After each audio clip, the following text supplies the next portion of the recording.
impact on many industries, including oil and gas, although oil and gas has been a little slow to catch up and fully maximize the potential. Decarbonization has become a global phenomenon, and it's a reality of our times. We are here because we are an energy company in the business of oil and gas, and the operation in its very nature is quite pervasive and capable of polluting the environment and disrupting flora and fauna. Our investment in Arsenal today will take gas from Imo, put the gas in OB3 to Obed and go to Elps. So that region is lacking in terms of investment in infrastructure of gas to power, and we're looking at our portfolio very closely. If you look at the world today, right, people would only invest in projects that give you the highest value. And one of the factors being considered is how much carbon comes with those projects. So if your project has a low carbon footprint, you attract investment. And we're all competing across the globe. For the green bonds, these are some of there are a few innovative financial mechanisms now, such as the green bonds, which just means that this is monies that you have channeled to say, yes, I'll commit this money, but they have to be projects that are green, projects that are sustainable, projects that will impact the environment positively and not negatively. We have here is the transducer. It uses the principle of ultrasound, using the principle of time of flight to calculate the volume of gas and also some of the composition of the gases as well. And that brings us to the end of day one of the technology.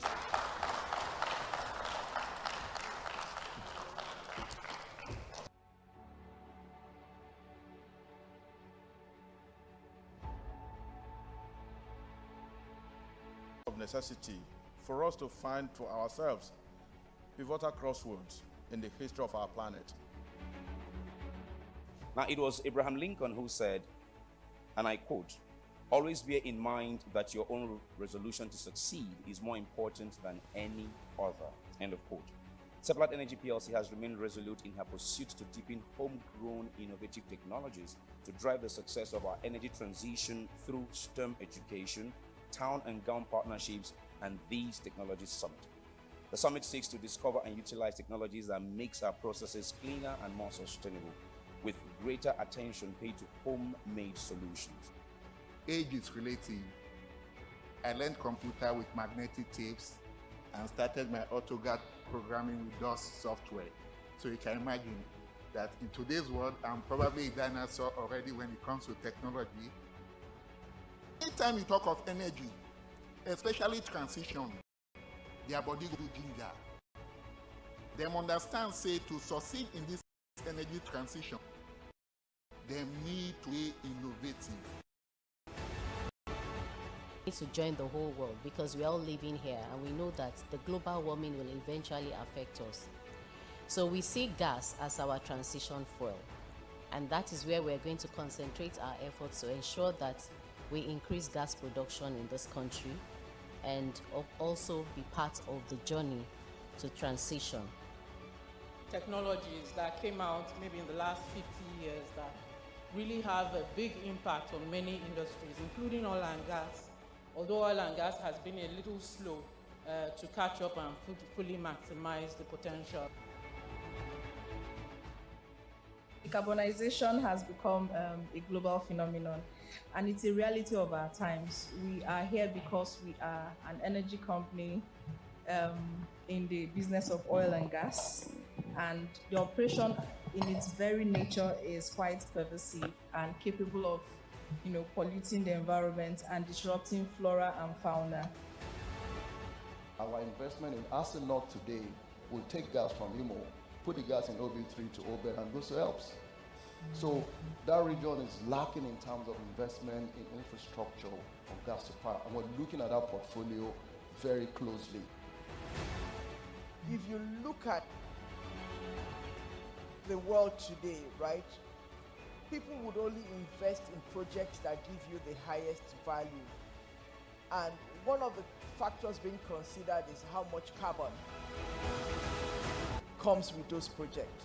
So if your project has a low carbon footprint, you attract investment. And we're all competing across the globe.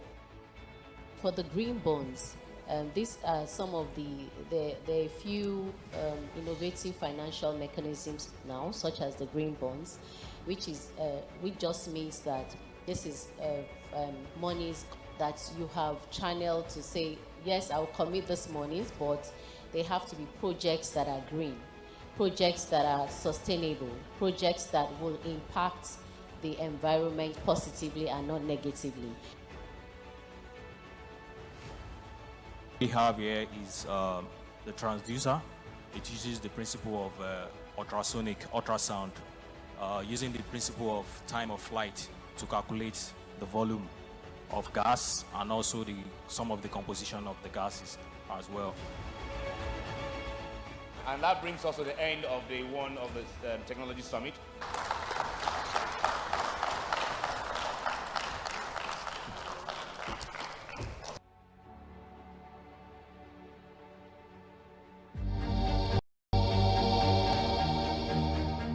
On the 14th of April 2014, Seplat Energy raised over $500 million in a landmark initial public offer, IPO listing on both the London Stock Exchange LSE and Nigeria Exchange NGX. This was the first dual listing of a Nigerian oil company and the largest IPO out of sub-Saharan Africa at that time.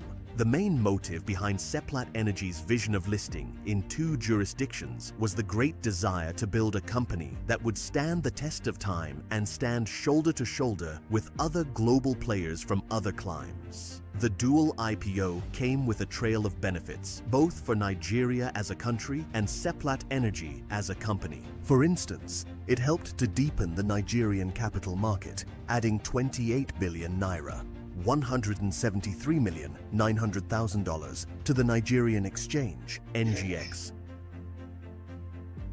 Secondly, Seplat Energy and its advisors pioneered a new cross-border settlement mechanism now known as the Seplat Energy Model to enable the free transfer of equity shares between the United Kingdom and Nigerian share registers.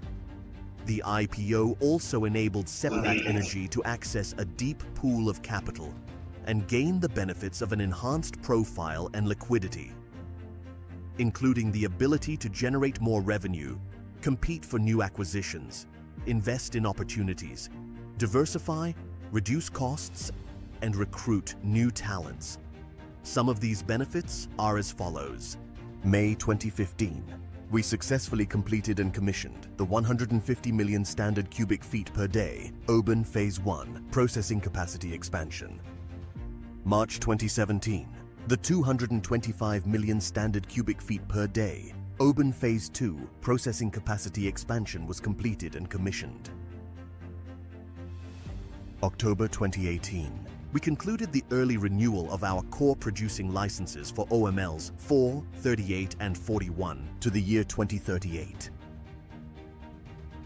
March 2018, we successfully refinanced existing debts with $350 million bond 9.25% plus $300 million RCF. December 2019, we successfully completed the acquisition of Eland Oil and Gas, the first acquisition of a UK-listed company by a Nigerian company. February 2021, AGPC successfully raised $260 million debt to complete the ANO project. March 2021, successfully refinanced existing debts with $650 million bond and maintained dividend at 7.75%.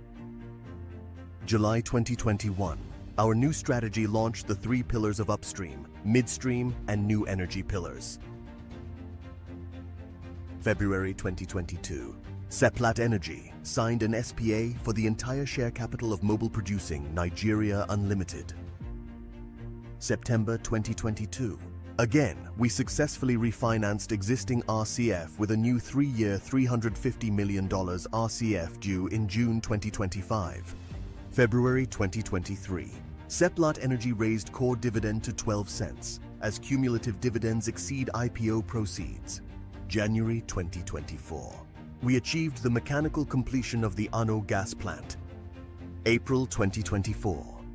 Mr. Udo Udoma was voted as the company's new independent, non-executive chairman to succeed Mr. Basil Omiyi.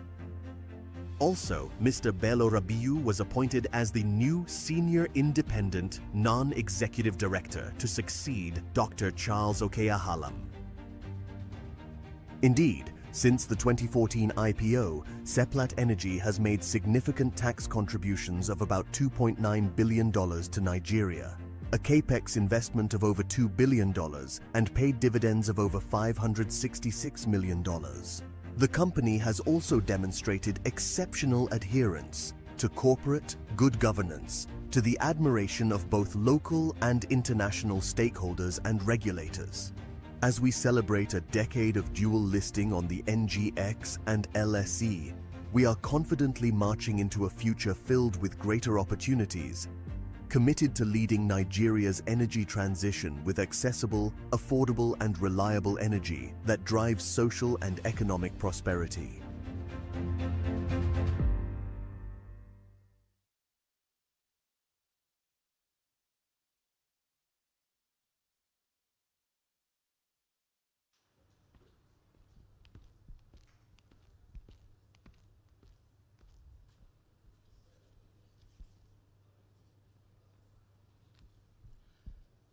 Thank you very much, ladies and gentlemen, distinguished guests, ladies and gentlemen. Good morning to you all.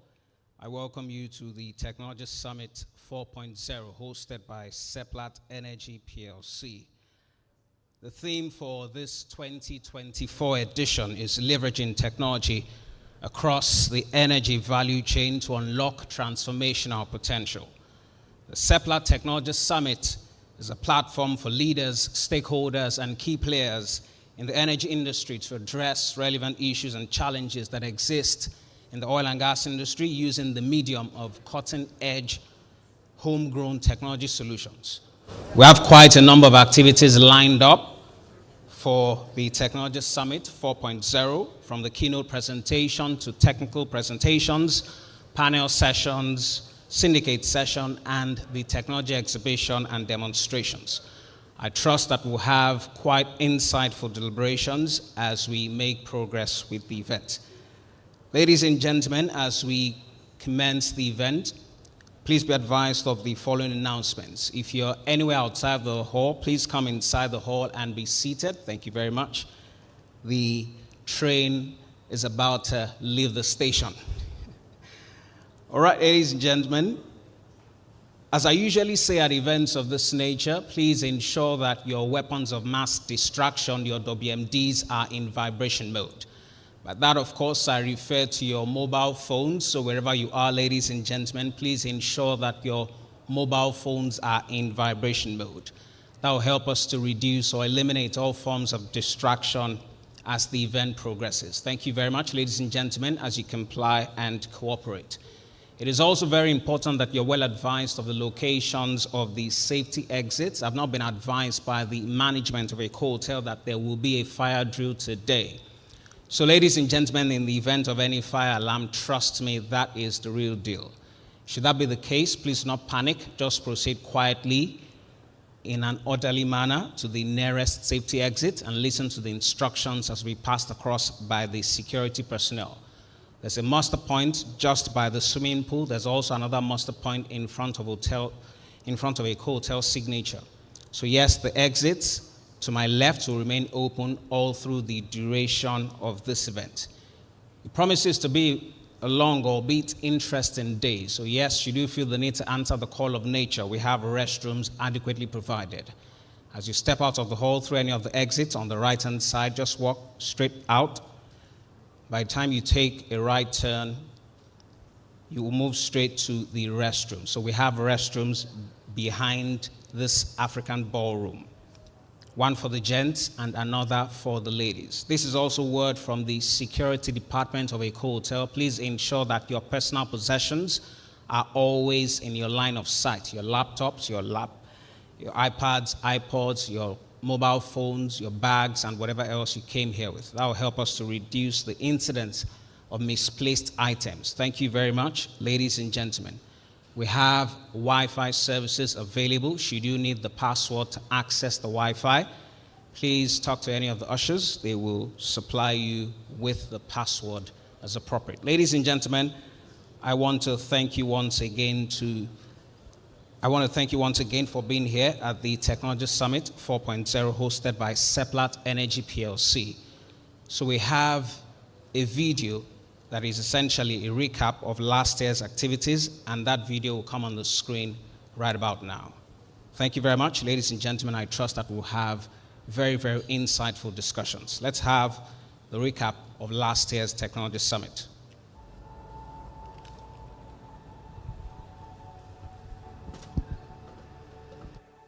We welcome all of you. We welcome Seplat's member of staff from outside of Lagos, from the operational base. We welcome young professional students. I'm delighted that students have been invited to this particular year's summit. Energy transition is not just a buzzword, colleagues, or a passing trend. It is a clarion call for action. It is an imperative born out of necessity for us to find for ourselves pivotal crossroads in the history of our planet. Now, it was Abraham Lincoln who said, and I quote, "Always bear in mind that your own resolution to succeed is more important than any other." End of quote. Seplat Energy PLC has remained resolute in her pursuit to deepen homegrown innovative technologies to drive the success of our energy transition through STEM education, town and gown partnerships, and these technologies summit. The summit seeks to discover and utilize technologies that makes our processes cleaner and more sustainable, with greater attention paid to homemade solutions. Age is relative. I learned computer with magnetic tapes and started my AutoCAD programming with DOS software.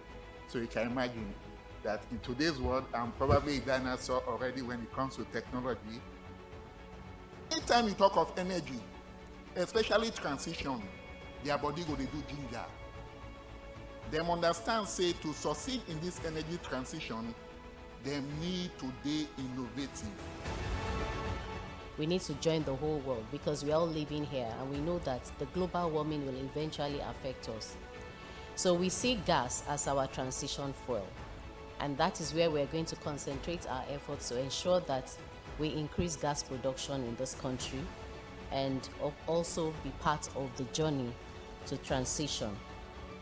Technologies that came out maybe in the last 50 years that really have a big impact on many industries, including oil and gas, although oil and gas has been a little slow to catch up and fully maximize the potential. Decarbonization has become a global phenomenon, and it's a reality of our times. We are here because we are an energy company in the business of oil and gas, and the operation in its very nature is quite pervasive and capable of, polluting the environment and disrupting flora and fauna. Our investment in Arsenal today will take gas from Imo, put the gas in OB3 to Obed, and those helps. So that region is lacking in terms of investment in infrastructure of gas to power, and we're looking at our portfolio very closely. If you look at the world today, right, people would only invest in projects that give you the highest value. And one of the factors being considered is how much carbon comes with those projects. So if your project has a low carbon footprint, you attract investment. And we're all competing across the globe. For the green bonds, these are some of there are a few innovative financial mechanisms now, such as the green bonds, which just means that this is monies that you have channeled to say, yes, I'll commit this monies, but they have to be projects that are green.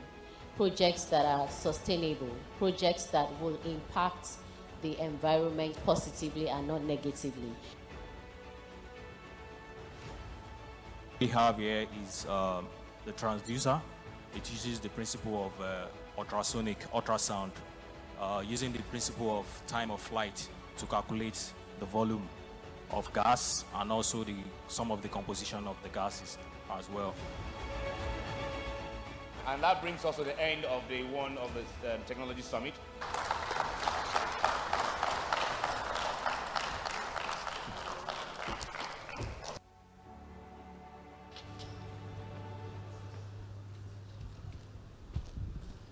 Ladies and gentlemen, that was a recap of last year's events. And yes, this is the Seplat Technology Summit 4.0. The commitment to ensuring that the transition to cleaner and more affordable energy continues requires a diversified approach. And yes, innovative technology solutions will always remain an essential ingredient for making that happen. Ladies and gentlemen, allow me to beg your indulgence. Please give a round of applause to Seplat Energy PLC for doing this year in, year out. The energy level in the room is quite low, and it's still early in the day, so please let that round of applause have an increased momentum. Thank you very much. That is more like it. My name is Temiloluwa Anwobiogbon. My job today is to ensure that you have a smooth and enjoyable ride at this event. I am the master of ceremonies for today. Talk is my business. Talk is what I do. Distinguished guests, ladies and gentlemen, wherever you are, please let's rise as we sing the national anthem of the Federal Republic of Nigeria. Don't worry, we're all in the same WhatsApp group. We're all in the same WhatsApp group, so you can just hum along. That's fine. It's not a problem. It doesn't reduce the level of your patriotism. Ladies and gentlemen, the national anthem of the Federal Republic of Nigeria.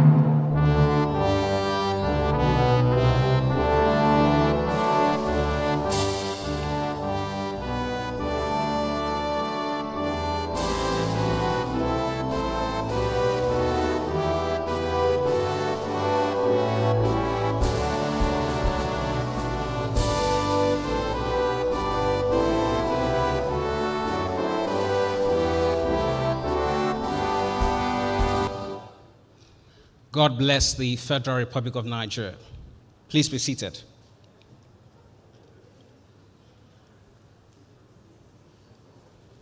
The Authority Chief Executive of the NMDPRA, the Nigerian Midstream and Downstream Petroleum Regulatory Authority, Engineer Farouk Ahmed, will be joining us virtually, and yes, we'll take words from him when that time comes. Ladies and gentlemen, I want to recognize the presence of the Chief Operating Officer, CEO of Seplat Energy PLC, Mr. Samson Ezugori. Round of applause for him. Thank you very much, sir. You're most welcome. It is an honor to have you with us today. I'd also like to recognize the presence of all managers of Seplat, all heads of units and departments, all the presidents and chairmen of professional associations present with us, all members of staff of Seplat Energy PLC, ladies and gentlemen of the press, all the young students who are here with us today, you are most welcome. Thank you very much, ladies and gentlemen. Feel free to give yourselves a round of applause. Thank you. It's free of charge. We're not charging a fee for it. The fact that you are here in the room today is enough. Thank you very much, ladies and gentlemen. All right, at this time, we will indeed move straight to take words from the Chief Operating Officer of Seplat Energy PLC, who's with us today. Ladies and gentlemen, please a round of applause for him as we listen to the opening remarks. The CEO of Seplat Energy PLC, Mr. Samson Ezugori. A round of applause for him as he takes the stage. Please keep the applause coming until he gets on stage. Thank you very much, ladies and gentlemen.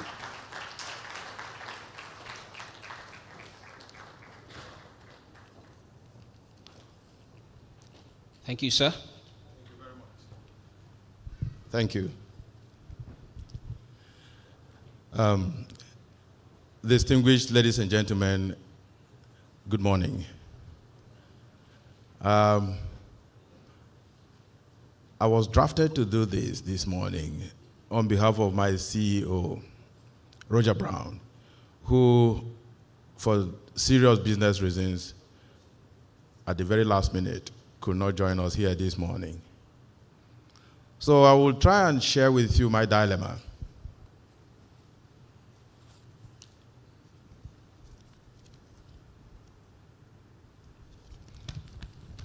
I got a speech from Roger. And there are 3 pages. And I have a problem. I have lazy eyes. If I choose to read this for you today, I may end up holding you here for much longer. So, on that note, while I bring you greetings from Roger, I've done this. So, I will put this one in my pocket, and if you need it, I will give you a copy.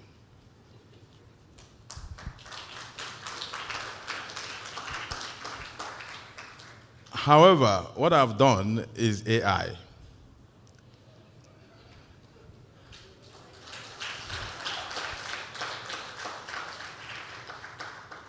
I have tried to summarize Roger's message in very few words, which is, for me, again, underscoring why we're here today, the use of technology.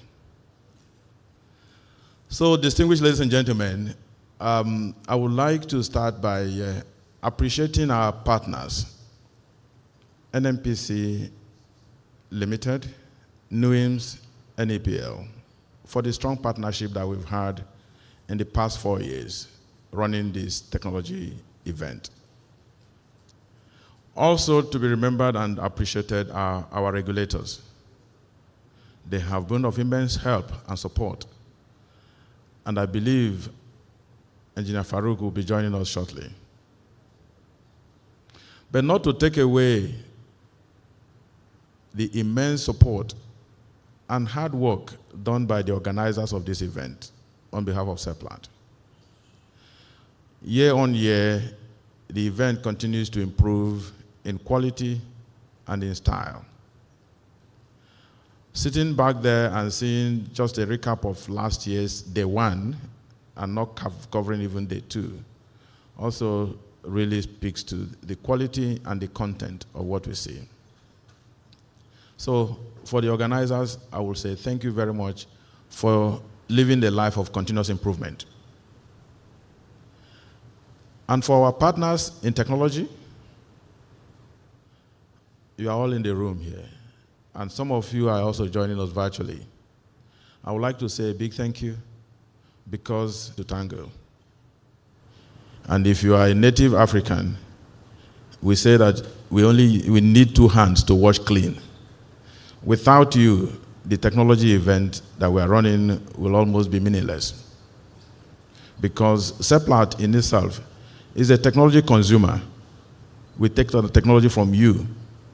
But this particular opportunity we have annually, bring all of us together where we showcase and we see what is available in the world and in the globe to begin and to continue to tap into our business. So you are an integral part of this. And by the way, if I step back, because I'm the line sponsor of this event, I've challenged Tayo Omidiji to really think differently of how to host this event next year. And I'm sure Tayo will reach out to all of you. So the first part of Roger's message, which I'm delivering, is a big thanks and appreciation to all of you, both in the room and virtually, that have been part of this journey in the last 4 years, a journey of continuous improvement, a journey that drives how we continue to run our business in a more professional and improved manner. People who leverage technology, and then coming to the theme, you leverage technology in 2 different ways. The first is to improve the known. If you leverage technology, you use those technologies to improve the known, the things that you are aware of today. The second lens of leveraging technology is actually breakthrough performance. You use technology to unravel the unknown. So there are aspects of our world today that are unknown. We could venture into a new space, and then you use technology to step into the place, maybe going to the moon and the Mars, as the case may be. So, coming to the theme, we say leveraging technology across the energy sector to unlock transformational potential. Again, my challenge to us today will be, when we come 2025, let's make the theme maybe fewer words, so that when you leave the room, it becomes etched in your heart and your mind, and you cannot easily forget it.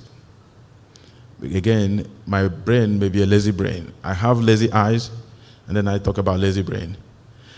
So, but if you look at the theme of today's Energy Summit, or Technology Summit, as we are all gathered here today, I think if I look across the room here, I feel very proud and very happy, because I see the full spectrum of the dinosaurs, as Square said last year, and the future of the world we live in today. And I will speak to the young ones, the future of the world that we live in today. So again, I'm pleased to see you in the room. And for some of you who are also in the virtual rooms, please maximize the opportunities and use the opportunity and the platform that Seplat has created to shape the future you want to inherit from us. We may have been a failed generation in a number of things, but now this is your ample opportunity to actually shape your own future, so that you hand over a more lasting legacy to the generation that is going to come after you. And why do I say this? I say this because human race, in my mind, is a race of continuous improvement. Think about it. For most of us who are over 50 in the room, if your parents ever had vehicles, it could have been a Peugeot 504 or a Volkswagen Beetle car.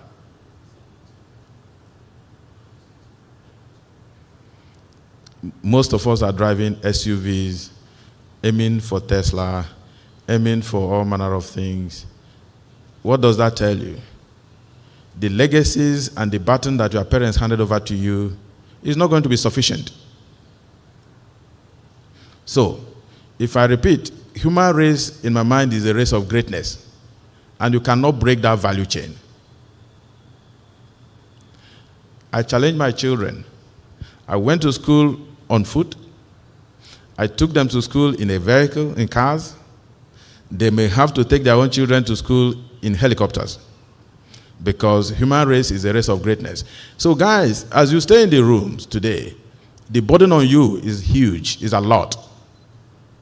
And what I say to you is, start from today to create a future that you are going to live in, so that you will overcome the burden. And the best way to achieving that is leveraging technology. So you leverage technology to unlock your own potentials. So just think about it. So that is why we are gathered here today. So then, if I speak about Seplat today, I think Seplat's journey has been a journey of greatness as well. Seplat, from acquisition in 2009 to listing in the London Stock Exchange market and Nigerian Stock Exchange market in 2014 to current year 2024. If you look at, Seplat has indeed become a leading Nigerian energy company. And we have achieved this leading role by leveraging on technology. We use technology in simple areas where people don't think about. In our relationship with our communities, for instance, technology has been at the forefront, and you may never know until somebody points you to it. Some of the things we do in the corporate social responsibilities is our STEM program.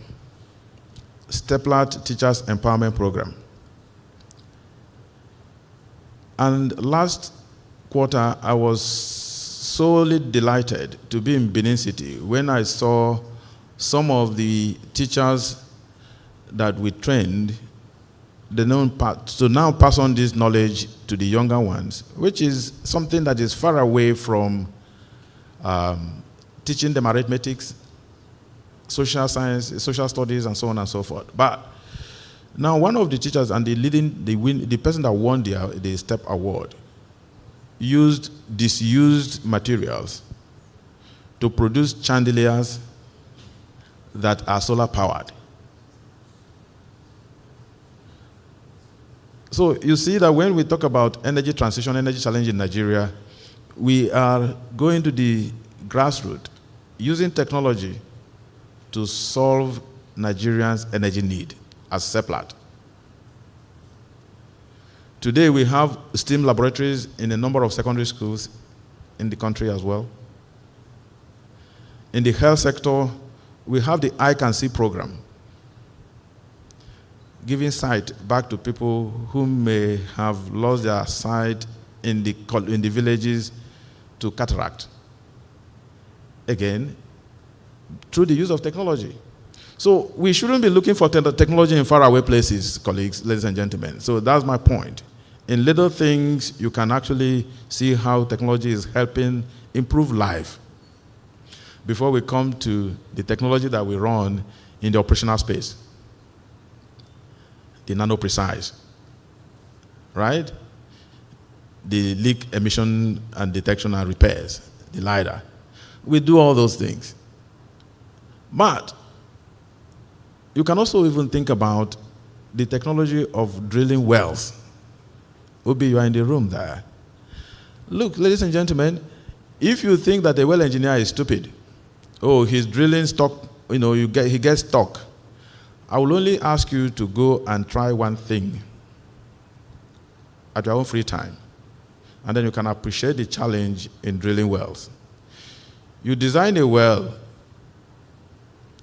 the well trajectory, the well path, and you ask the person to drill at the inclination of this, azimuth of that, and then you build angle, not a problem. Just a crude way of trying to find out what well engineering is all about is go out there, find two long sticks, tie them together, and try to hold it straight. I can bet you, before you go down, you start going like this. The stick will be forcing its way down, and you want to hold it straight. So, well construction in itself is a complex technology, but we do that on a regular basis. So, again, colleagues, it's important that we think about technology in the two buckets that I talked about. How can we be safer, cheaper, more efficient, and faster in our known space? And then how can we break new grounds as a second basket? So if you just classify it in two areas, then you will be in a very good space. So, trying to wrap up so that you don't lose sight of what I have said, maybe I've converted the 3-page document into a 15-minute speech. So it's around value and purpose. So for every one of you that is gathered here today, please think about the value and the purpose for being here. It is an honor and privilege to ensure that we are all gathered here with a view to finding lasting solutions to our lingering problems in our industry. If we do that, our industry will grow. And I know for all of you that are here, whether you are vendors supplying technology to Seplat or you are Seplat, think about it by one concept, the concept of winning. When Seplat wins, you win. And when Seplat wins, our stakeholders, JV partners, they win. And when our JV partners, stakeholders win, Nigeria wins. And if Nigeria is winning, Africa is leading, Africa is winning, and the whole world is also winning. So The concept of winning is something that if you get into it, and I will encourage you to read one book by Jack Welch, it calls With Winning as Well, if you haven't done that. It will open your eyes to how to work collaboratively to ensure that we have a sustainable business going forward. And we create an environment where we would allow the younger ones of today build a future that they will inherit from every one of us. So ladies and gentlemen, without taking much more of your time, I would like to encourage you to really make the best of these 2 days. Please be present and make sure that you contribute. Thank you and good morning.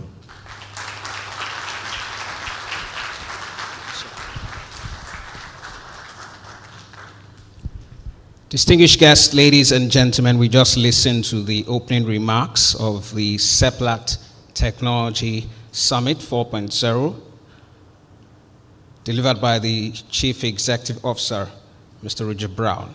And yes, that was the CEO Seplat Energy, Mr. Samson Zugori, who delivered the opening remarks on behalf of Mr. Roger Brown. It's not exactly a very simple task to speak on behalf of another, and for our CEO to have done so with that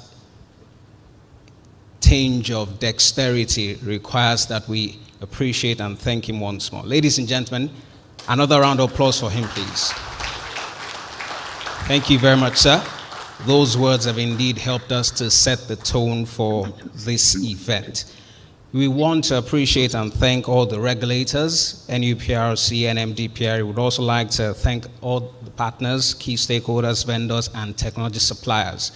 Without a doubt, this work of transitioning to cleaner and more affordable energy would not be possible without the supervisory role played by our regulators. And yes, from NUPRC, would have an opportunity to listen to them during the course of the event. For this time, we will move straight to the welcome address to be delivered by the Authority Chief Executive of NMDPRA, Engineer Farouk Ahmed. And yes, that will be delivered by none other than his Senior Technical Advisor, Steve Ayuba, who will be joining us virtually. Ladies and gentlemen, we will take words from the Authority Chief Executive of NMDPRA, Engineer Farouk Ahmed. And yes, those words will be delivered by his Senior Technical Advisor, Steve Ayuba. Sir, if you can hear me, just say hello. Okay, good morning. You're good to go, sir. You have the floor. All right, thank you so very much for the opportunity to join Seplat again, and all the invitees to this very special event, which the NMDPRA is privileged to be participating for the second time. Last year, we were privileged to be in attendance in person, and I can tell you that we clearly saw how critical and how very strategic such sessions like this in our industry activities are, as you're going to then be seeing in the short remarks I'll make. Now, secondly, I want to also bring apologies from Engineer Farouk Ahmed, the Authority Chief Executive, for his inability to then be with you personally to do this. So clearly, the organizers know one of the reasons why that is so. We actually got this invitation much later in the night yesterday, and Engineer Farouk has been out for quite some very important assignment, which has to do with security in the oil and gas industry. But he has asked me this morning to then extend his congratulations once again to Seplat for successfully hosting the 4th edition of the Technology Summit. And then to say that please, this summit should continue to be held because through this summit, Seplat will be helping to clearly mainstream technology into the business of oil and gas sector, which is very critical to the success of this industry which we all play in. And then secondly, to thank the MD of Seplat for the kind words, for the regulators, and also for the opportunity to then always have Mr. Farouk to deliver this keynote address. Now, regulation has been structured like you will have known. Regulation has been structured like you will have known, particularly from the 16th of August, 2021 through the PIA, the Nigerian oil and gas industry, to then become an instrument that must be used to enable business performance in the oil and gas sector. It took so many years for this very important instrument to be established, and we are so glad that we have a regulatory framework, a regulatory instrument that has then been given, that has then created an opportunity where all businesses along this extensive value chain that we all play in can actually be supported to perform optimally. And from NMDPRA, we have worked very highly collaboratively with Seplat to then begin to operationalize very key and very critical aspect of the midstream, particularly the midstream operation, to ensure that we're using regulation to support your business as optimally as we must. Now, for a lot of you that are following the development in the midstream and the downstream value space, from the introduction of the PIA, NMDPRA has established over 12 to 16 regulations already. Some of the key regulations that have been established are regulations that purely bear on how the midstream sector, which Seplat happens to be a very key player in, can be supported to succeed. And I'm glad to say that the collaborative support that we've continued to receive from Seplat has enabled NMDPRA to have attained the level of reasonable success that we are associated with. I have word from Mr. Farouk that NMDPRA will continue to collaborate with players like Seplat. So again, good news. I was in this summit last year fiscally, and I indicated that part of the transition that this industry must go through in then ensuring that the PIA is being fully implemented. Now, part of that transitionary requirement, it's actually Seplat that took the fourth step. So Seplat is the first entity that actually enabled the NMDPRA to begin to implement a very important section of the PIA, specifically Section 302, where entities that were operating in the upstream and the midstream and the downstream sector were expected to unbundle their operations in such a way that entities will then be registered and incorporated to allow them to take specific advantages of what the various value chain segments are. So we hold Seplat in that high esteem, and we want to say that we'll continue to work with Seplat to ensure that all the values that are obtainable from having a very productive, highly productive midstream sector, that the regulator will create enabling environment in that space. Now, coming to the theme of the summit, technology, we know clearly optimizes how business is being done. And for us in the regulatory ecosystem, technology for us is being used as an enabler that will help us to optimize the impact that we must be seen to be creating through ensuring that exceptional regulatory services are delivered to all the players in this value chain.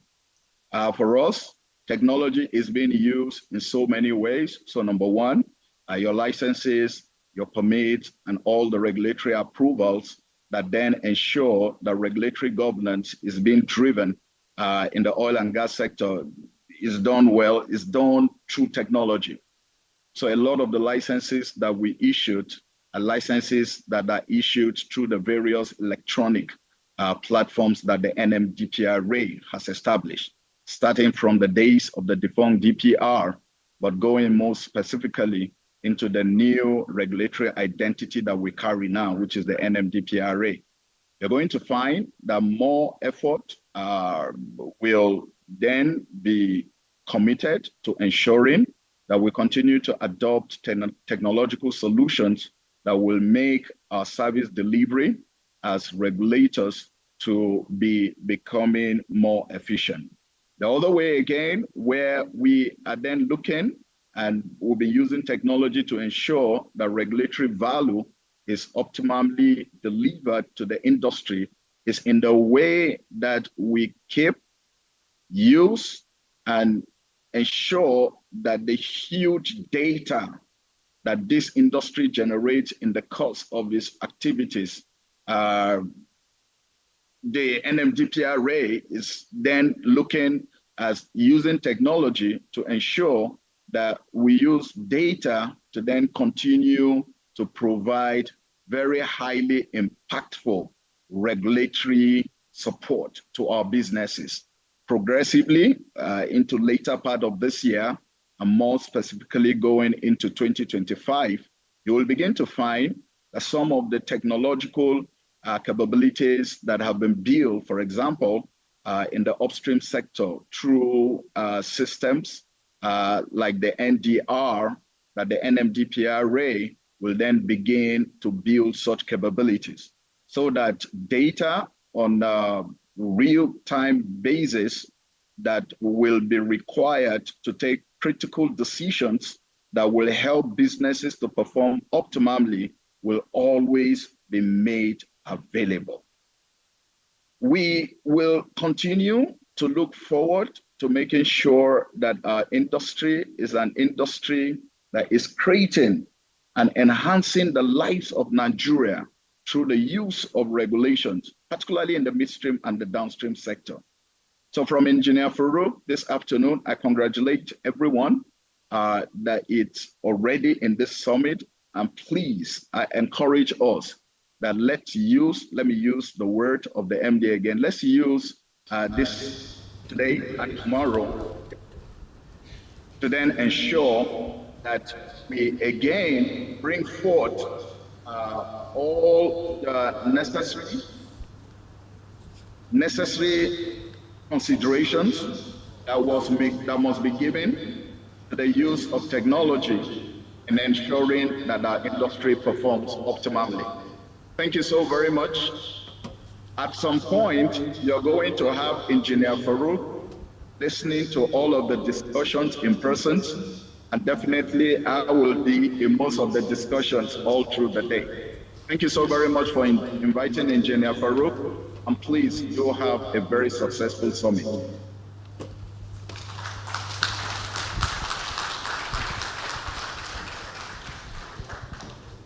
The focus is on delivering exceptional regulatory services. And yes, it's been refreshing to hear that the regulatory framework for the oil and gas industry is indeed dynamic and ever evolving.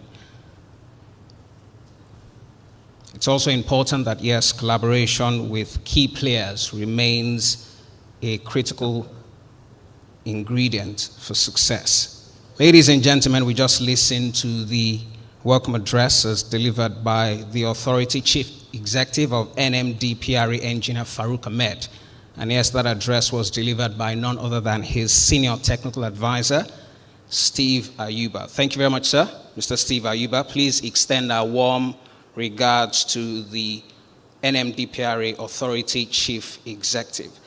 Ladies and gentlemen, thank you very much. We will be moving very, very quickly to the keynote presentation. Just before we do that, please be advised that we have a link that you should visit that will help you to explore and participate in the Tech Summit better. bit.ly/Tech Summit 4. I'll take that again, bit, that's bit.ly/Tech Summit 4. So yes, this is one of those events where you have the opportunity to take out your phones and your mobile devices and use them.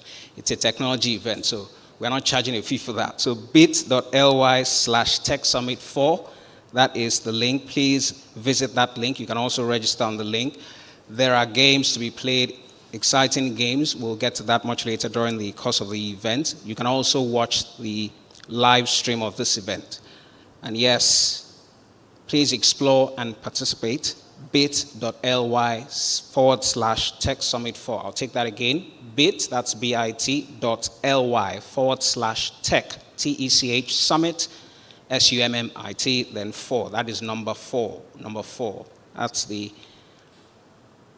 link for this event. Thank you very much. All right, we'll be moving straight to the keynote presentation.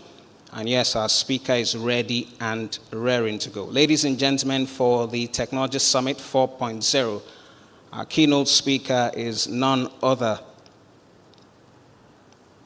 than the Managing Director of Anor Gas Processing Company, AGPC, Engineer Effiong Okon, FNSE. Please, a round of applause for him. As he takes the stage, is the Managing Director, Anor Gas Processing Limited, AGPC. He has over 30 years extensive experience covering upstream and integrated oil and gas operations across Africa, Europe, USA, Middle East, and Nigeria. Ladies and gentlemen, please give a warm round of applause to our keynote speaker, the Managing Director, AGPC, Engineer Effiong Okon, FNSC. Thank you very much. I need to hold this thing right. Okay.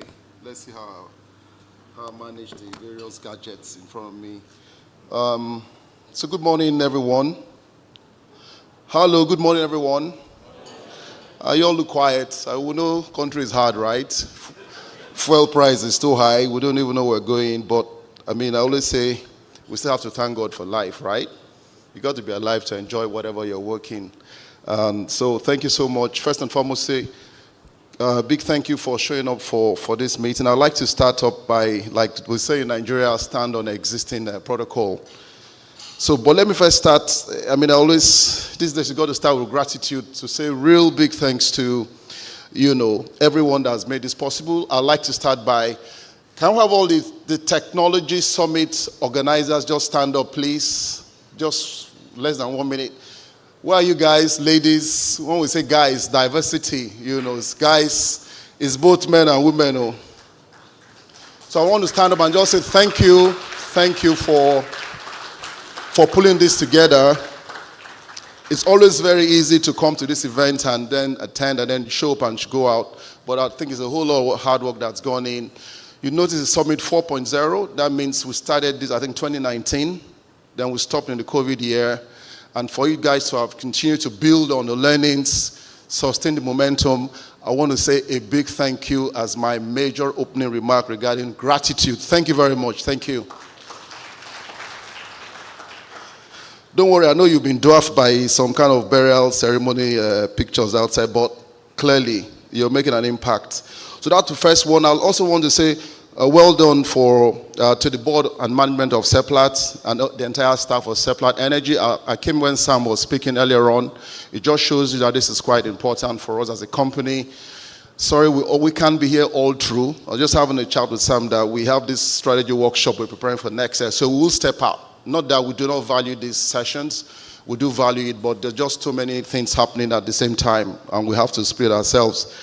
Second appreciation is I always start with Nigeria, to be honest, as a major resource holder. Thanks to Nigeria for giving us the opportunity to explore and exploit hydrocarbon at Seplat Energy, our JV partners, NMPC, all the subsidiaries, regulators. I heard the NMDPRA speaker earlier on. Big thank you for seeing how regulators they've also changed. We had Farouk with us in London 2 weeks ago, a whole week, where we're looking at the project issue around the Anor gas plant, whom were the crunch of that project now, to see how we can complete construction and then pre-commission, commission, and try to bring in additional 300 million scoff of gas into the market. So big thank you to Engineer Farouk Ahmed, who was pretty much there with us for the week, apart from when he was called out to help address the issue around crude oil scarcity for Dangote refinery. That's the only time he left us. But many thank you, NMDPRA, for that support. And also our service companies, I can see quite a number of them here today. Many thank you, Obi, Hobak. So many of you guys, I can't call the names. Without the service companies, well, we can't do anything, to be honest. People say we just sit in office and drink coffee, raise finance. You guys do all the hard work, whether from drilling wells or building plants. I want to say a big thank you to our service companies as well. So I'll run through a few slides. It should take about 20 minutes, and I'll hit on key points. One is, how is the energy landscape changing? Second is making a case for technology. And then in Seplat as well, if you look at our mission, vision, purpose, tech really much is at the core of how we deliver on our strategy. And that will be my third point.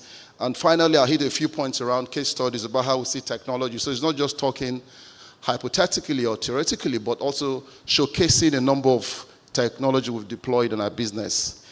I'm wearing two hats here. I know people say MD AGPC, but I am Seplat. I was seconded to AGPC, so Seplat still pays my salary. So don't worry, my AGPC guys. My heart is AGPC, my head is Seplat. So I'm playing those two roles. But we're all together. Thank you.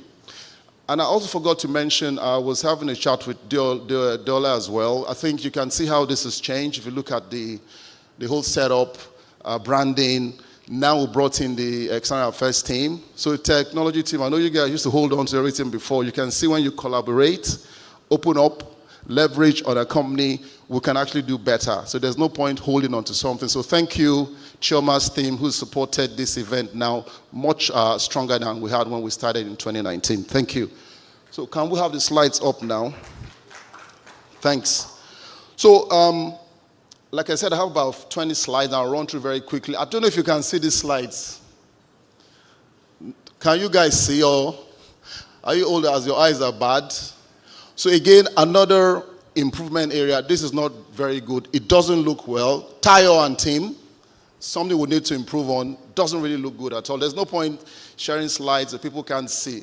So I'll try to talk through the slides. I hope you can just try to imagine what the slides represent. And apologies for not having very good, I don't know why in Nigeria it's very difficult for us to get good, when you go abroad, you go to OTC, you see all these things very clear. Here, we'll never get it right. So hope we improve next time. So this first slide talks about the perfect storm. And what's the perfect storm? The perfect storm is energy demand is really, really growing rapidly. If you just think about it, today we're about 8 billion people, right? Roughly. We're heading to about 10 billion people by 2050. And we know that Nigeria is going to play a big role in that population growth. They say for every 4 babies born these days, one of them is born in Nigeria. And that's why the projection is Nigeria becomes the third largest population in the world, right? By 2030 or 2040. So now the first is China, India, America, and then us, right? And then we're flipping that and we'll become the third very soon. So that means that as population grows really, and hopefully GDP is growing as well, people are being lifted out of poverty like in China, India. I know the reverse is the case here in Nigeria. People are going more into poverty than being lifted out of poverty. But what then comes obvious is as population grow, GDP is growing, there's prosperity, then there's a massive demand for energy. And that growth in energy is what you see on this slide. And what's the perfect storm? The perfect storm is, at the same time, there's also a desire for cleaner energy, low carbon intensity, low carbon intense energy. And that's why you see a lot of clamor these days for low carbon solution, renewable energy.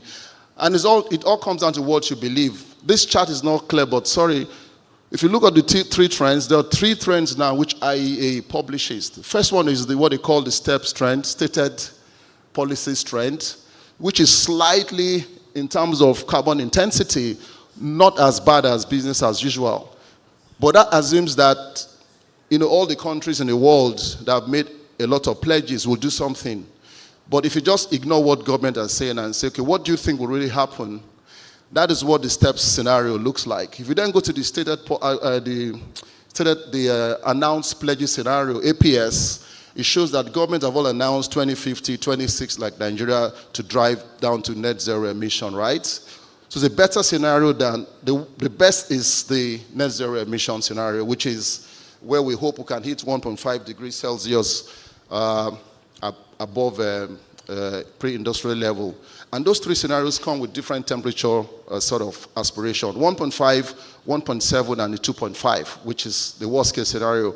So on that scenario, what you then see playing out is, because of the massive demand for energy, there's a whole lot of technology changes happening now with major investment into renewable energy. If you look at where has been the biggest trend has been like in Europe, where they've been very aggressive with wind, for example, solar, and then America, when Joe Biden signed off the IRA incentive in the US, they've also been very aggressive with renewable energy investment, research and development. So we don't know what's going to happen in November. It depends on whether Trump wins or whether Joe Biden wins. But you know very well, Republicans are very pro-fossil fuel. So that might have an impact on this trend we're looking at today. So overall, the bottom line is we do have a perfect storm, huge energy demand, driven by population growth, prosperity, GDP growth. At the same time, the need for cleaner energy, low carbon based energy, and also improvement in technology. So battery storage has done very well. There's so much improvement around energy storage solution system. We see that playing out. A lot of investment then going into renewable energy as well. So we're hoping that if this trend continues, there'll be enough playground for both the fossil fuel investment and also renewable energy. You also see patterns around countries based on where they are. The hydrocarbon-rich countries are still very strong advocates, pushing a lot of advocacy around oil and gas. Europe is driving the clean energy path a lot more harder. And I guess even in the UK, Labour Party will probably be a lot more aggressive on the clean energy space than you see even from Rishi Sunak or the Conservative. So all this pulled together, what we then see clearly going forward is technology is going to be at the core and the heart of what then plays out in our industry. Next slide, please. So on the next slide, I mean, what this shows, again, sorry you can't see this, is just how has energy landscape evolved over time. The last 100 years has been pretty much driven by fossil fuel, from coal, oil and gas, and then you see that trend. And then also you then see renewable energy from the 90s in the past 100 years improving over time. It's become a major source of energy for now. Man, this thing is just my eyes. So, and then you look at what's going to happen or what's been happening in the past from 2020, you then see a clear trend in which from the peak, global peak oil was 2019. We then went into COVID, 2020. Demand destruct was quite massive during COVID, less than 100 million barrels per day consumption. And then post-COVID, we've seen a spike again. And then we're saying 2035 is going to be global peak for natural gas. But the problem we have today is there hasn't really been much investment in oil and gas prior to COVID, and that's why there's not enough capacity available to respond to the sort of price increase you're saying. But the summary is the way the world is going, you'll see by 2050, renewable energy will play a very big role in terms of that energy mix. It's a bit of a turbulent ride now. If you look at the IOCs doubling down or slowing down in terms of investment in wind, for example, it's become very expensive to build wind farms. Return on investment are not very attractive. But as the technology changes, you'll see that becoming quite an interesting play for a lot of investors. So that's what this slide just shows, how things have evolved. First 100 years dominated by fossil fuel. Then the 2020 to the next decade, pretty much going through that transition. And then what we see looking forward from 2035 to 2050, we then see how that mix will change. Again, subject to lots and lots of variables today, which you really can't predict. Next one. Next slide, please. So this picture, this slide just shows what's happened. So countries have been battling with the energy trilemma, whether it's security, affordability, or energy sustainability. And it depends on how wealthy you are. If you look at Nigeria, number one thing for us is energy security, right? And then affordability, before we even talk about whether we have clean energy or not. For now, whether it's clean or dirty, we are a major energy poverty country, as we all know today. It's very unfortunate that we sit on about 200 TCF of gas, and then we're just struggling to do about 4-5 BCF of gas per day. I know Decade of Gas is looking at bringing an additional 4 BCF of gas per day by 2030. But Nigeria should be doing about 25 to 30 BCF of gas per day now. With Train 7, 8, 10 and FLNG and all, there's more than enough gas. But probably there's been no investment, and that's what we're seeing play out today. Same for oil. We sit on about, I think the last report by NUPRCs, I think we're roughly about 30 or 35 billion barrels of oil, right? And then we're struggling to do 1.2 billion today.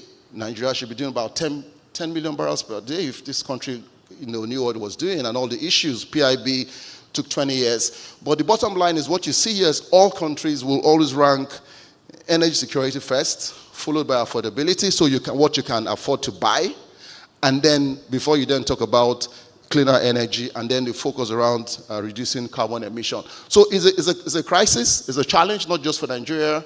How do you manage this energy trilemma? What comes first? Is it the egg or the chicken? So it's a bit of a difficult one for us, and today if you look at where we sit as a country, we're struggling with about 3 to 4 gigawatts of power, when we should be doing about 20, 30 gigawatts of power from the grid. We know you all have your small generators and all that, but it just shows how difficult it is in our country to even meet that energy security. And everyone is trying. Government is doing a lot of work now. You see all the investment in gas infrastructure by NGIC.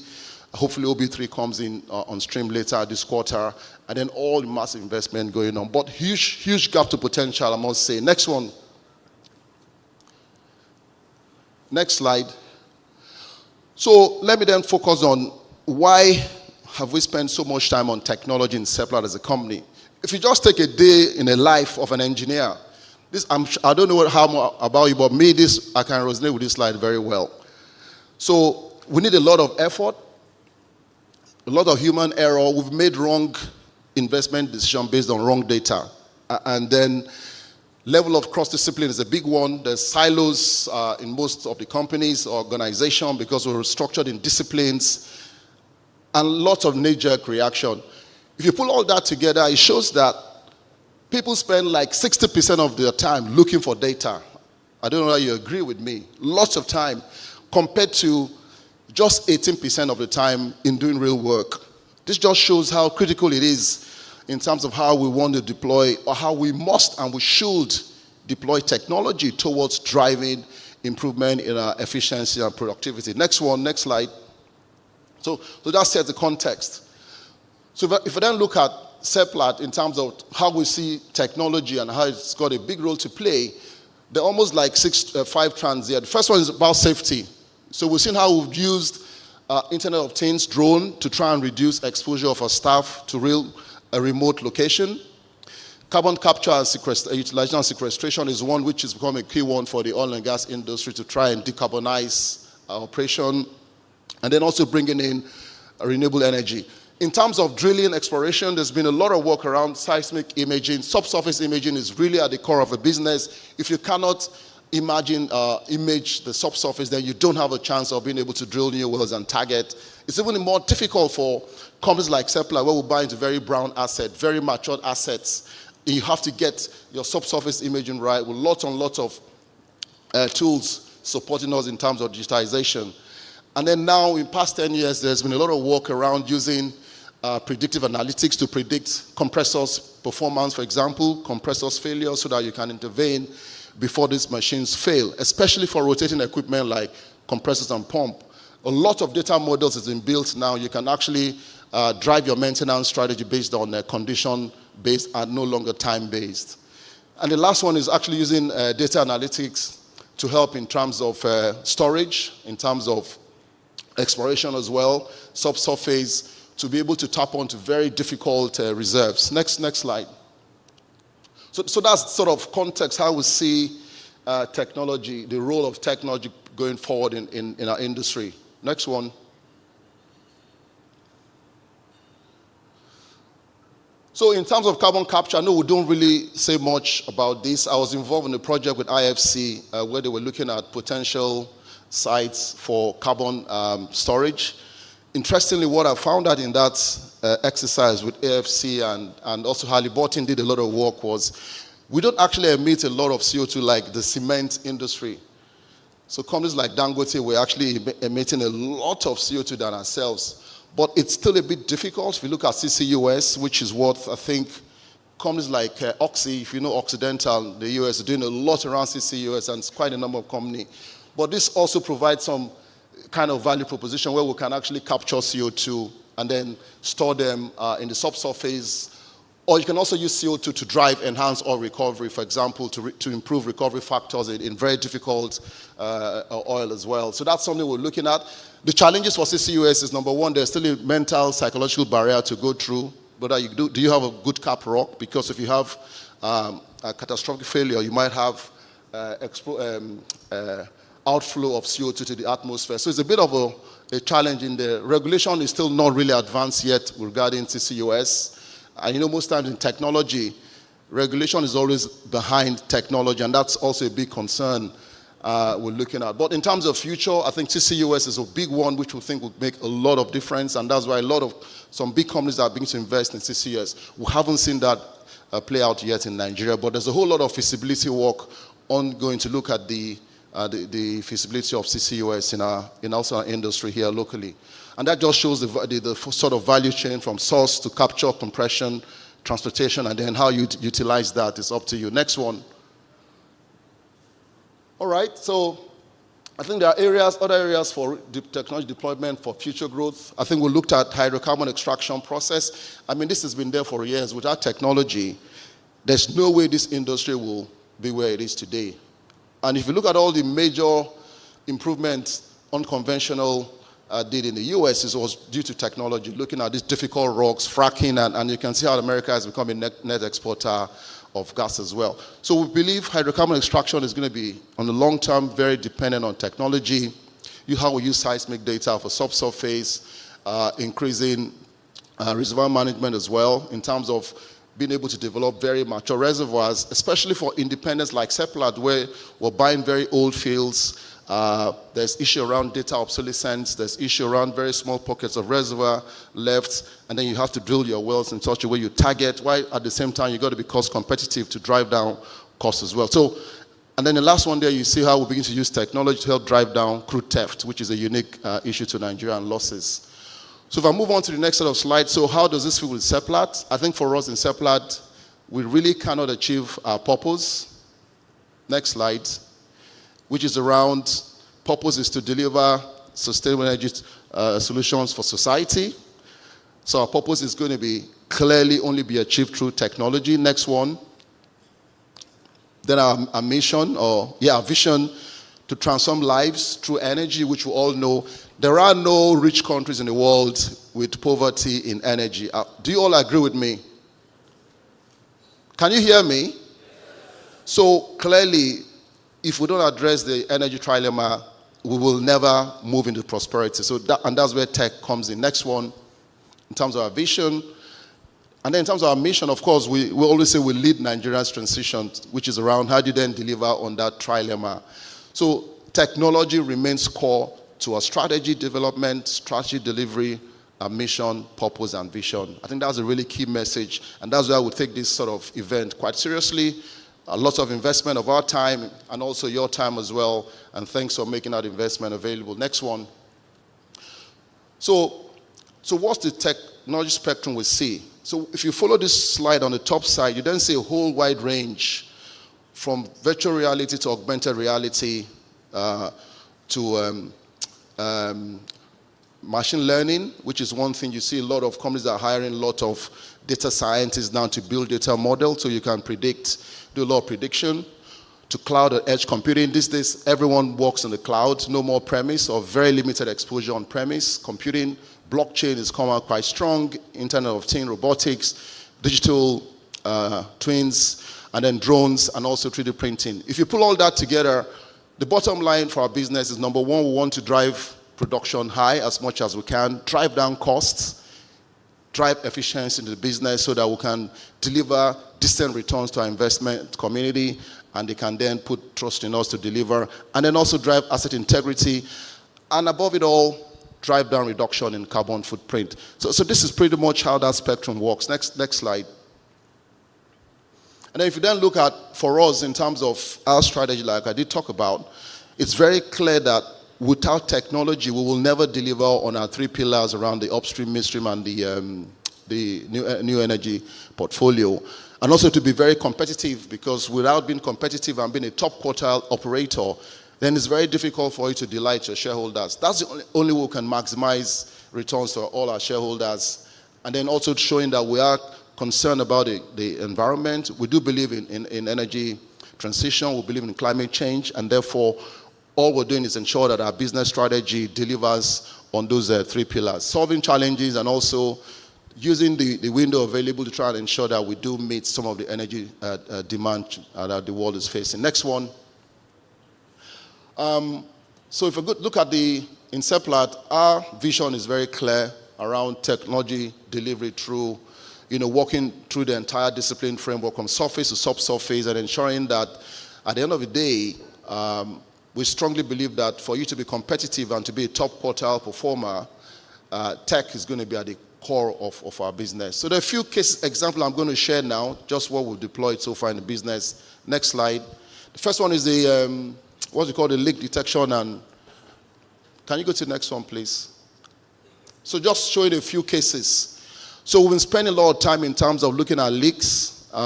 So we look at leak detection and also repair. So we're not like very simple one, flange-to-flange connection, where you release a lot of hydrocarbon. There's been a lot of work done in terms of scanning our entire assets, so we know where the hotspots is. And there's been a lot of work carried out to now repair all those leak points. So no more fugitive emission is our ambition. Also, that helps to reduce greenhouse gas as well.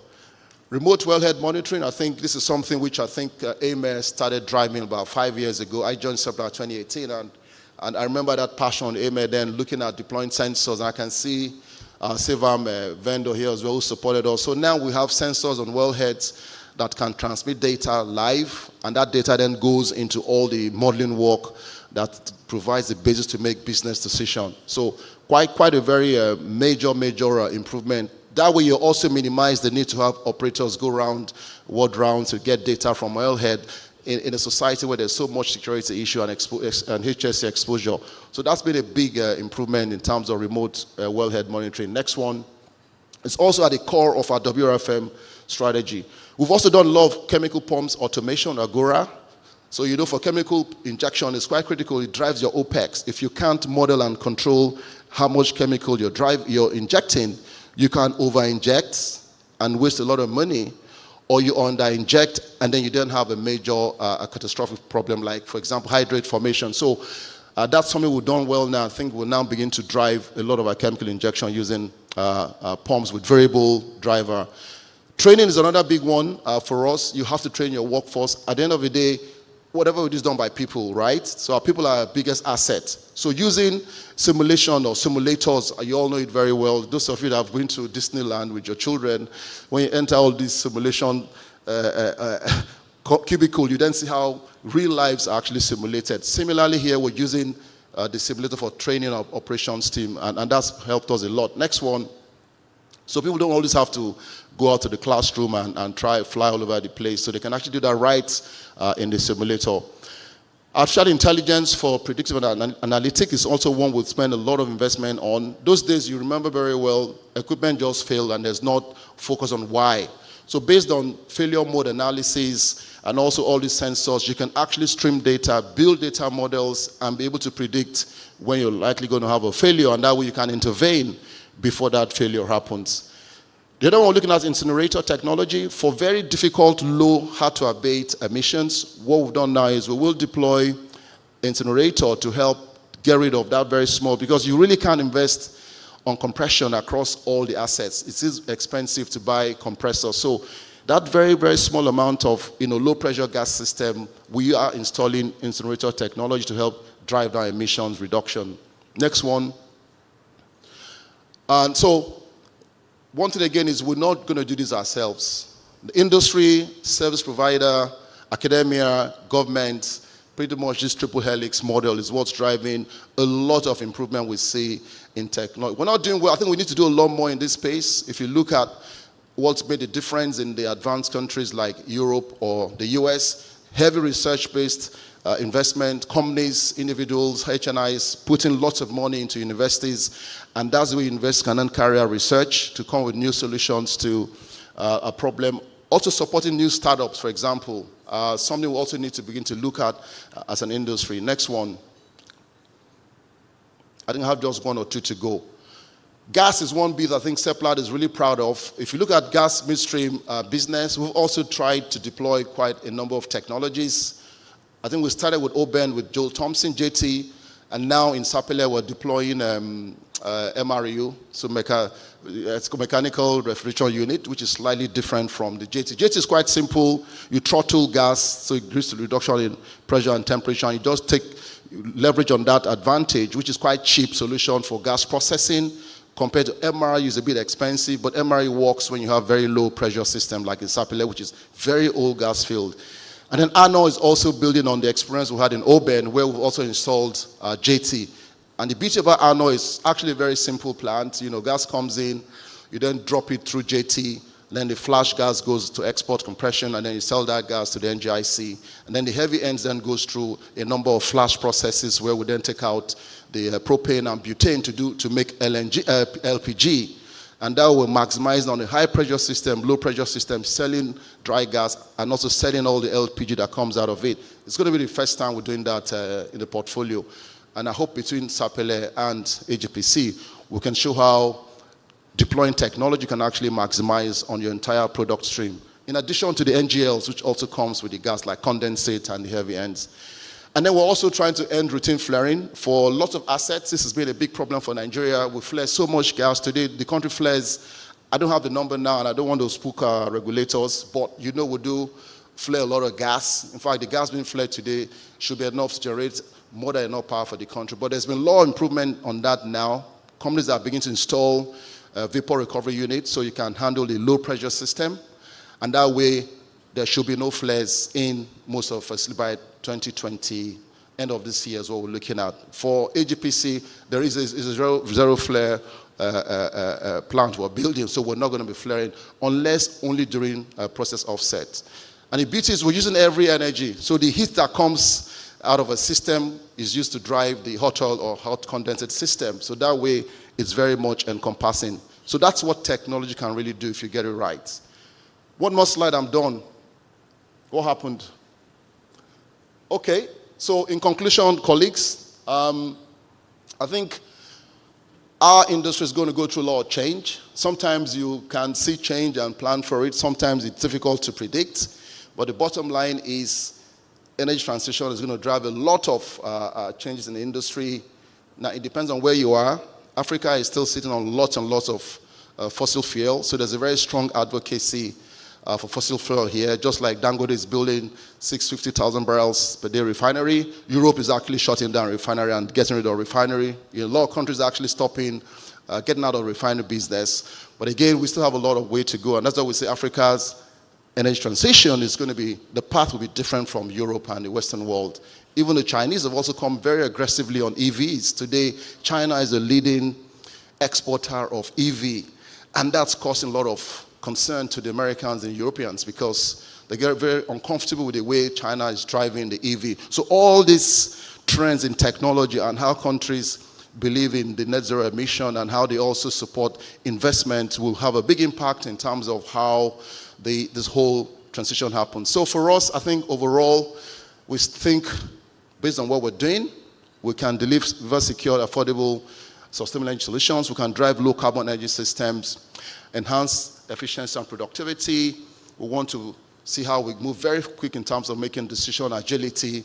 And also if decisions are going to be driven by data, then you've got to invest a lot in how you then acquire that data. And that's actually at the core of technology. So a lot of you, when you go shopping online and you click, and then before you know, you have some unsolicited mails coming. It's just because that's the way AI works. It's actually studying you, building a model around your shopping habit or your travel pattern, even going to restaurant, and then you then start having all these solutions right in front of you. That's the way, that's the whole world of AI, to make life a lot easier and help you in making decisions. There are ethical part about AI, we know, and all that, but at the end of the day, technology is still going to be core in terms of shaping the world. So, in summary, I think in Seplat Energy PLC, we're very much dedicated to utilizing energy to drive our strategy delivery in terms of delivering those three trilemma: energy, security, affordability, and also environment sustainability.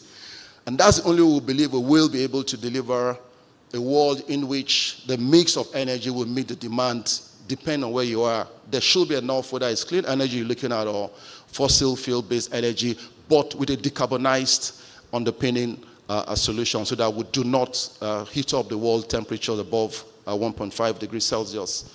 So on that note, I want to say thank you. Thank you again for listening. And I hope you picked up a few points from this session.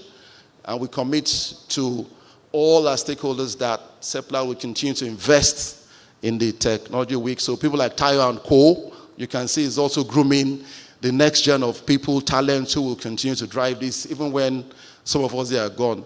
Thank you very much and enjoy the workshop. Thank you.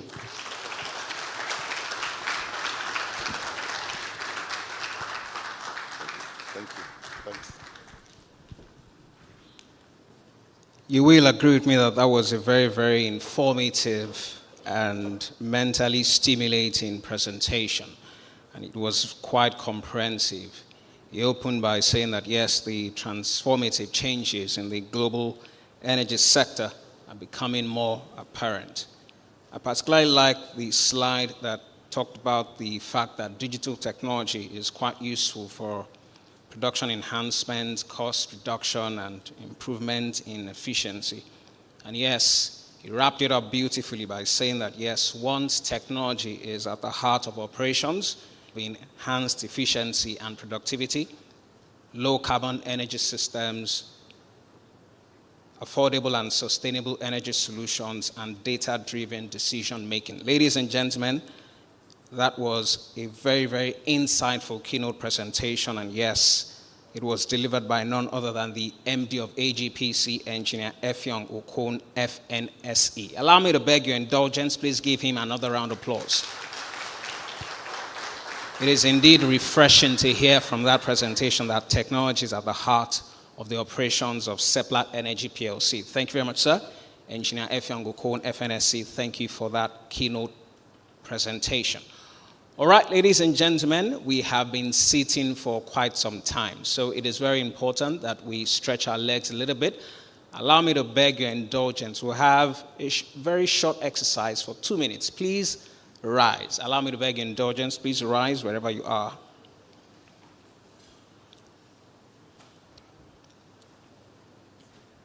It's all right to stretch a little bit, but don't stretch to the point that your seams will burst and your buttons will fly loose. No, we don't want that. Just stretch a little bit. Your leg up, right leg up, left leg up, right hand out, left hand out. Simple stretch exercises. So some of you need to pay me for fitness training later. Okay? All right. Left leg up, right leg up, right arm out, left arm out. You can twist and turn. And if you're in the mood for it, you can even bend a little bit. But don't bend too much. Please. All right. Okay. That's good. So we have a very, very short activity right now. And unfortunately, if you are not on Instagram, you'll be missing out a lot. All right? So wherever you are, please, if you're on Instagram, please take out your phone. We'll do this while standing. Pardon me, but it will be over in the next few minutes. If you're on Instagram, please take out your phone. Please type Seplat Energy, all right? Look for the handle. That's the handle on Instagram, Seplat Energy. That is the handle on Instagram. Please, there are prizes for this activity. Let me say it again. There are prizes for this activity. Seplat Energy came well prepared for Technology Summit 4.0. So please take out your phone, open Instagram, check on Instagram, Seplat Energy. That is the handle. The first task is to follow. What did I say? What's the first task? What did I say? What's the first task? Follow. First task is to follow. Then please, after you've done that, visit the stories on IG, all right? IG stories by Seplat Energy. Please check the stories.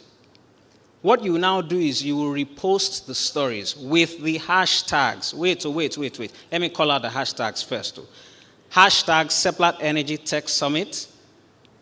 Hashtag Seplat Energy Tech Summit. Hashtag Seplat Energy. Hashtag Technology Summit 4.0. I'll take that again. 3 hashtags. Hashtag Seplat Energy Tech Summit. Hashtag Seplat Energy. Hashtag Technology Summit 4.0. Hashtag Seplat Energy Tech Summit. Hashtag Seplat Energy.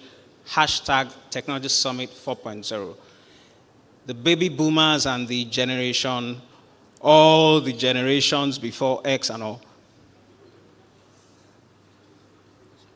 So you would also tag Seplat Energy, all right? Please tag Seplat Energy, repost the stories, tag Seplat Energy, use all the relevant hashtags. Tag Seplat Energy. So that's how we'll be able to keep track of those who participated in that activity. Please tag Seplat Energy on Instagram.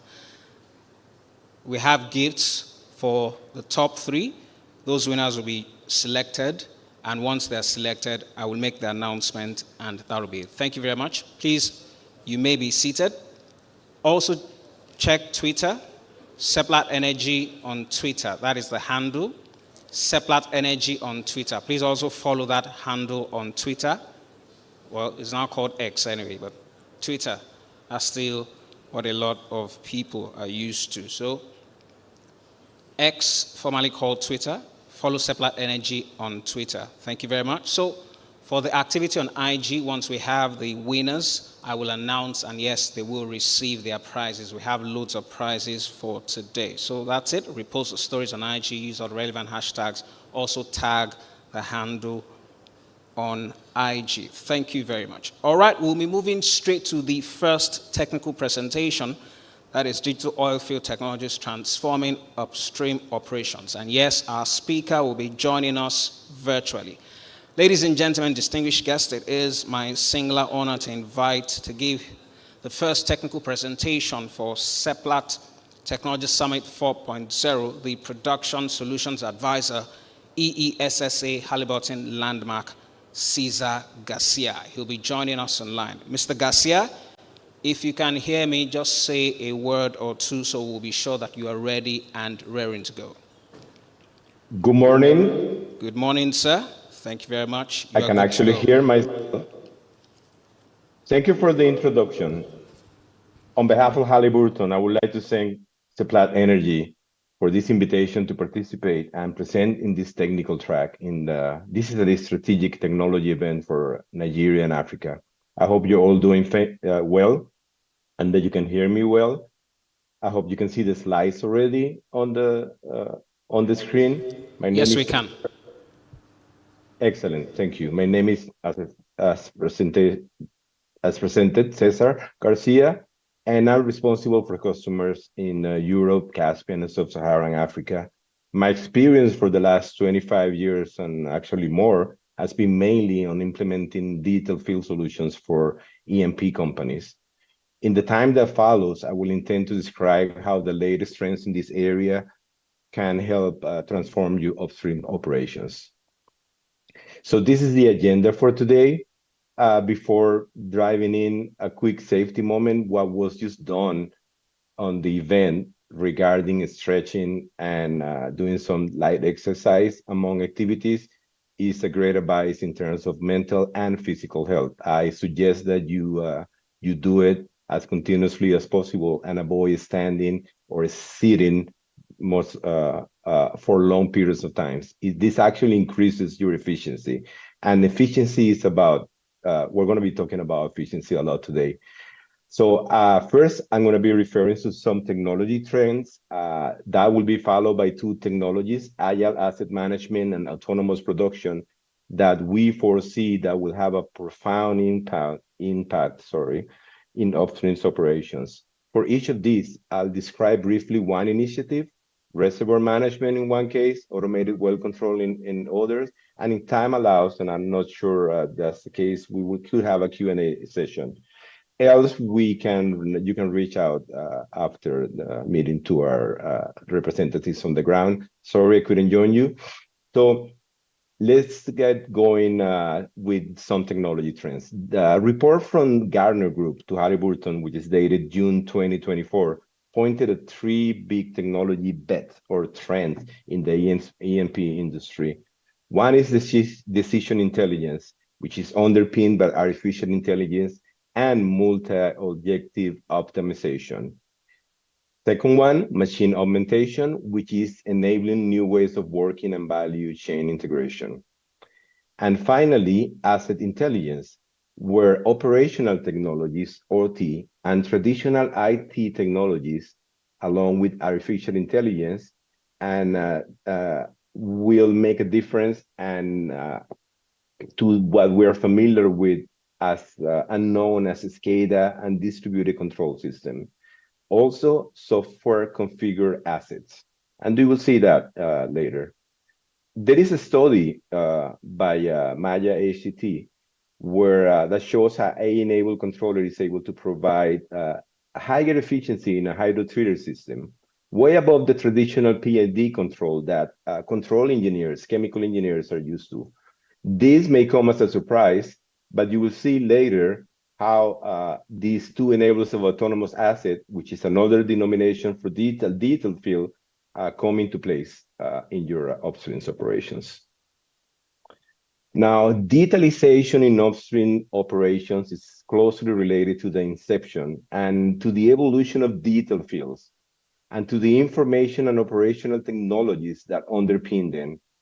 From the onset, mainly based on telemetry systems and SCADA, to the more recent concept of digital twins, the technologies are always been intended to support decision-making. Again, increasing efficiency, reducing risk, and promoting a more, I would say, optimized use of the labor force. In a definition of a digital twin is shown in the screen. This comes from the Engineering Integration Committee of the Aerospace Association. It reads, I hope you're able to read, but I'd like to highlight three things about the definition. The first one is the ability to replicate and to simulate and mimic a physical asset and convert it into a software or digital asset in this case. The second highlight has to do with keeping your digital twin or your digital asset evergreen, which is dynamic, is the ability to have it dynamically updated with information from the asset. And the last one is the whole thing is about decisions. You want to make decisions to maximize your asset value, and that's where the digital twins come in place. Another technology, artificial intelligence and machine learning, you saw in the presentation right before this technical track, a lot of references, not surprisingly, is basically around us and is quite pervasive, I would say. We're trying to highlight here a comparison from Q4 2023 and Q1 2024, published by a global market research firm, IoT Analytics. And the step increase in references to AI. This is interesting. At the boardroom discussion level, AI is getting really close to overtake inflation as the leading topic. Interesting, but why does it matter? Well, the prioritization of topics by CEOs will definitely influence investment in these areas. I like to point out at a quote by Mr. Wael Sawan, he's the CEO of Shell PLC, that illustrate how artificial intelligence and the conventional models are used to monitor equipment 24/7. What they're looking at is 5 trillion rows of data, trillions. That's a lot of information, and you do need exception-based capabilities to manage it and to alert your engineers and to make sure your engineers don't spend time, as was discussed in the last presentation, described very graphically, 60% of the time looking for data and then analyzing data continuously. This is an automated tool, which is part of a digital twin, digital field solutions. The use cases that can be addressed using AI, which are shown on the lower left-hand side for you, You may not be able to read it, but I just want to refer to the most important ones. They range for reservoir characterization, going through field development planning, and going to artificial lift optimization. Equipment performance, you saw about rotary equipment, how important it is, and so on in the previous presentation. Artificial intelligence, for in one way or another, is adding value on this, and it's becoming more and more feasible as the technologies evolve. Now, Halliburton experience includes several detailed oil field engagements with E&P companies and regulators across the world. We have implemented systems that range for a wide range of assets. In the process, we have gained significant insights into the challenges when implementing such solutions, complex solutions at a scale, enterprise scale. Data fields combine real-time data. You see your field operations on the top, and real-time data fed into your digital twin. They come from sensors, gauges in the field through communication links, and that is aggregated to data from production and subsurface system to create digital twins at the process layer or the facility, at the network, surface network or subsurface network, well and reservoir level. Engineering workflows provide automated capabilities to help process and make insights out of this is immense amounts of information, which is now considered big data. Altogether, these components within the digital twin provide the users with tools to perform decision making at the right time in ways more accurate and faster than ever before. Setting choke size, optimizing water and chemical injection, deciding on what is the optimal ESP frequency or the optimal gas lift injection rate to sustain production while increasing run life are just some of the area where these kind of solutions, digital field solutions, will support you on a day-to-day basis on your upstream operation. The digital oil field represents basically the updated wave of digital transformation for the oil and gas industry at the upstream level. Now, we have witnessed, as I say, these technologies help maximize asset potential, enabling more efficient operations. Halliburton itself is transforming the way we work in different ways, such as connecting the field to the war room and interoperating really closely with our ecosystem of customers, partners, contractors, and supplies. We're quite aware we cannot do this alone. You'll see some of the cases before and how we partner in order to provide the most optimal solution. Our portfolio is shown in the screen. Our proposition is configure enterprise solutions to maximize asset value from plant to production with a modular, scalable, and integrated approach. As I said before, we're quite aware we cannot do this alone.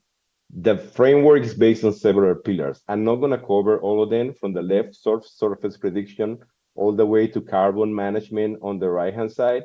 And on top, you will see agile asset management. And at the bottom, you will see data models and application pipelines, which is, I would say, the common infrastructure and the common denominator here.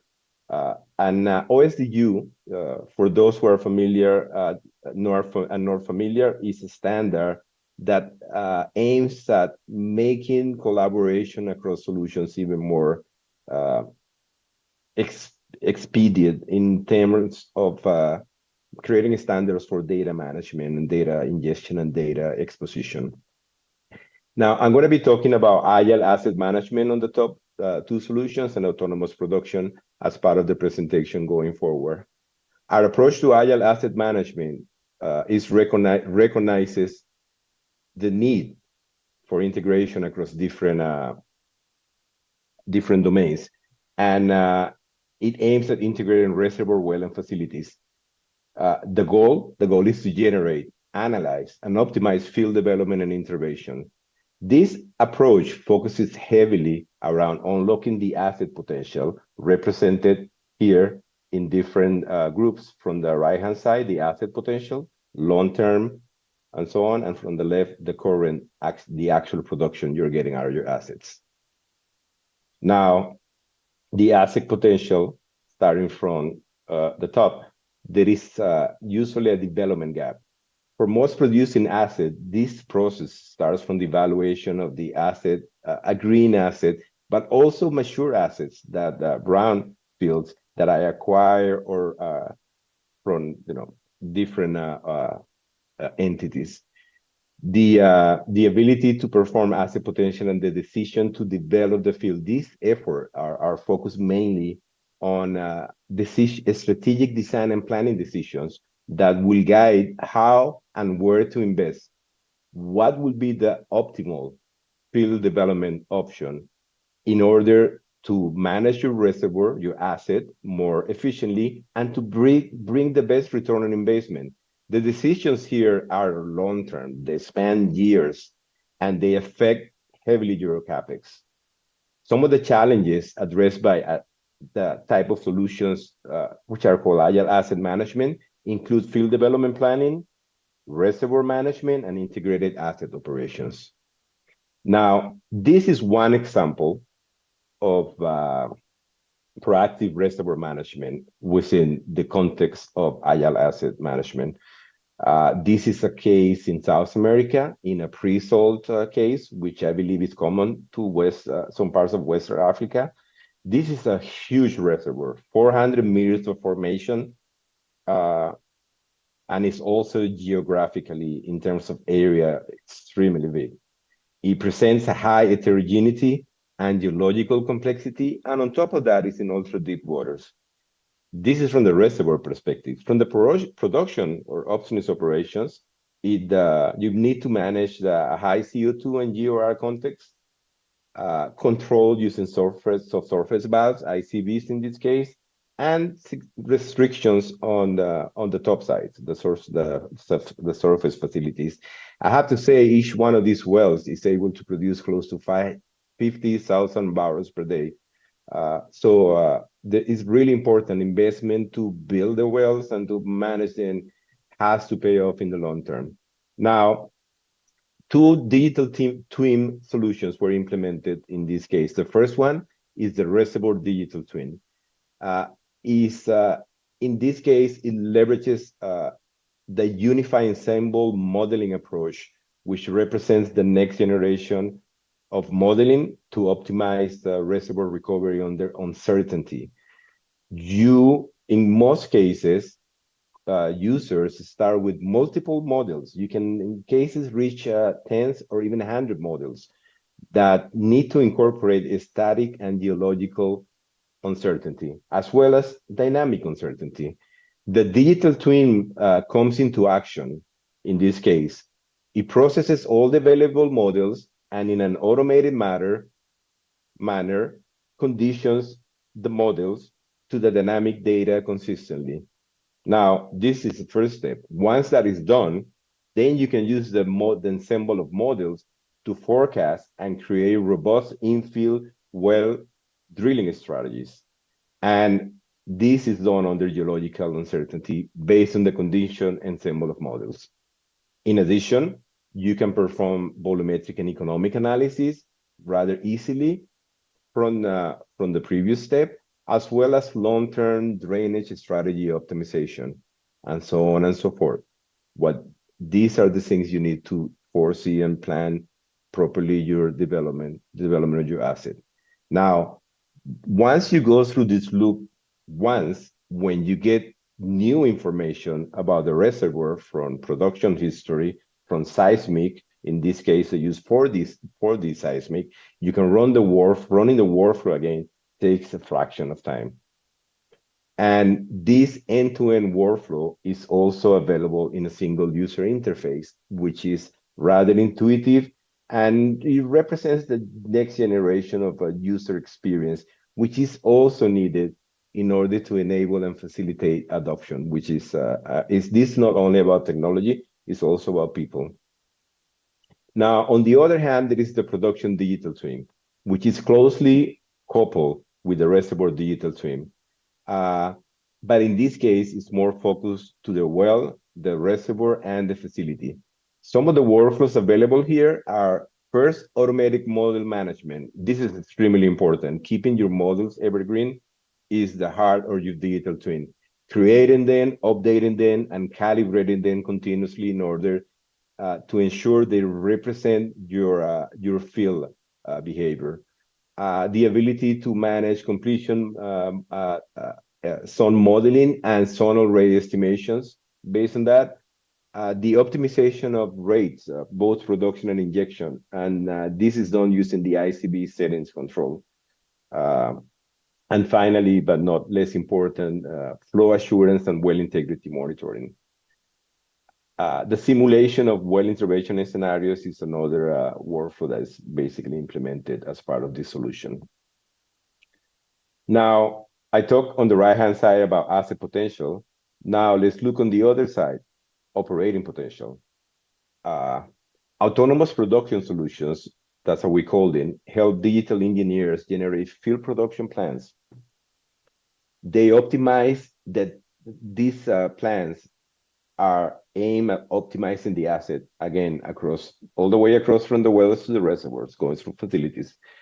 To reach the operating potential, it is extremely important to monitor and maintain the target production levels and always striving to optimize wells, their production, their run life when there is equipment, artificial lift equipment, their surface equipment, compensate for shortfalls and turnarounds, and even for depletion and decline related. At the same time, you need to be scheduling activities, changing set point, performing rounds of inspection for integrity, well testing, among others. All this while complying with the regulation and operating efficiently. Now, the existing operating and driving the existing asset, I would say, by performing activities that span, ranges of minutes or days. This is rather a quick loop compared to the previous loop of years. So what kind of tools are out there? For production monitoring, I would say that monitoring itself has been around for a long time. I mentioned SCADA systems, distributed control systems before. What is new? A few things here. The use of edge devices and advanced process control. I saw the chemical injection optimization presented before by Seplat. Yes, that's the way forward. The links, the communication links available nowadays, way more advanced, allows you to transfer more data and to leverage the intelligence, the combined intelligence of your edge devices out there near your assets, wells or facilities, to intelligence in the cloud. Now, what the cloud brings into play here is the ability to, whenever needed, put in the computer muscle or capability that will drive models for high science precision and artificial intelligence and machine learning. The goals have been always the same. At the end, increase productivity, optimize production. Now, moving forward, an example of how the technologies, digital twins, Internet of Things, or IIoT, Industrial Internet of Things, and machine learning, artificial intelligence algorithms come into place. I chose this example not only because of the relevance and the importance in terms of potential to optimize a well operation. It combines these three cases.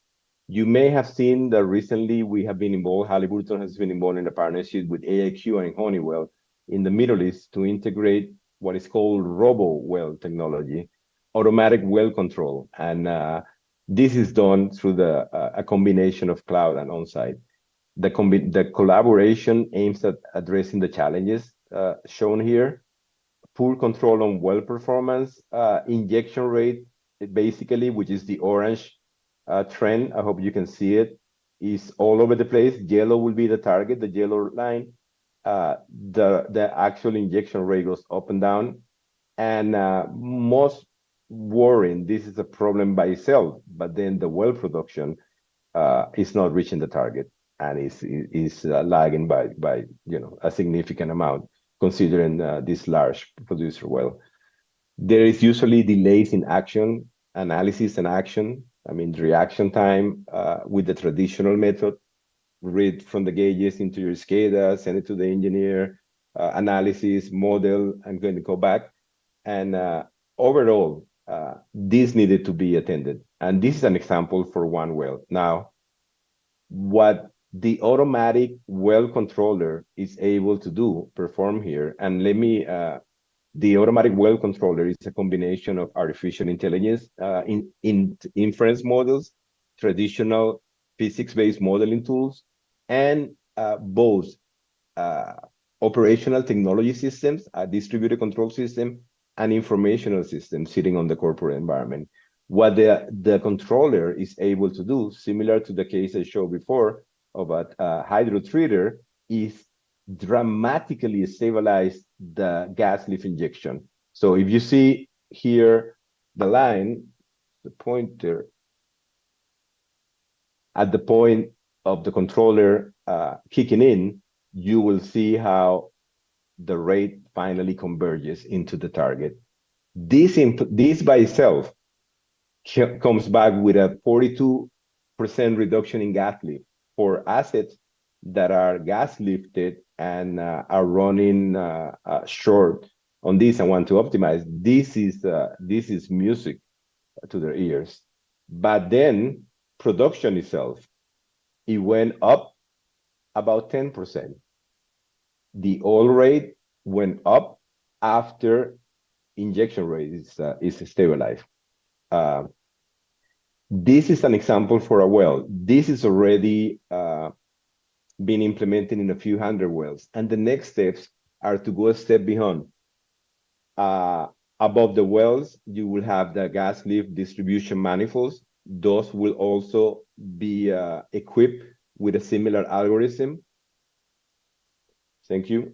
And then at the asset level, there will be a similar controller in terms of capabilities. Again, capabilities of a digital field, combine digital twin, the artificial intelligence models. Now, I want to close by highlighting that, yeah, this was a rather short spot, and there's a lot of information to take in, but there is additional information about some of these endeavors. On the left-hand side is the reservoir management, proactive reservoir management, and this is, you can search Libre Consortium and Halliburton.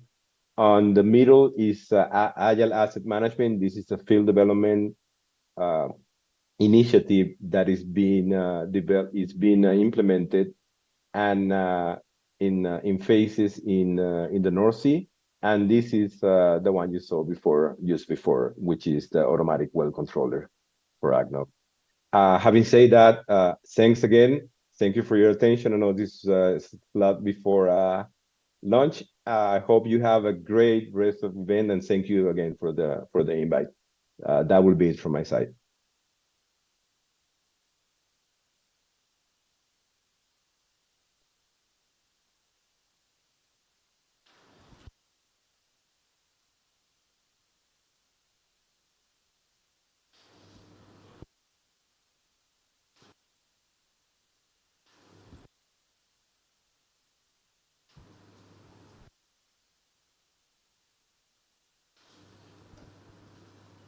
Okay.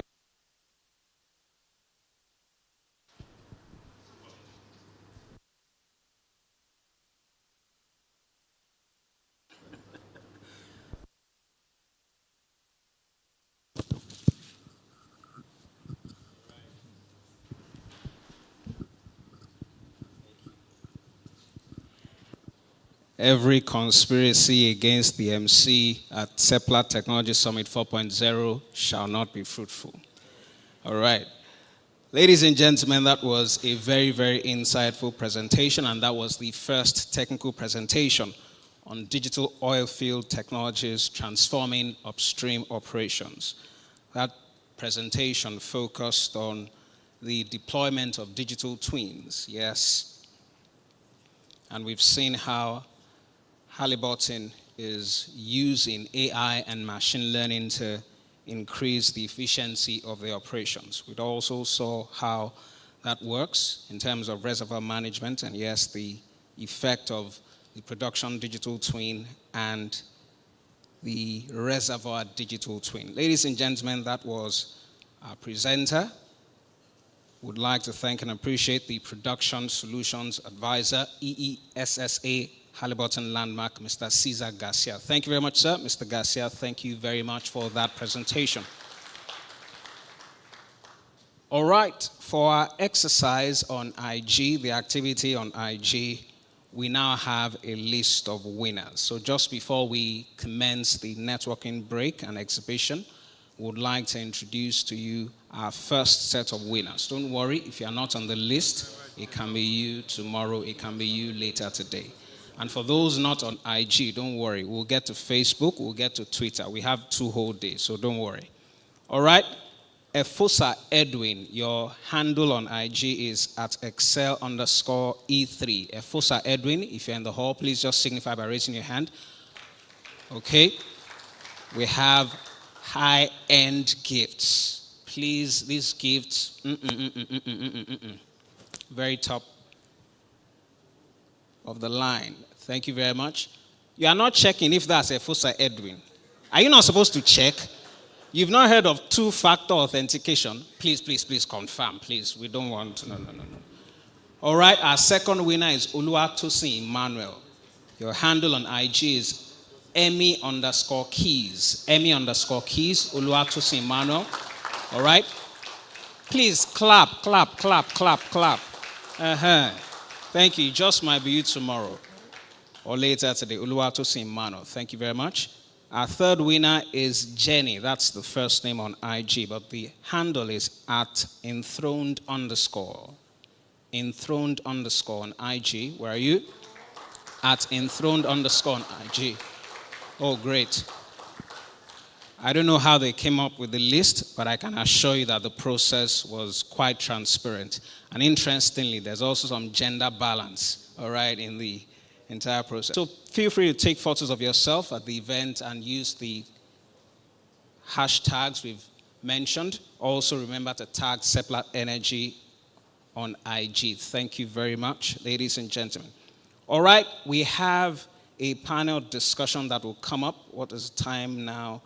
It's almost 11:30, so we have a panel discussion that will come up at about 11:45. So let's work towards 11:45. So that panel discussion is very important. They will be addressing the topic, unlocking value through digitalization in upstream exploration and production.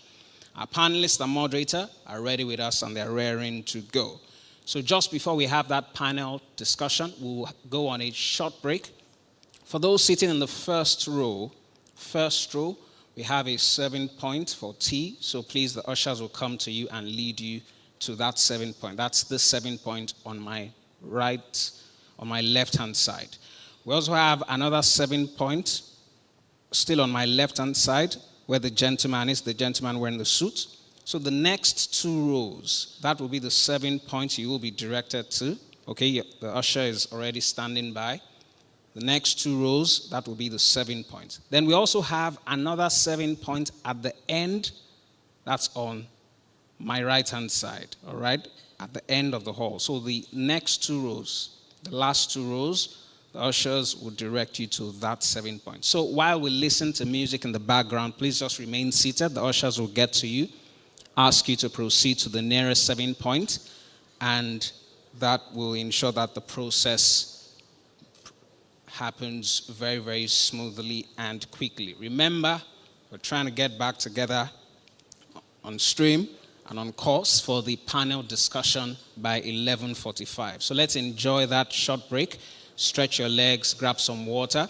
At the same time, we'll also be moving around from booth to booth. The exhibitors at the back are ready and raring to go. We'll be moving around from booth to booth, and we'll be displaying that on the screen so you can follow the proceedings as we move from stand to stand. Our exhibitors at the back of the hall will come to you right about now. If you've not been asked to move to your serving point, don't worry, just sit back and relax and enjoy the music. The ushers will come to you. In the meantime, we'll start the exhibition tour with the booths that are in here. So we'll move from stand to stand at the back, and we'll also ensure that we beam that live on the screen so you can follow the process. Enjoy the networking break. enjoy the first leg of the exhibition. It is still the Seplat Technology Summit 4.0. We will be back here for the panel discussion to commence at 11:45. I will advise as appropriate, just in case there's any need for adjustment. But until that happens, 11:45, we need to be back in here for the panel discussion. So grab your tea and come back inside, all right?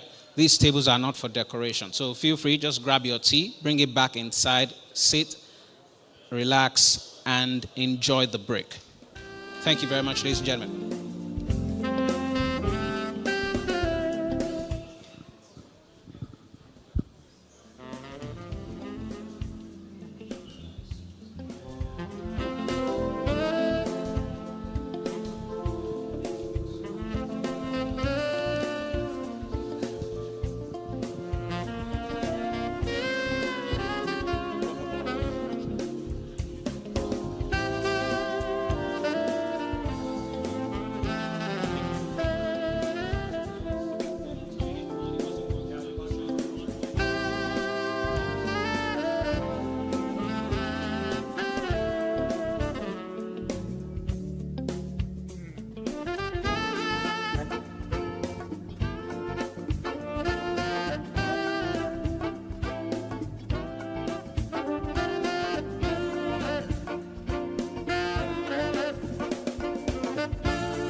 All right, thank you very much. I want to believe that you're enjoying the break.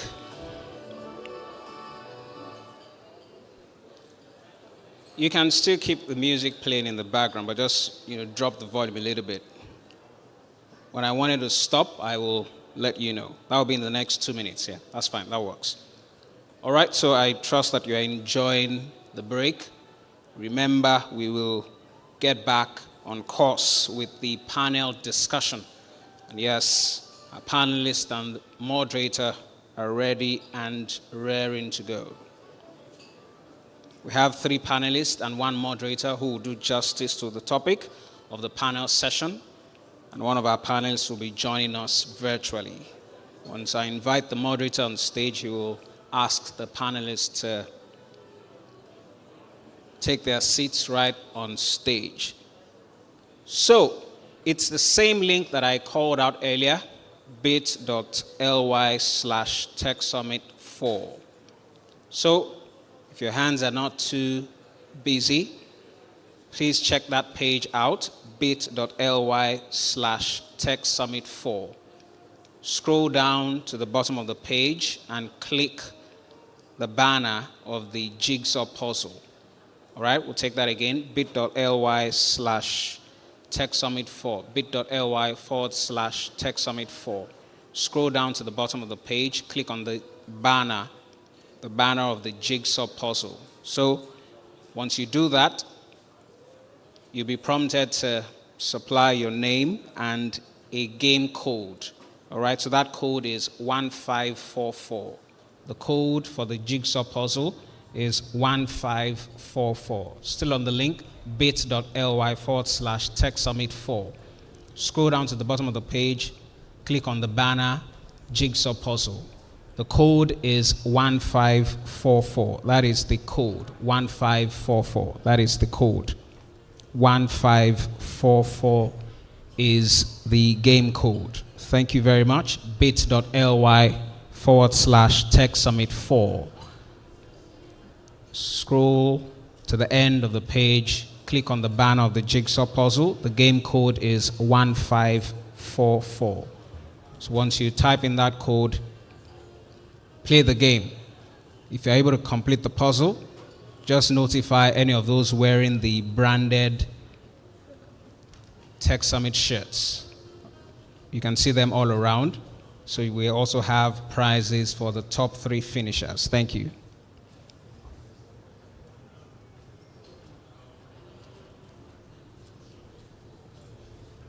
All right, so we will be starting the panel discussion right away. And yes, I will be inviting the moderator on stage so we can make quick progress. The moderator will then go on to introduce the panelists who are here with us in the room and one who will be joining us virtually.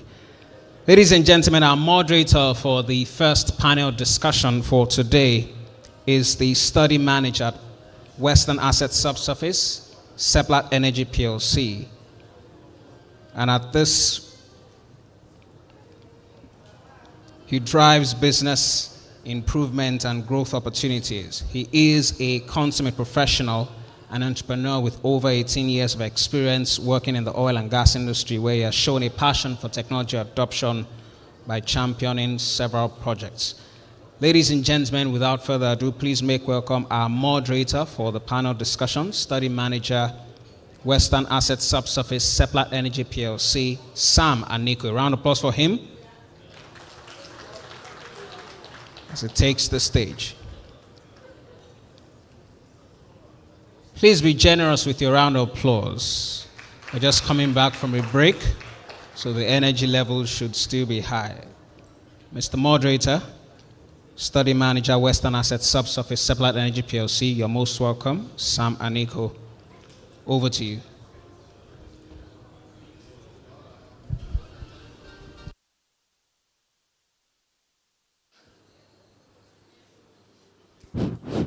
Thank you very much. Good morning, everybody, and welcome once again. I stand on existing protocol. I'll be taking you through this first panel discussion. And the theme of the session is unlocking value through digitalization in upstream exploration and production operations. I have a very rich panel to discuss this topic with me, and that will be made evident by the time I start the introductions. In no particular order, I would like to invite to the stage FNSE engineer Effion Okon. He is currently the managing director of Arnold Gas Processing Limited, AGPC. He joined Seplat in February 2018 as executive director, operations director, and was the director new energy between July 2022 and April 2024. Engineer Okon started his career with Shell in 1992 as a reservoir engineer. And of course, he has extensive experience, about 30 years, and it covers every area of oil and gas operations. He's a fellow of the NSC and several other professional bodies. And as you would imagine, he's very well traveled. I will call him Effie fondly, so I might be referring to him as Effie in the course of the conversations. Welcome, Engineer Effie.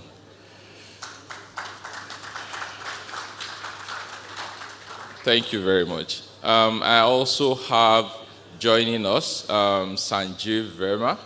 I believe he's in the room as well. He's the Vice President for Nigeria area, Halliburton. He's also been in the industry since 1991 when he joined Halliburton as a wireline engineer. He has significant experience managing the product lines in Nigeria, and he has a bachelor's of engineering in electronics and communication from the University of Delhi in New Delhi, India. And we would like to welcome you. Welcome, Sanjay. The last person, but not the least, on this panel, he will be joining us online. Please, I will need the team on the ground to confirm that he is with us. We have Engineer Tangod Egbe. He is the Technical Director, CEO of Cypher Crescent, and he is one of our panelists. He is he has been with Cypher Crescent since 2019, I believe, and he has a passion for product development, and he has over 20 years of experience in oil and gas, in petroleum engineering, mathematics, and software development. He has published books, and he is one of the people who will be sharing a lot of insight with us today, because he plays a very major role in the triple helix space in Nigeria, and I believe he has a lot of experience he'll be sharing with us. So I would like us to welcome Engineer Tangod Egbe. Can the team please confirm that he is online and he can hear us and we can hear him, please?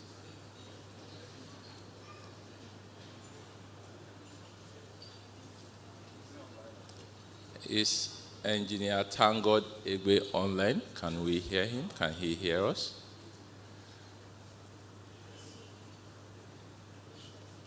I can hear you, Sam. Fantastic. So you can hear us, Engineer Egbe? Thank you so much. Okay, fantastic. Welcome, Engineer Egbe. So we'll be jumping into it. Like I said, this panel session is touching on unlocking value through digitalization in upstream exploration and production. This engaging panel will be engaging us on the transformative impact of digitalization in upstream exploration and production operations, and will highlight how advanced digital technologies are unlocking value in the oil and gas energy space, enhancing operational efficiency and driving innovation. Some of the things we'll be touching on includes the use of big data analytics, implementation of IoT and AI in exploration and production, and the critical role of cybersecurity in safeguarding digital assets. And some of the insights that they will be sharing, of course, will help us understand some of the things we can do to overcome the challenges and to capitalize on the opportunities that exist in this space. So once again, I would like to welcome our panelists, and we'll be taking questions. We'll be having these discussions with them, and after that, of course, we'll have an opportunity for yourselves in the room and for those online to also ask questions. Of course, it's supposed to be a knowledge sharing session. So while we share knowledge, we are also keen to hear comments from you to also contribute to the train of the conversations we'll be having this morning. So I'll start with the questions in no particular order, but I would like to invite Engineer Egbe, who is online, just to make sure he's with us. I think one of the interesting things about technology these days is people join meetings online and you are not quite sure they are there. So let's test whether Engineer Egbe is with us. So we'll start with you. Engineer Egbe, I think the focus of this question is really about what you believe are the biggest challenges that we face in implementing digitalization in upstream exploration and production, and what are the options available to overcome these challenges? Good morning, all. Can you confirm you can hear me? Yes, we can hear you. Please go on, Engineer Igwe. Okay. All right, thank you so much. And thanks for the opportunity to be with you. Okay, so thanks for the opportunity to be here and speak around technology. I'm very passionate about. And when we look at employing technology, digitalization, and experiencing this for the past 5 years, 7 years, for the progress we have is equally substantial. We start looking at it, we actually do the research 4 years and what we are doing in the different organizations and why are we not making it. And look at that is basically of operational leverage. This is really not working, Actually have very low leverage in Nigeria when we want to apply technology. That's basically that make progress. What that means, which is finance, understand, leverage for operating leverage means we can be running the business with actually very low cost of time. If you increase, for those in finance, if you have high variable costs, to increase sales, actually your margin is actually very low. The perfect point you want to be is basically where you have very and very low variable costs. Once you increase sales, you have very high. The same thing applies to us. We have actually not invested. So for you to actually make progress, you need to invest in infrastructure. If you have a case where we are deploying, it seems as if it's expensive because we don't have the infrastructure. We also don't have the talent around. Those are basically things that give companies a very low level of applying. Basically, how prepared are we to take up as a mindset leadership, especially as investment infrastructure? I need to develop a trained staff or to actually drive that. So the key reason is basically how our change our mindset to know that apply technology digitalization is upfront investment. This upfront investment are actually not done. And if we spend so much, it's very cost to deploy. And we start comparing ourselves and companies abroad. Very low cost. Because we're actually spending a lot on the variable cost to deploy that makes it very. So I'll look at that as basically the key thing is the low operating leverage, and we need to invest more on infrastructure, we need to invest more on talent development, and also long-term planning to understand the tech horizon that we need to move.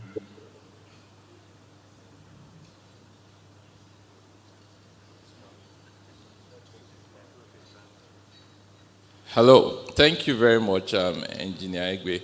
Unfortunately, I think the network is a bit choppy. I will be counting on both the team here and yourself if you could probably check that out before the next question. But I'll try and pick out a few things that I heard you mention. You talked about investment in infrastructure. You talked about developing the talent to manage the transition or the use of these technologies, and then you talked about long-term planning. So indeed, one of the things that we've also mentioned is usually the fact that the industry has been around for several years, so there are existing systems already in place. And so the question is then, how do you integrate with the new digital systems that we have now? If you permit me, I would like to ask Mr. Sanjeev to speak to that while you try and work on your internet. Yeah, good morning, everybody, and thanks for the opportunity. It's interesting on this digital front. Sam, you shared these questions with me, and my son, he used to work in Landmark R&D. One of his expertise is in artificial intelligence. So I was talking to him, and I mean, this is also what the new generation is all about, right? So while I was talking to him, over the 2-3 minutes, he was in phone. I told him, oh, these are the questions which we're going to discuss tomorrow. He said, okay, send it to me, right? So I emailed it to him, and within 2 minutes, I had all the answers to all the 10 questions. I said, what happened? How did you do that? So it's Chat GPT, right? So what he did was he used these questions, and he said, okay, Chat GPT, these are the questions, use my CV, and please give me my answer. So it was a very good example of digital in use, where I had the answers to all these questions in 2 minutes, and that was a big example. And we kept discussing and said, okay, digital, let's find out how much money is spent on digital globally. It was mind-boggling number. It said $2 trillion are being spent on digital transformation annually since the last 2-3 years, a huge number. Okay, let's find out how many people are working on digital transformation. So like 55 million people globally are working on digital transformation. It looks like this $2 trillion will become maybe 4 or 5 trillion by 2030. They say, okay, how does it impact us? Now, what is this digital all about? Before we go into the oil and gas industry, I would say it is impacting all of us.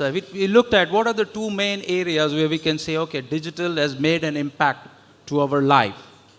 So, okay, what is it? One is, how do we all consume content? All this Netflix and, Amazon Prime, YouTube, we had this, we talked about Instagram. So that's how people are using, using content. And it's like this, me and my wife were talking about something, and within 2 minutes on Facebook, you say, oh, here it is. Here is this is available. I don't know whether Google is listening to you, but I mean, you see the impact of this digital in your life every day, how it is making things simpler. The other example is e-commerce. It's become so easy to buy. Now, coming to our industry, oil and gas, and we think of what are the challenges, I think probably one of the major challenges will be around how do we train people, get people excited about digital in our field. Second, I would say we all think, and maybe we're right, and you're from a subsurface background, our data is complex, it's dispersed, geographically dispersed, it's available all over. And I think if you said that 60% of the time people are spending just getting access to the data. There are tools available today who can analyze the data, but our challenge is about that dispersed data. It's available all over. Our drilling reports are probably still available in Word or PDF or on paper. So there's a lot of work needs to be done. That's one of the challenges we will have as we implement this into our world. And then, of course, infrastructure, right? And if I look at from a Nigeria perspective, there's no good network today, even to listen to a person. So how do we really use the legacy network or infrastructure? How do we improve it so that it becomes useful? Let's look at our, well construction activity. How do we really monitor remotely? The technologies are available, but I think those are going to be the challenges as we implement digital in oil and gas, and specifically in Nigeria. I think in Nigeria, there's a huge opportunity for us to use digital to really impact every part of what we do. That's all from my side. Thank you very much, Sanjeev. Thanks for that contribution. One of the things that have been suggested is usually, like you said, to begin to move these huge amounts of data that we have in Excel, in Word. It's probably a very big pie. So rather than chomping at everything, it's just probably taking it in bits and pieces, doing a phased integration.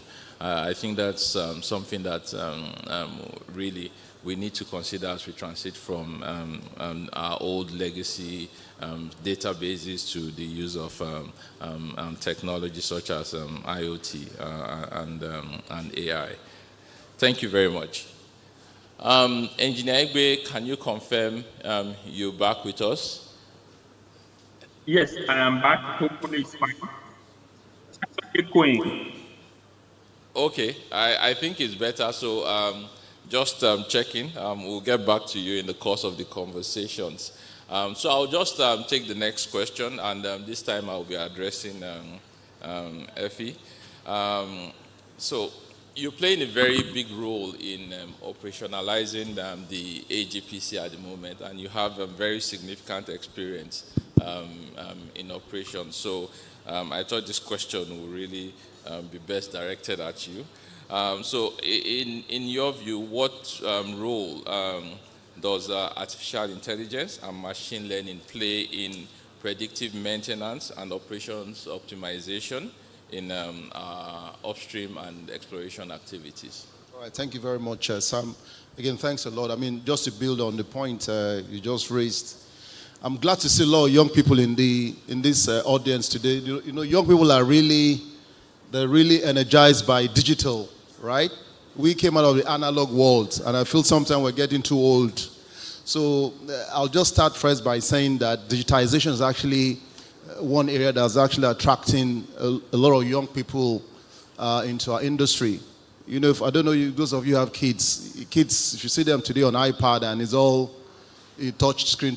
In our world, we never had that kind of opportunity. We had to code Fortran, and we'll learn the hard way, and you sweat each time you run a routine and it crashes. So I'll say for me, if I look forward in the industry, AI, machine learning is the future. Let me start with the areas which you just touched on. So let me just first give a bit of a context. AI and machine learning is not actually new, to be honest. I started my career 30-something years ago. The difference is those days, so when you drill wells, we acquire a lot of data, whether it's gamma ray, resistivity, or the seismic guys. We have our discipline chiefs here, Deji and Uche, Pete, and then Chooks, or reservoir engineering. The problem I've always had is we didn't have the computing power back then to be able to do lots of stuff like building models and then be able to do prediction. But in a very simple, rudimentary way, I remember very well, we still did some of AI because you cannot drill wells everywhere in a reservoir. So you drill wells in a few locations, you take the data, you use neural networks to train that data set, and you then predict rock properties where you haven't drilled wells, right? That was a simplistic form of AI, hands-on experience I had. But it was very, very hard. Imagine looking at 10 wells in a reservoir, you're training the data, using neural networks, writing all kinds of algorithms, and then to be able to predict. That's very much what AI really does. So take data, build a model, predict, and as you get more data, you can refine that model so that your predictive capability becomes robust. So what's then changed now is the world has moved on very fast in terms of HPC, high power computing, that you can compute with more powerful machines in the cloud or even on premise. And you have a lot of data scientists now, which is a big profession that's really grown in the past 20 years. And now you have all these guys who build data models very quickly. It will take me probably a week or 1 month. These guys can do it in a few seconds. So the algorithms have become very, very powerful. That's what has changed. So coming to the point Sam just raised, to focus on predictive maintenance and also looking at operations. So for maintenance also was one of those disciplines where things were a bit behind, because we did maintenance based on work orders, and then once you write the work order, you then say maintenance, go do a preventive maintenance on a pump or a machine or whatever, then you come back. And then sometimes compressors just trip, and then you start running around the plant, let's get the plant up, and you go through a black start with diesel gen till you get your plant running. But these days, with temperature data, pressure, vibration, which you can get easily from any rotation equipment. The biggest problem with any facility, whether you run an FPSO in deep water or a flow station onshore or a gas plant, is normally with rotating equipment. So compressors and pump. So you hear people talk about predictive analytics, maintenance, a lot around compressors. Because the compressor is the soul of a plant. Today we're building AGPC and we've got flash gas compressors, export gas compressors. Once these compressors go down, it means that plant goes down. So what has happened over time now is data models have been built using vibration, temperature and pressure data, and you can actually predict how a compressor will behave. Very similar to what our subsurface guys have been doing the past 50 years, using seismic to model reservoir, predict how the reservoir will behave, do production forecasts on the basis of which will take multi-billion dollars investment. And as you start to produce a reservoir, you start getting more information. You recalibrate the geological model, the dynamic model, to improve that predictive capability. So that's what AI is doing in the operations world, where all our rotating equipment, whether it's compressor pumps, you can build models, you can predict, looking at the trends, this compressor is probably going to go down next month or 2 months' time. You can then intervene, and then you avert that trip happening. Huge impact. And why is this important? You can imagine some plants do like $4-5 million every day. And each time that plant goes down, it means you're deferring cash, you're deferring value, you're deferring production. So it's one area in the operations world, maintenance world, where we're seeing AI, building data model has become very, very powerful. And you heard the presentation by Halliburton. There are all kinds of models provided as the industry by all these service companies, and it is a collaboration between service companies and operators. So that's regarding operations maintenance. If I then go to the other part, if you look at our industry today, apart from surface operations or production, engineering, design, subsurface is one big area, which is the soul of every business. If we can't get our reserves right, predict performance, then we're investing in the wrong direction. So AI has been quite instrumental in terms of our subsurface imaging capability, that we're now better in terms of predicting subsurface properties. A very good example is our geologists who look for direct hydrocarbon indicator, for example, or you go through seismic inversion, you look at acoustic impedance. This is how you then find out where do you have hydrocarbon at all, either in a green field or in a matured field. All that is how this is helping us in the subsurface world to improve prediction. Then drilling as well. These days, we're drilling. I remember those days for drilling, when you're going through that very critical part of the reservoir, you must have a geologist on site to help determine how do you land the well. But that's all gone now, because real time, you can stream gamma ray resistivity, whatever data you're having in the field can be transmitted into the office, such that the engineer or the geologist in the office can actually make decision in the office. So you don't lose too much time keeping a rig. Those days we wait for, you get to a well TD, let's say midnight. Office, they've all gone to bed, and you're waiting till next morning to make decision.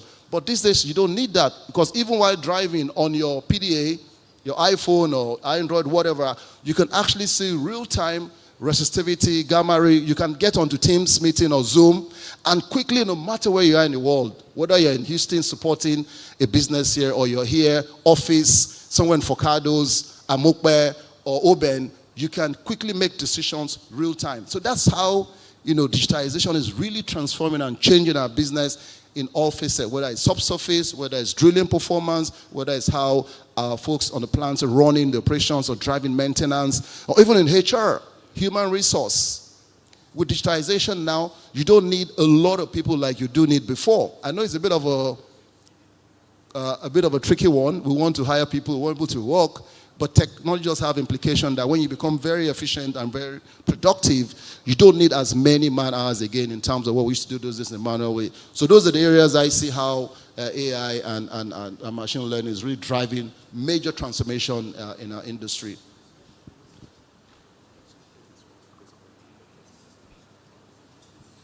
Thank you very much, Afi. I think in the course of when you were speaking, it just occurred to me when you talked about improving computing power, and it flashed back when I applied for my first job. I had to go to an internet cafe, I had to buy 30 minutes, and I had to fill the form, and my 30 minutes became an hour 30 minutes because there wasn't enough time to finish filling the form because the internet quality was poor. And now I'm asking myself, just when Sanjeev spoke, he talked about watching a full movie now on your phone. I mean, that's to tell you how far we have come. And this wasn't quite 20 years ago. So really, I think the improvement in computing power, you mentioned that as one of the things that has really helped us so that we are able to process data real time. And you also talked about predictive analysis, analytics, gathering data from equipment and using that to predict what the performance will be like so that we can intervene before machinery breakdown. You also talked about helping us to integrate different sources of data. You mentioned the geologists, the PP, drilling operations, and people are able to integrate data to improve efficiency and decision making. I think those were the key points you touched on. Thank you very much. I don't know, Sanjeev, you wanted to, you like to add something to that? Yeah, I think if he has covered most of the things, but from a drilling perspective or drilling tools, what we use for our drilling operations, they are computers on its own, right? Today, with automation, geosteering, we're able to drill wells almost remotely. And of course, there is an angle of predictive maintenance there because these tools go through a lot of vibration. So a lot of, computer power or AI is being used to predict how to really keep these tools moving. When do you choose a part or when do you change a part based on the historical data is being really critically used right now. And again, very good point on the human performance, right? I mean, there are so many tools today available from a digital perspective just to ensure that you are monitoring the talent profile of a person or doing succession management in any organization. So a lot of tools help us monitor and develop a career path for the new generation, which is very, very important for us. Those are things I will add. Thank you very much, Sanjeev.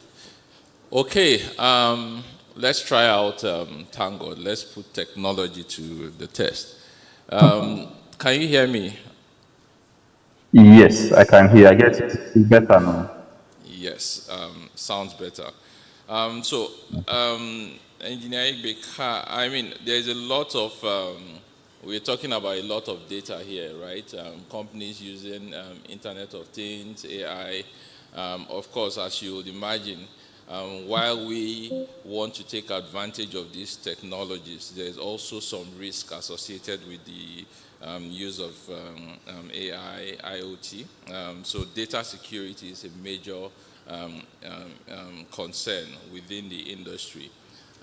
Just recently, I recall my company sent out a notification talking about classification of data.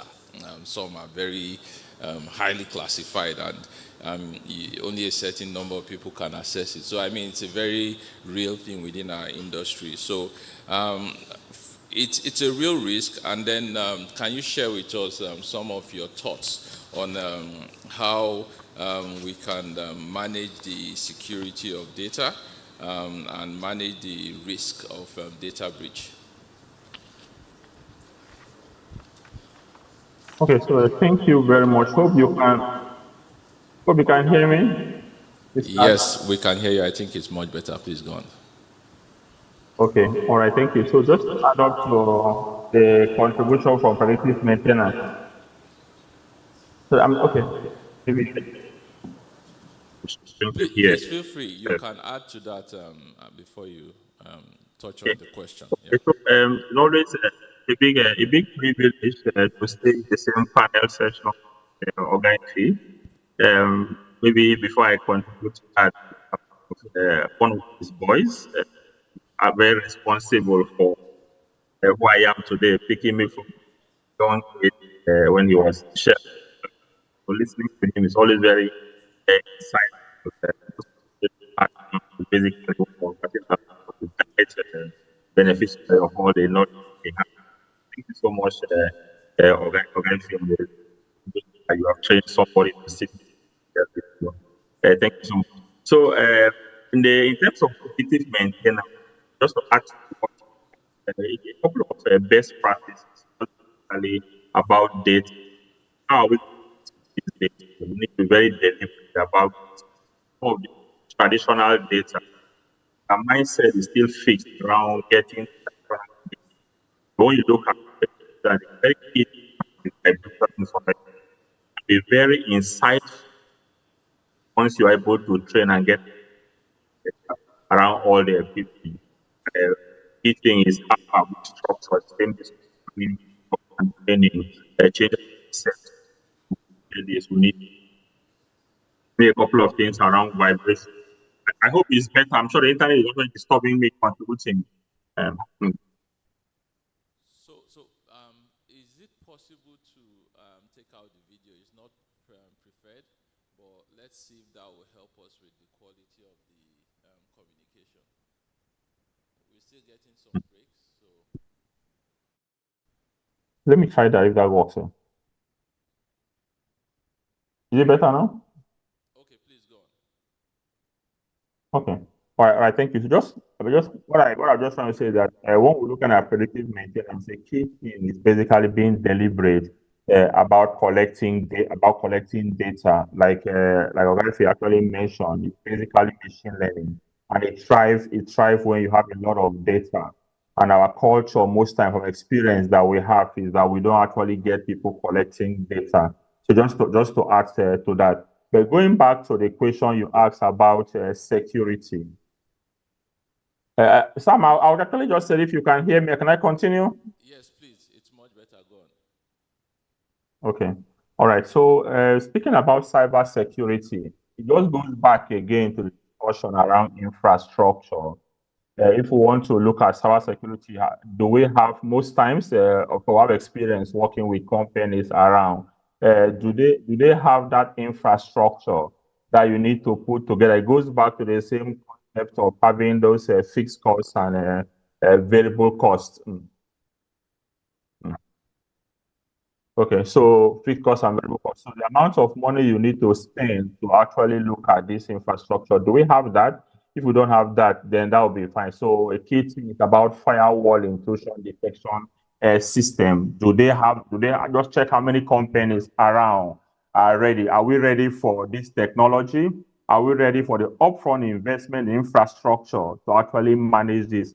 Are the key issues that we are actually having? We're seeing people having, because we deploy this without proper planning. Firewall intrusion detection and prevention technology exists. And also something as simple as VPN. VPN, it sounds simple, but a lot of companies actually do not actually have those facilities put there. So once you put that, you actually get that done. But first of all, the most important is actually to have a data security policy.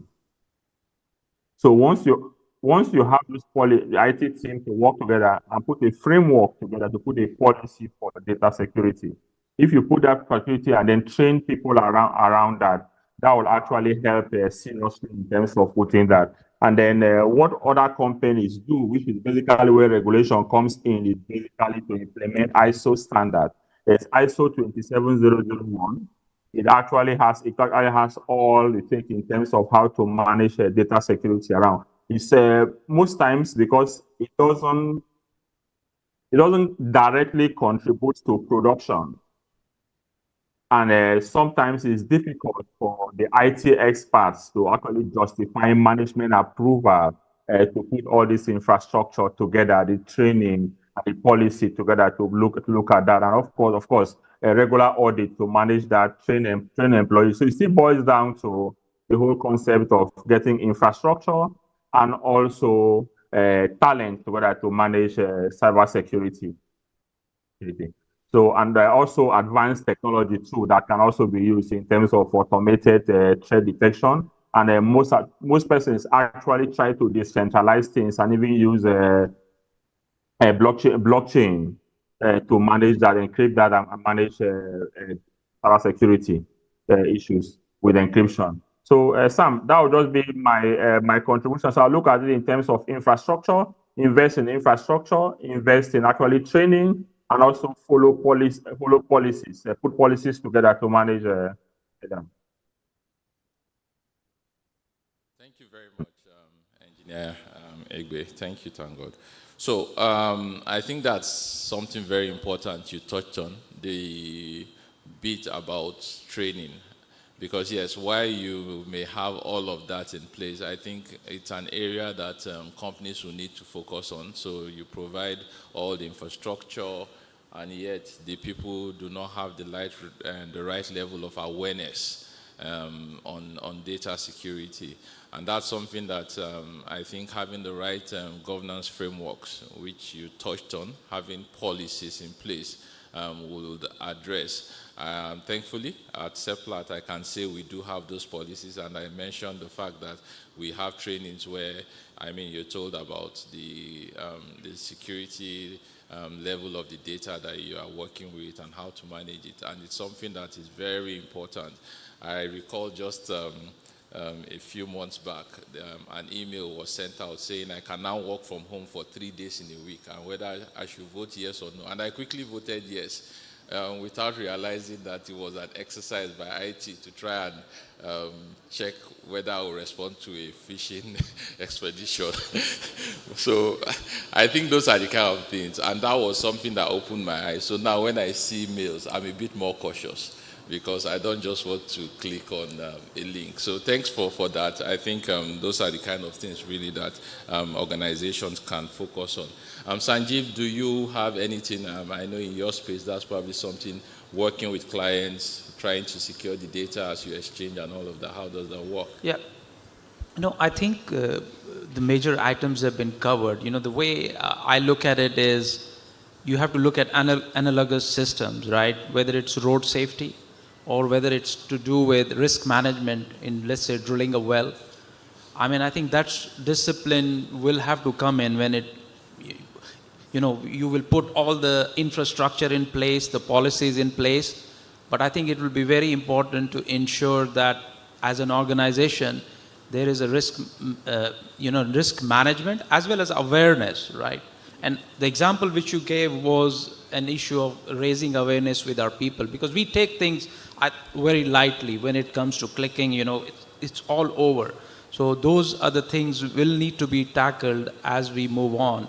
The other thing is really learning from, mistakes, or learning from other examples, or building strategic relationship with organizations who are sort of experts in this. Within Halliburton, we have built strategic, relationship with Microsoft and Azure, and using that to ensure, better security of data. So that's going to be very important for every organization to ensure, those relationships are there and those learning is there, and keep on working on awareness. It's like the safety culture in our oil and gas industry. You have to keep talking about it. Otherwise, people, will forget about it. So I think we'll have to treat oil and gas industry has done an excellent job in managing safety because of all what we do in the focus towards safety. Same thing has to be applied to management of data, even maybe more. I think that's where we'll need to go. Thank you very much, Sanjeev. I'll stay with you. So the implementation of IoT, how would you say, and digital technology, so how would you say it has led to an increase in operational efficiency and energy efficiency within our operations? Yeah, I think, Internet of Things, today, the way I look at it, and I think if we mentioned that AI was there 30 years back, right, and a lot of things were being computed. Today, the new tools which we have, and I think across having coffee, we were talking about every piece of equipment which we are putting together today, whether it is in the facilities or whether it is in drilling tools, etc., are becoming IoTs. What that means is more data is coming up, and we have systems in place to use data to analyze either in terms of predictive maintenance or making the right decisions, right? We are saying we can drill a well remotely, but it's very essential to ensure the right decisions are made in terms of, what flow rates or, what should be the direction of the well, and correlating it with the geological model. So I think that the tools which we are using today are giving us that power or that data, and then you use the software to enhance the decision making. Thank you very much. Thank you. I think that's very important. It's about, like you said, automating things. That helps with decision making. Speed and efficiency. Yeah, the speed of decision making is much better. Effie, you want to add something to that? Well, I think he's covered it all. This business about decision making is about money, right? We need to make cash. Anytime you make the wrong decision or you're wasting time, you're leaving cash on the table. And it's also about safety. We don't want to kill people, right? And our performance has improved a lot. Those days it was okay to have 3-4 fatalities on your scorecard. These days is 0 fatality, because we also don't want to kill people. And the last one for me is around the excitement this brings for younger people. I think it's making our industry becoming really interesting for quite a lot of young generation who are actually smarter than us. We might argue about the Gen Z and X or Y or millennials. You may think they are lazy compared to the older ones, but I think it's just the way they think is different. It's not that they are lazy, they are smarter, and then with the kind of tools and platforms they have today, they don't have to go through the difficult path we went through. I think that's a challenge you have. I know one of our former presidents said our youths are lazy. I don't think they're lazy. They're just smarter. Thank you very much, Effie. That's a very contestable position. Someone will say, why learn the Darcy's equation? Someone said, well, you have to know the Darcy's equation so that you understand how the software works. But I know that's a very interesting conversation that is ongoing within the industry. Someone like Engineer Tangod, who knows all the equations, all the mathematical equations, will probably think, to develop my software, I need to know all the fourth order and fifth order, be able to solve all the fourth and fifth order equations before I can build a software. But thanks for that. I'll just talk about something that is very key in our industry now, which is meeting regulatory requirements. There are more stringent regulatory requirements. Even financing is becoming more difficult because people are asking you, are you meeting environmental goals before they give you money to drill wells? I know it's one of the things that Effie also touched on when he talked about the low investment levels and the fact that people are more stringent now, and they want you to guarantee that whatever money they are giving you is not going to be impacting negatively on the environment. So the question then is, Effie, how does the utilization of digital solutions help organizations comply with some of these stringent regulatory requirements, and how can it also help to attract financing from banks and organizations that actually support the industry with funding? Thanks, Sam. I think I'll first put a caveat out there that regulators are always behind. We need to come to that reality because the way technology evolves and is developed is always ahead of regulators. And that's why you see these days, sometimes, sorry to say, when regulators catch up and they discover gaps in some of these workflows or systems, they now start putting all kinds of fines. If you follow the news globally, you see lots of fines by the European Union on Apple, lots of fines on this, because these companies are way, way ahead. It doesn't mean that regulators. The problem is you have to understand what are you actually regulating. It's a big problem globally in almost all sectors that technology development, the way technology is going, regulation will always, always come behind. We'll never, ever, ever be able to catch up. But the beauty about what I see in terms of how things have changed now is digitalization enables both the regulators and the regulatee, or what's the word you call people being regulated, like, like ourselves in the industry. They're pretty much at some sort of same level playing field because they also have access to all information, right? So if you stream data live, the regulator has got access to that data. Again, depends on how sophisticated that regulator is. In some part of the world, regulators are always pretty much behind the industry because there's not a lot of investment in terms of the tools. This is about having modern tools and the culture of how you use the tools and the data to make decisions and check whether companies are complying.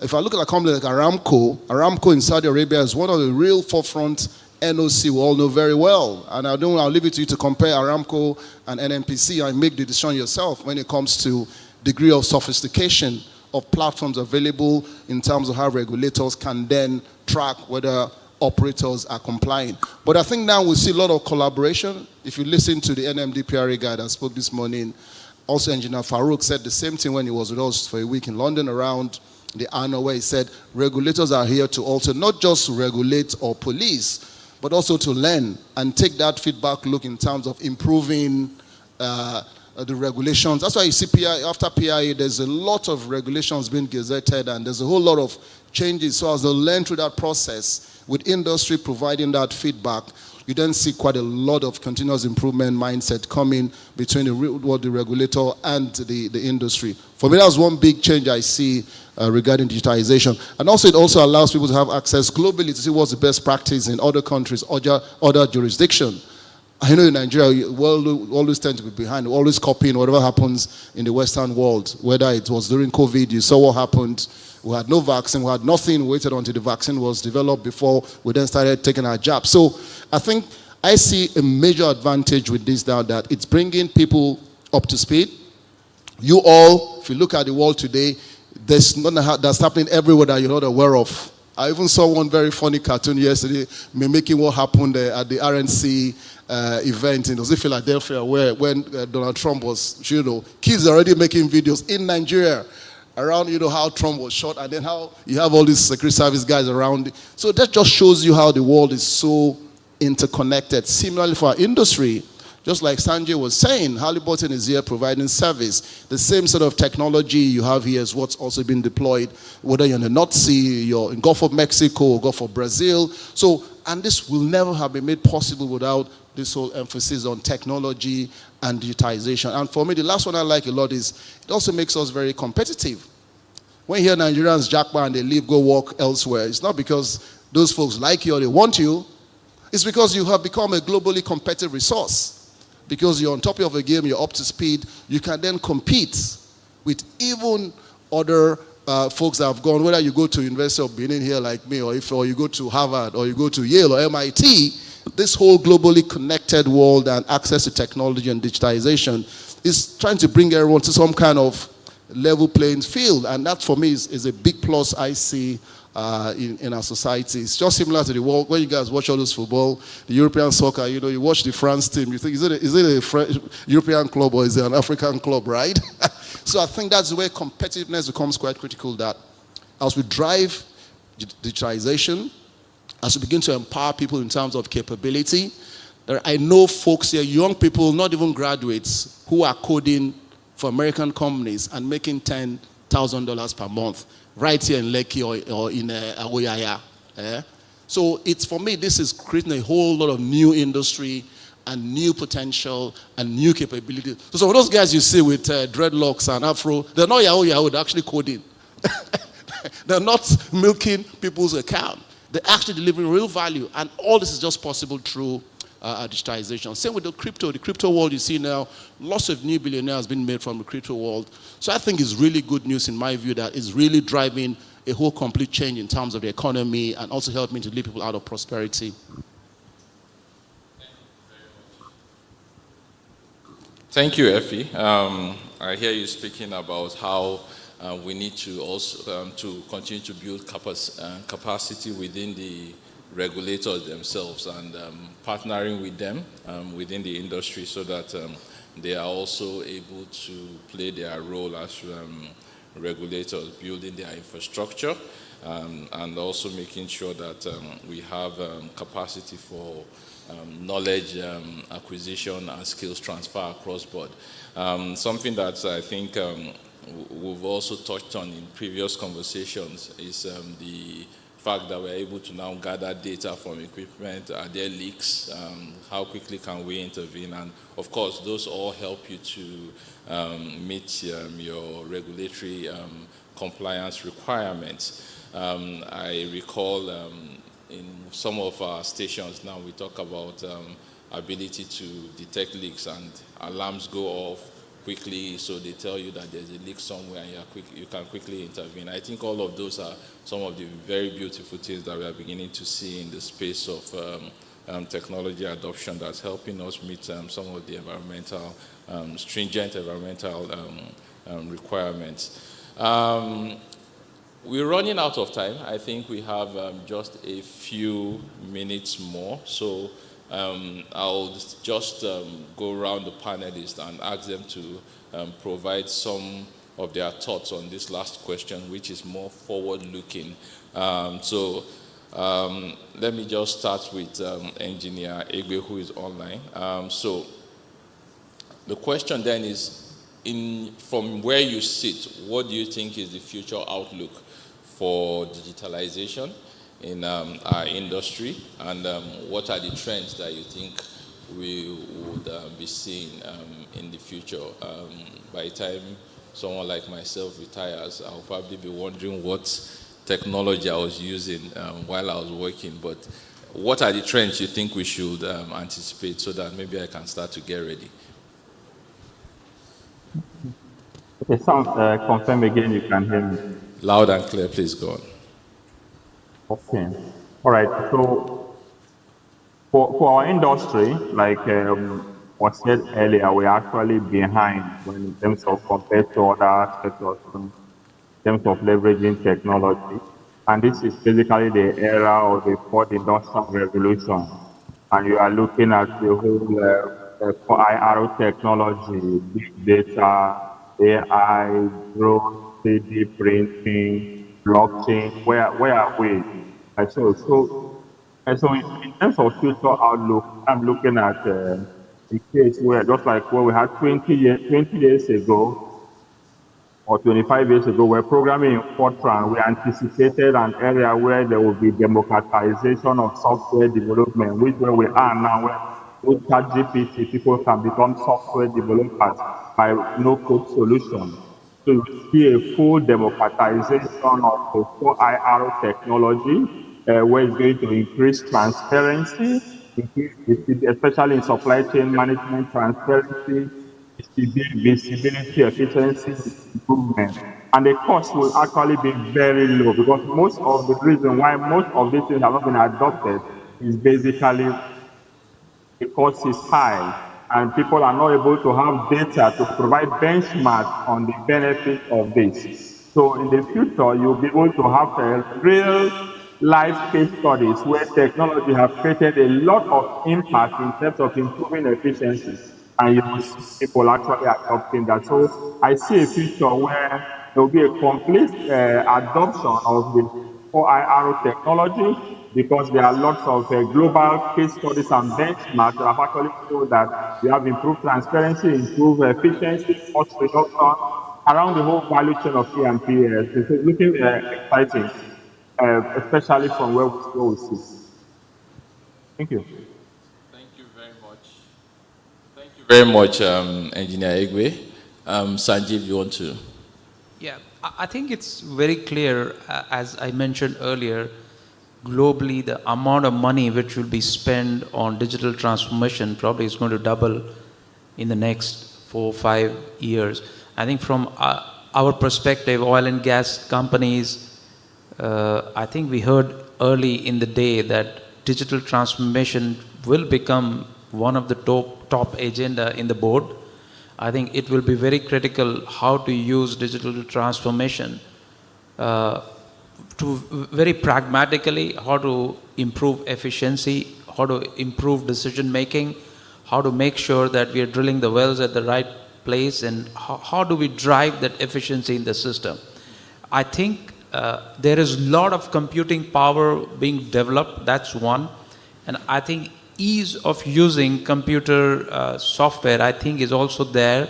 As I mentioned earlier, it's so simple to find answers on tool like ChatGPT. Coding is becoming easier for the user. You don't have to code. I think what you want probably will come easier. And for our industry, it will all depend on how things are made easier for our people to use this computing power. Even today, I think when we look at the softwares in the oil and gas industry, it still needs a company to provide service, right? You are still relying on somebody to tell you what to click and how to get data, all those kind of things. I think those things will become simpler as technology is being adapted and end-to-end solutions are being made for softwares to assist our people. I think that's where we're going to go.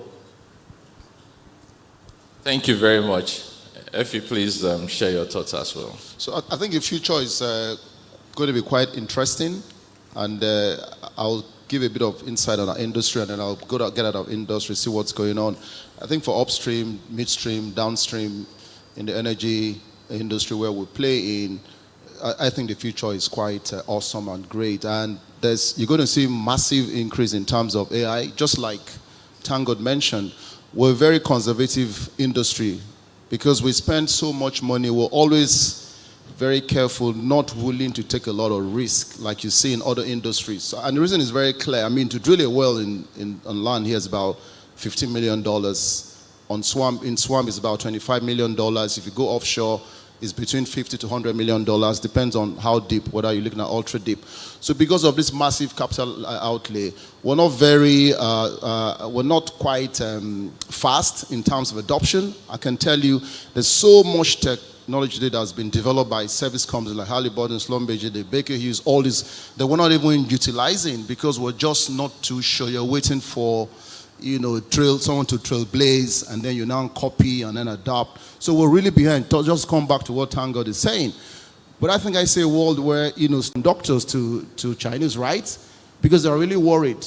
And it's that technology development in terms of what kind of chips, the next generation of chips that will drive all this AI. AI is just ways of working and tools, but it sits and work on hardware platforms. You can see how investment in that space is going. Some of you buy stocks, right? You know a company called NVIDIA, right? If you bought NVIDIA, I don't know, 3 months ago, you're probably a billionaire now.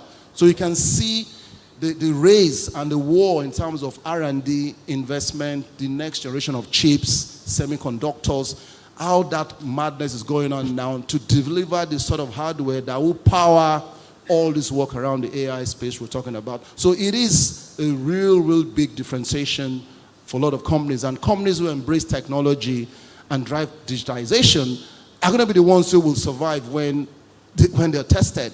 Oil price, is one big part of our portfolio. Oil price we don't have a control on.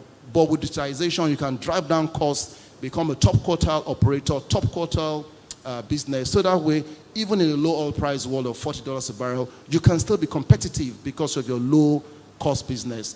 I think the future is awesome and amazing in my view. And this is also going to be exciting for everyone, especially the young generation. Thank you. Thank you very much, Effie. And thank you very much to everyone who has listened in. I think it's been an interesting session. We've been talking about unlocking value through digitalization of upstream exploration and production. And we've heard very valuable contributions from our panelists. We've touched on a number of very different things, which tie into the comments earlier from the CEO where he talked about how we are trying to improve the unknown while also unraveling the unknown. So some of the comments have touched around improving the quality of the infrastructure we have, building the right skills and efficiencies in our operations, using predictive analysis and analytics to improve efficiency of equipment, helping us to also monitor leaks and meeting some of the stringent regulatory and requirements from both the regulators and the financiers. And of course, we've talked also about improving the efficiency of the regulatory process as well by helping them build capacity so that they are able to properly carry out their roles. And of course, I think thinking into the future, there's been comments around improving transparency and also improving adaptation of these technologies because they will be cheaper, of course, and being cheaper means that, of course, they are more readily available and they will be easier to use. Like someone said, I don't have to go back to learn Fortran like thank God, but I can now code. So all I need to do is talk to AI.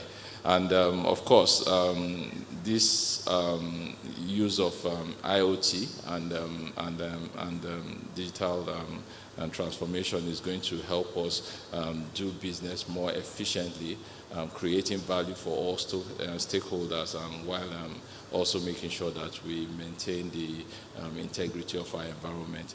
We have an opportunity to take a few questions from people in the room and those online. Am I correct, Sure, we can take questions online. Fantastic. So we can also take questions online. So we'll take a few questions and I'll direct those questions to the panelists.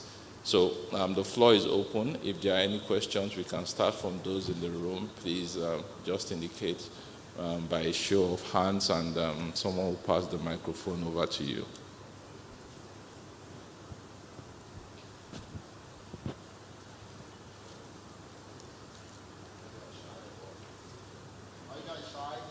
Okay, maybe we can start from those. Okay, there's someone here already. Fantastic. Good afternoon, everyone. My name is Nii Tayo, and I'm with Veraki Partners. My question is to the panelists, and it centers around the fact that we've talked a lot about technology and how to apply technology within the oil and gas industry. However, these technologies don't come that cheap. And the deployment of them can sometimes be quite challenging. From your perspective, how do you balance, or what do you think around managing the cost and selling the technology within the organization? And how do you then look at ensuring sustainability of that technology once you've deployed the technology? Thank you very much. Thank you very much, Mr. Nii Tayo. That's a very interesting question, and I would like to approach it from two sides. The person who sells the technology and the person who buys the technology. So thankfully I have both on my panel. I think I have two sellers and one buyer. So let's see how it works. So I'll want to invite Sanjeev from the one who has to convince us that we have to use these technologies. How would you answer that question? Yeah, I mean, I was going to say that I would have put my sales manager hat here, right? You know, I think it's a very valid question, and I don't think there is a right or wrong answer to that.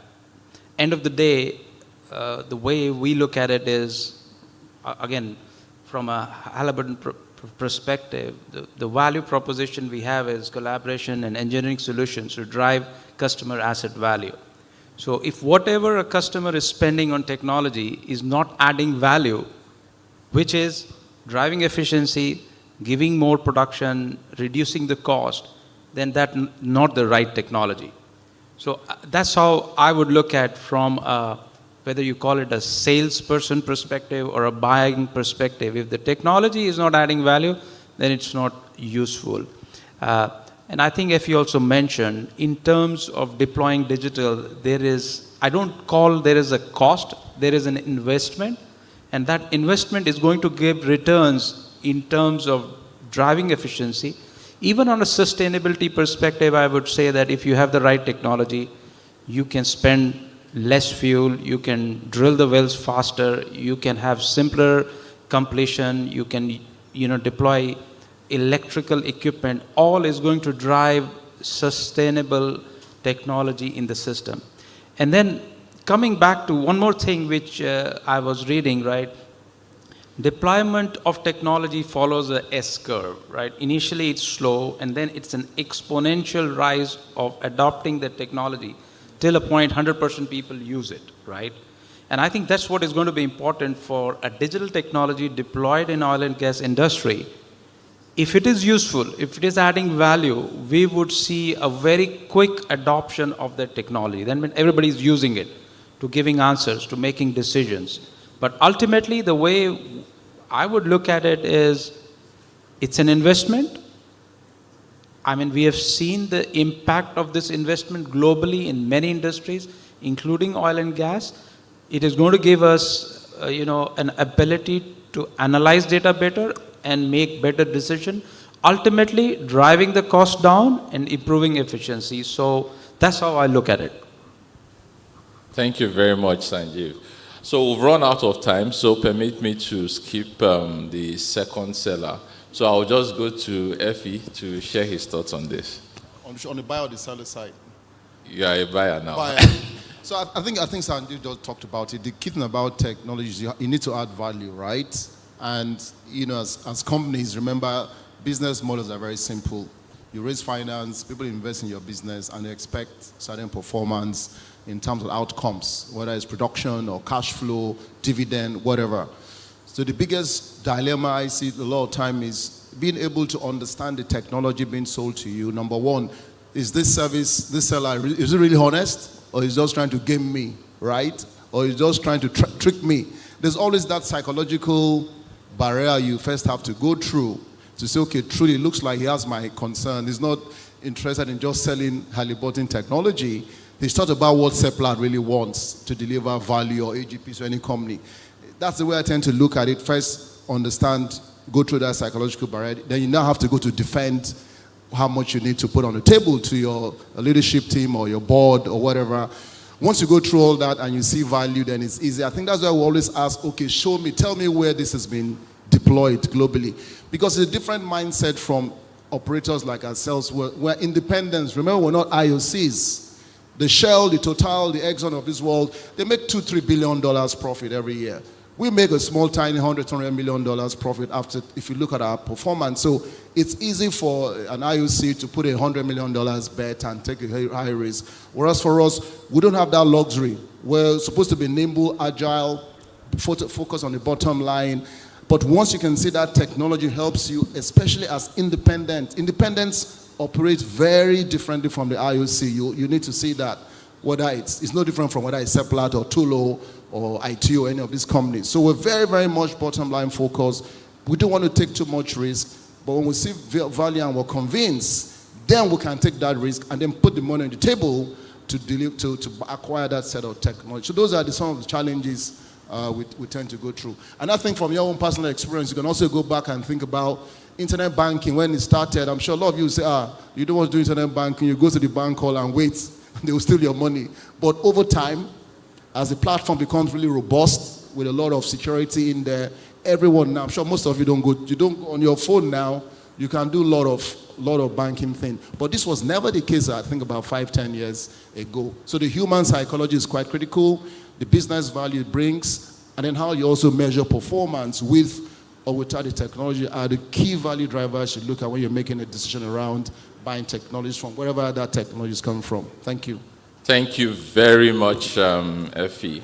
In closing, I want to say thank you to our panelists. The last I heard was it's always about value, right? So I'll rather invest in an internet modem that allows me to watch Netflix than one where I'll have to sit down for 1 hour, 30 minutes to fill a form while applying for my job. I would rather do that, and I'm sure we all will do that. So the point is value. So thank you very much to our panelists, and thank you very much for listening, and I enjoy the rest of the event. Bye-bye. Thank you. Our panelists have added their voices to the conversation, and yes, it has been refreshing to listen to them share from their wealth of personal and professional experiences. All right, paparazzi, that is your cue for a group photograph. Thank you very much. Would like to thank and appreciate our panelists for helping us to continue this discourse. And yes, the conversation will not end, it will still continue. Ladies and gentlemen, please, another round of applause for our panelists as they depart the stage. Thank you, sirs. Thank you for your contributions towards that panel session on unlocking value through digitalization in upstream exploration and production. All right, ladies and gentlemen, after now, we'll have a tour of the exhibition stands. Once we get that out of the way, we'll come back for a technical presentation. And once that technical presentation is done, we'll have the lunch break. But remember, just before we had the panel discussion, we had an activity on the link regarding the jigsaw puzzle game. So we have the list of our winners right here. And yes, their gifts are ready to be delivered to them. So very quickly, just before we go on that tour of all the exhibition booths, Munachim Akano, where you? Just wave your hand very quickly, all right? We have a gift for you. Please let that gift distribution be happening right about now. Thank you very much.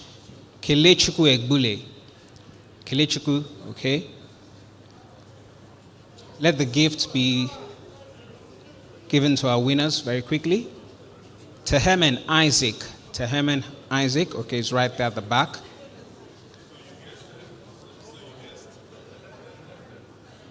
Just keep your hand up. Keep your hand up. Don't worry. Your gift will get to you. Keep your hand up. Keep your hand up. Okay? I've mentioned 3. Okay? Ewerido Ogene Rona. All right? She's in front. Chimeze Egbuna. Chimeze Egbuna. Chimeze Egbuna. All right? Chimeze is over there at the back. Okay? It's a lot of movement around the hall, so we're trying to do this as quickly as possible. Chimeze Egbuna, please keep your hand up. It's right there at the back, all right? Akinriande Yusuf. Akinriande Yusuf.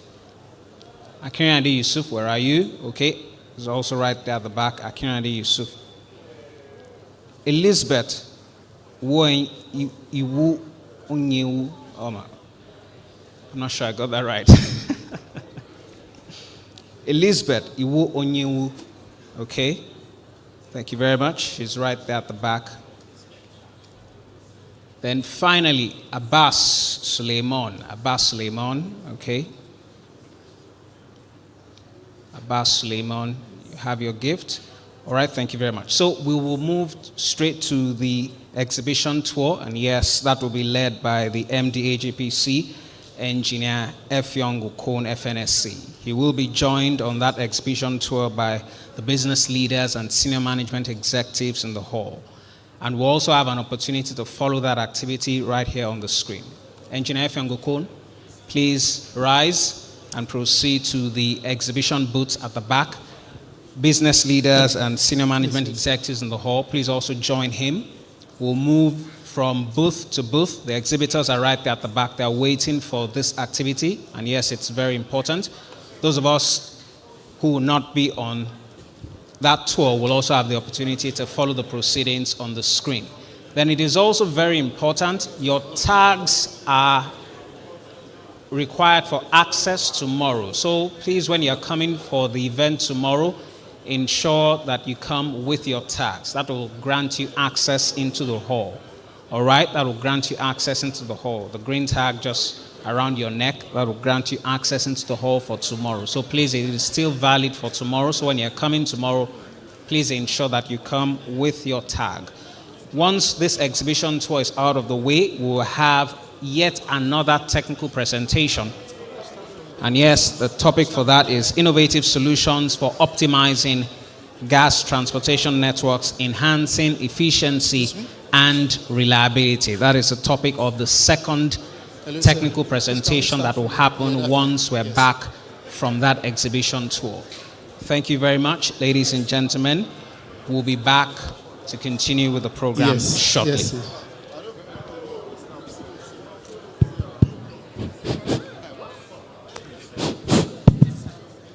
Testing.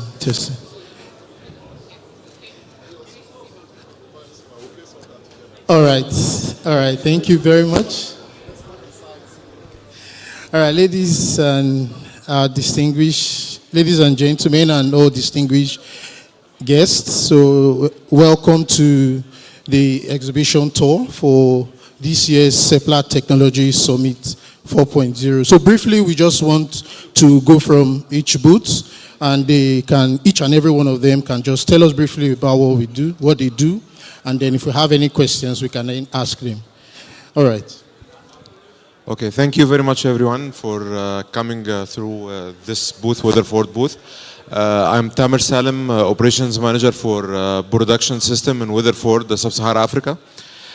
In our booth, we are going just to show a case about the automation and control, flow measurement, artificial lift, as well as the downhole things.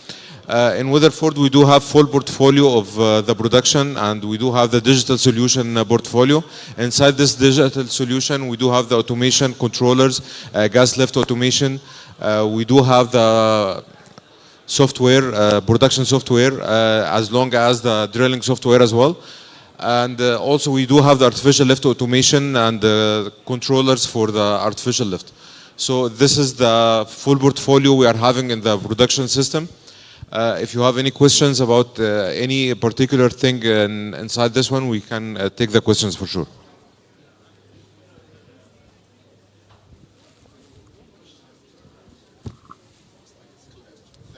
Okay, thank you. All right, thank you very much. And okay, so this is GIL. Just a quick one, please. Thank you. GIL Automation is an ISO certified company that provide turnkey solutions in electrical and automation, fire and gas systems, process measurement control, and so many other services. And for all of these services that we render, we have OEMs that we work with. They are world-class OEMs, and we've been doing this for the past 17 years. And we say thank you for Seplat for having us here. Thank you. Do you have any question? Thank you. All right, thank you very much. And on to Austin.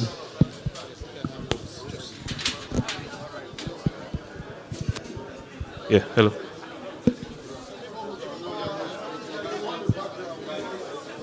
Sorry.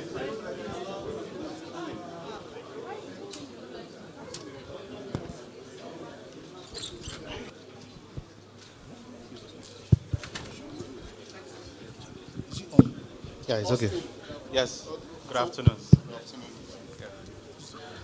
Hello, welcome to Olsen booth. For over 10 years, we've been driving technology that solve big problems in oil and gas. So today, we're exhibiting our optical gas imaging camera. This camera is used to detect over 400 gas leaks in oil facilities.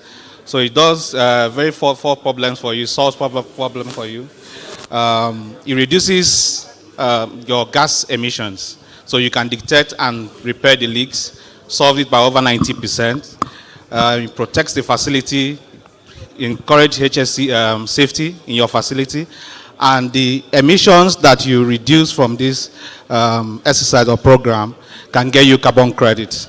So it's very good for the sustainability, for reduction of losses of gas through emission reduction, and of course it assures that your facility is safe from fire and explosion. Thank you. All right, do we have any? Yes, we also have the drone version. So for areas where you have heights and areas where you can stand and measure. Of course, this can measure from as far as 1 kilometer. But for areas where it's difficult for human being to go, you can send the drone that have over 1 hour flight time. Thanks. Yeah, so I can. Yeah, so I can show you what we have here. So you can see how it shows you the leak. This is a leak from a small canister. And immediately it finishes, you can go back to the quantification and get the volume of gas or the value in terms of concentration or flow rate, however unit you want to adjust it to. Thank you very much. Thank you very much. Okay, so we're at SLB. Please, can we? Let me go to your part. I will. Nice to meet you, Patrick and Gassan.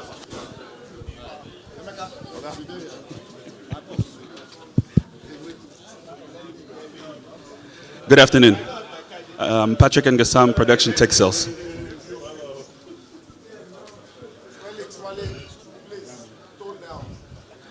Okay. So I'm Patrick and Gassan, Production Tech Sales. I'll be presenting for the Schlumberger booth today. So as you guys are aware, for an operator, some of the things that are important is to increase the number of barrels and reduce cost.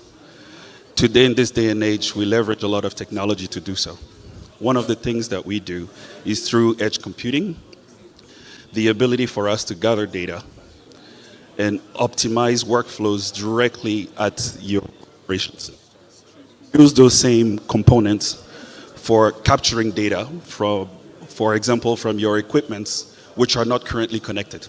The ability is for us to capture this information, then run workflows using AI. The Agora box here that you are currently using for your chemical injection can also be leveraged for so many other things. I'll give you a few examples. You can use this Agora box for automation on all of your different equipment. You can also use the same Agora box, for example, for visually looking at safety measures. So you're putting a camera, you see if people are entering a safety important zone, transmit that data through Agora for our edge computing to be able to make decisions, sending alarms, telling people if there is any issues with safety. The same Agora box can also be used, for example, for transmitting through camera the amount of flare that you're doing just looking at the size of the flame using camera also. So the same Agora box here allows you to gather data, to process it, and then make real-time optimization for your facilities. Thank you. All right, any questions?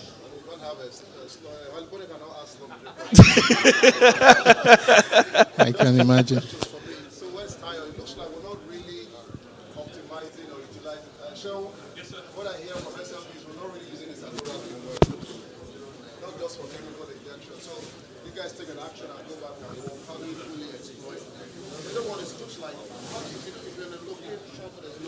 Connectivity. So how does it work without any form of internet connectivity? Very good question. So we can connect this Agora box through multiple means. Cell towers, we can also do cable. So depending on where you are located, we can figure out the way to. Okay. So through the normal transmission system that are already existing, or through any new type of. We can even go directly to satellite transmission if needed. Excellent. Thanks a lot, SLB. Thank you. Thank you. So how many to go? You have a question? You have a question? Just to confirm, did I hear you say that you, with Agora you should be able to capture the emission information from the... Yes, so essentially it's a combined solution. We would have cameras that would be looking at the size of the flames. We'll have AI to estimate from the size of those flames how much gas you're actually doing. but the camera is essentially transmitting, right? So essentially Akara is helping you capture the images, running that through an edge computing that has AI that can make those determinations and tell you the information. Good. Does that answer your question? Thank Thanks. you. All right. Thank you very much, SLB. Thank you. Nice to meet you. Emeka. All right. How many more to go? Just two more, sir. Hold on. All right. TD. So where are we now? Are we lost? Have you discovered? You're at 2 wow. Good to see you. Okay, so 2WOW is one of the HOBAC subsidiaries. So what we are showing here is our micro-emulsion technology, and the theme around our booth is on improving your production in heavy oil development. Okay, and so we have two technologies we are showing here: the micro-emulsion system as well as ESPs. And I know everybody has got ESP, but you can have a special deal where the kind of deal we have favors you in terms of whether it's a lease or buy, right? So what we are proposing here is that when you guys developing your heavy oil, you can have a lease option where you only get charged when the pump is running. So that increases your ROI, and we make sure on our own part that you are always producing. Okay. Now, the micro-emulsion system here is designed to remove the impairments that you have in the near wellbore when you drill the well. Impairments in the near wellbore can have different effects on in your well depending on the kind of oil that you're producing. If you're producing heavy oil, the impairment has even a more drastic effect on your production. And I will advise you, many people try to use acid to do their removal of the impairment, especially in the new drill. But in a heavy oil, you have to be very, very careful because you may end up forming acid sludge that will completely ruin your well, that you don't even produce anything. So we are giving you here a system that is safe, that will completely remove the impairment you have in the near wellbore. And in addition to that, you use pumps and you produce the maximum possible that you can get from the well. Okay.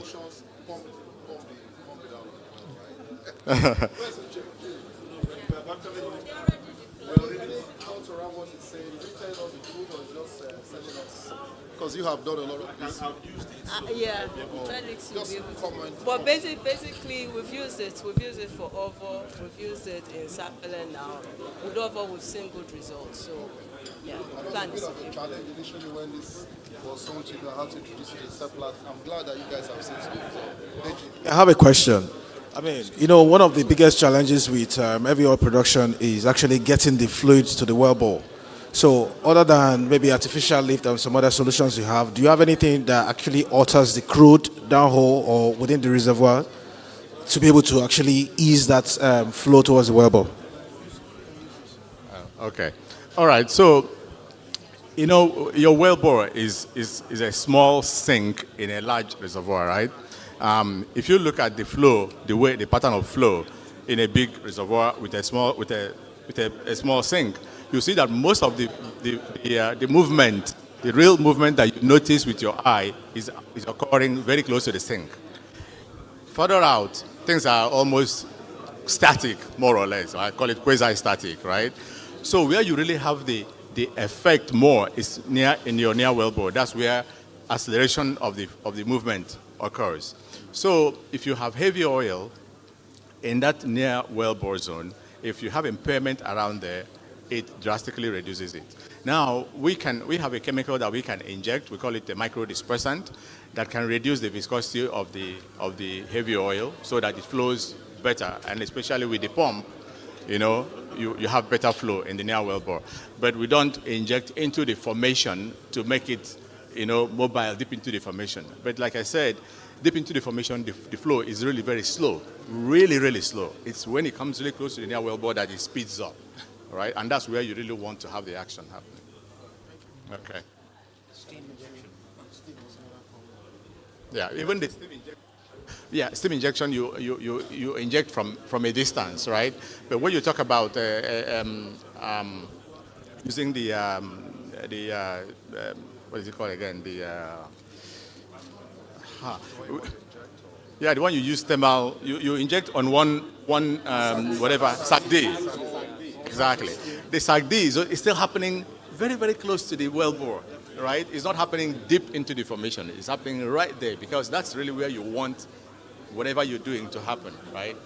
Further out is a very slow movement, but right there is really where you need it. Right, okay. I think we've done enough with your ME, right? The only issue that we're having, as you said, as we just discussed, is mainly on our short strings. Yeah, there are things that we can do better. I believe for the long strings, for the ones with horizontal wells, yes, we've seen the performance, we've seen the improvement, but for a lot of short strings, we still have to do better.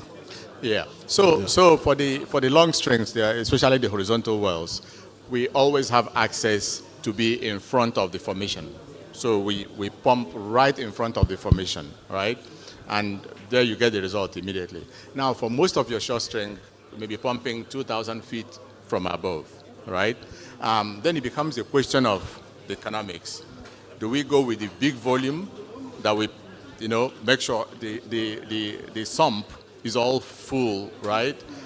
Or do we adjust the volume and, so that's the dilemma we need to discuss, right? The first few, the problem of coiled tubing cannot go all the way.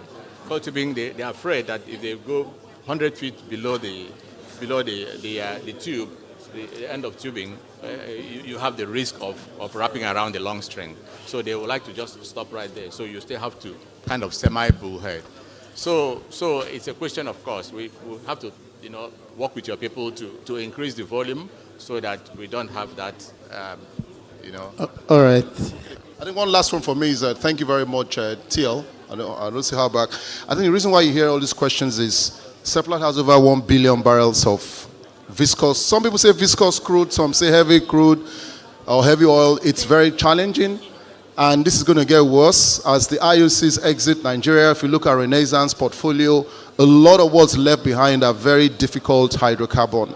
So it's not just only faffing around the well bore, it's also how do you get that oil to flow from 1,001 kilometers far away from the well bore into the well. That's where the challenge is. It's a massive opportunity, guys and ladies, so it's something you guys have to look at.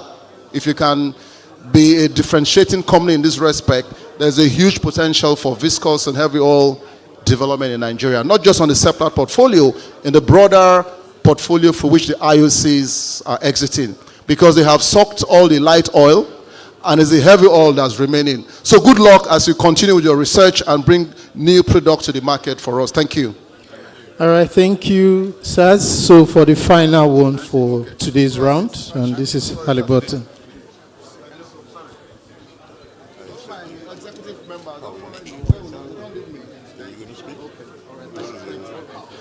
Yeah, good afternoon. This is Halliburton Energy Services, the leading oil and gas energy services company in the world. Yeah, my name is John Aye.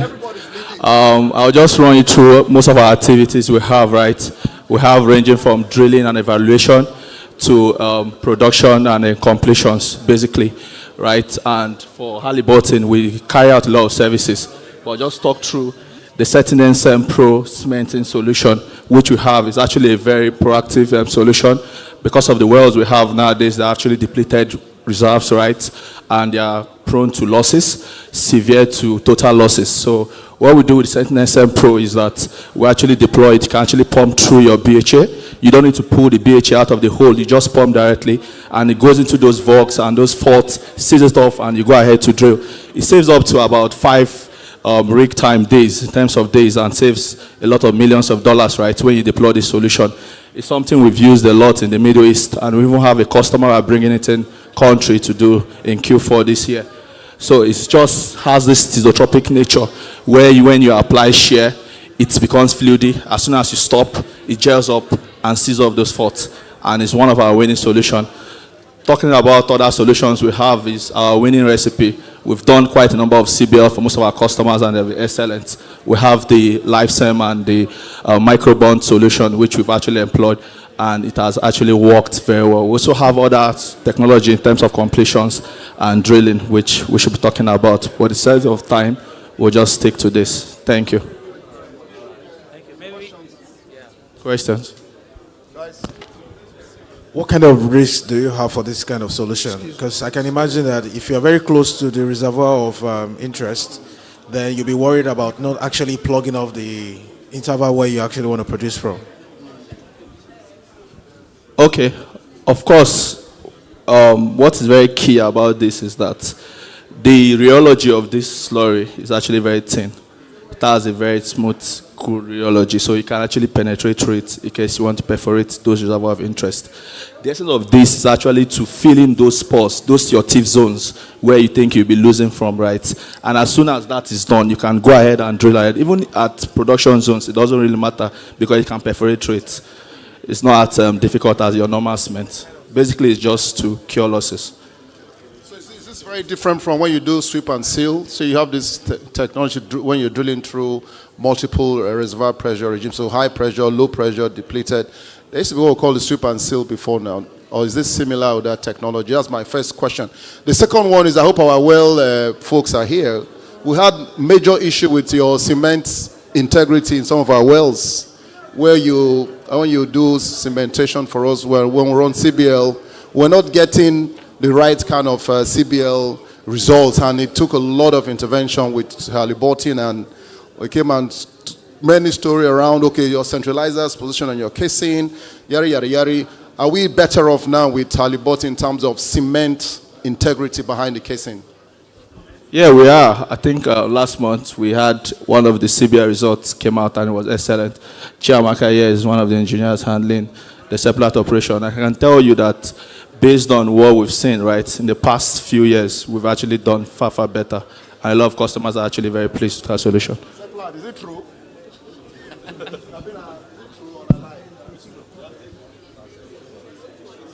For Sapele, 38, 738, excellent.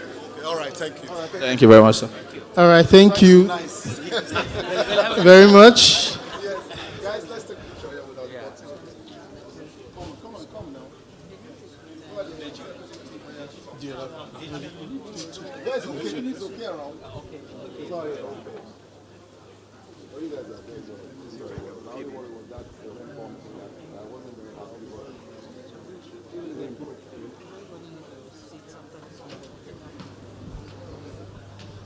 All right. So let's come back to the front part of the hall so we can all settle down and continue with the event. Thank you.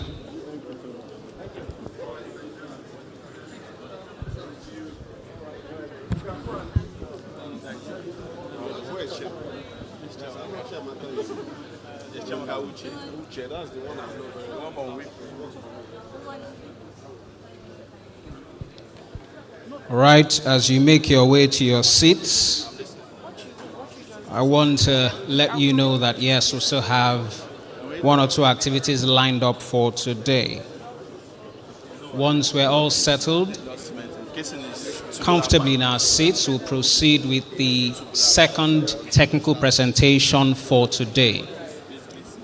And once that is out of the way, we'll go on a lunch break. All right, ladies and gentlemen, distinguished guests, please let us settle down so we can continue with the event. Thank you very much. Let us settle down. Let us settle down so we can continue with the event. When it's time for lunch, we'll still have the opportunity for networking. And yes, it will be very important for you to move around the hall, get to interact with all the delegates and attendees, and yes, get to forge relationships and strike up friendships. All right? Let's settle down, please, so we can continue. Thank you very much. Our next speaker is ready and raring to go. And yes, That will be the second technical presentation for today.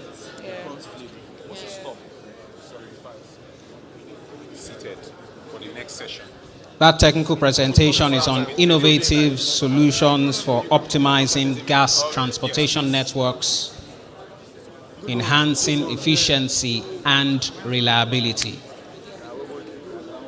All right, we really need to stop all the discussions and conversations. We will have that opportunity to continue them much later. So allow me to beg your indulgence. Please let us settle down so we can continue with the rest of the proceedings. Thank you very much, ladies and gentlemen. Thank you. All right, we are switching gears very, very quickly. And yes, the role that Seplat plays in the energy industry cannot be talked about enough without mentioning the input from joint venture partners. And we have a delegation from one of our JV partners with us today. And leading that delegation is none other than Mr. Mohammed Jubril of the NEPL Gas Division. A round of applause for him. Thank you very much, sir. A round of applause for him. Thank you very much, sir. Mr. Mohammed Jubril of the NEPL Gas Division, thank you very much, is leading the delegation from that JV partner. Thank you very much, sir. Thank you for your presence. Thank you for being here with us. All right, ladies and gentlemen, you know how it is when you are at the airport. The flight announcer will usually go on the PA system and announce the flights that are scheduled for takeoff. So yes, consider this as the final boarding call. We will be moving straight to the second technical presentation for today. So wherever you are inside the hall, please just come and have your seat so we can make progress. Thank you very much. And as much as possible, let's reduce the conversations and discussions. There will still be an opportunity for networking so that we can focus on the task at hand. All right, ladies and gentlemen, for the second technical presentation, the head in charge of assets and investment management at the NNPC Gas and Power Investment Services, NGPIS, Salahuddin Tahir, is unavoidably absent, but yes, we have a worthy representative who will be doing justice to that technical presentation, and that is none other than the Deputy Manager, Floating and New LNG Projects, Engineer Habib Ajibola. A round of applause for him as he takes the stage. A round of applause for him as he takes the stage. Please keep the applause coming until he gets on stage. We have stairs over there, sir. That is more like it. Thank you for being generous with your round of applause. So once we have that second technical presentation out of the way, we continue to make progress. Thank you very much. Good evening, everyone. Kindly permit me to stand on the existing protocol. Okay. We are in afternoon. Just returned from lunch or thereabouts. All right, can we have the slide up?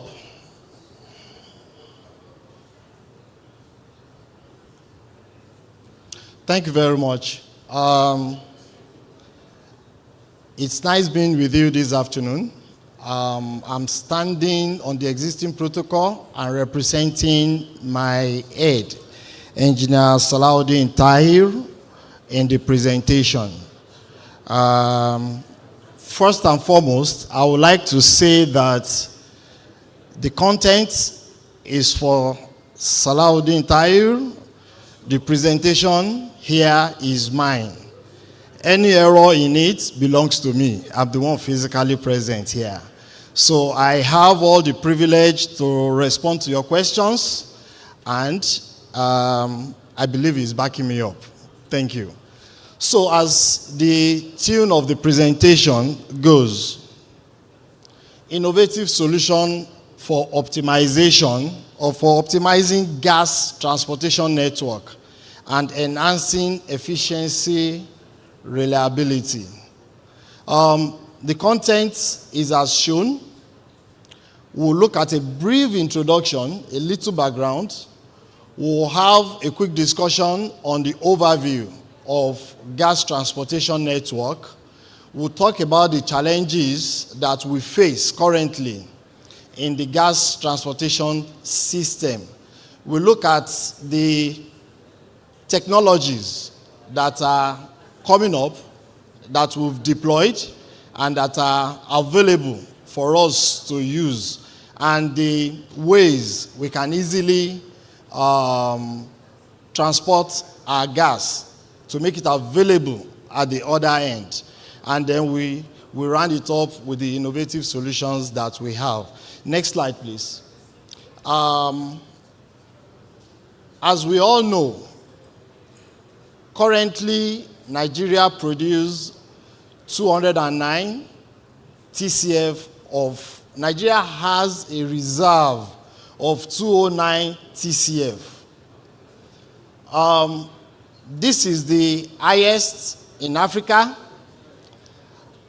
There are other African countries with good volumes. Nigeria has the largest gas reserve in Africa, and in the world, we rank 9th currently. These volumes are the volumes that had been proven, and with a potential of 600 TCF. Our production hovers around 7 BCF. Our production hovers around 7 BCF, and that keeps us as the third highest producer in Africa, after Algeria and Egypt. However, that ranks us low globally. Next slide, please.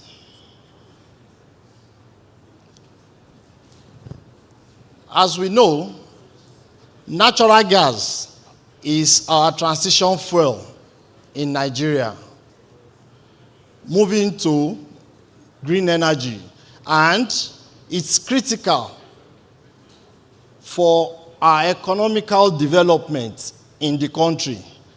It's certainly, we need to move it from the point of production to the end user, and that is when it will be beneficial to our economy. And the ability to move it from the producing point to the end user will be the transportation. Knowing fully well that at the point that the gas is situated, we have the volumes. It's enormous, but we need to send it down to the end user to make it to be beneficial to the growth and the development of the country. Next slide, please. Historically, the evolution of gas transportation. From literature, it is known that sometimes in 500 BC in China, bamboo was used as a means of transporting gas from one point to the other. In the early 20th century, there come opportunity, a breakthrough in major technology in transporting gas and engineering designs in transporting gas. Discovering of large volume of gas were made, and this necessitated moving this gas to the useful point. Hence, advanced technology, development of advanced technology and means of transportation of gas evolved. Along the line, we experienced better technology in the compression facility for gas. This is an advancement on the traditional way of moving gas. We come up with the underground storage of gas.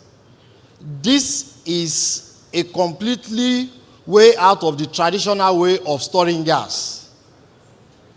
The compression of natural gas came in at a point which gave us the opportunity to move large compressed volume of gas to the end users.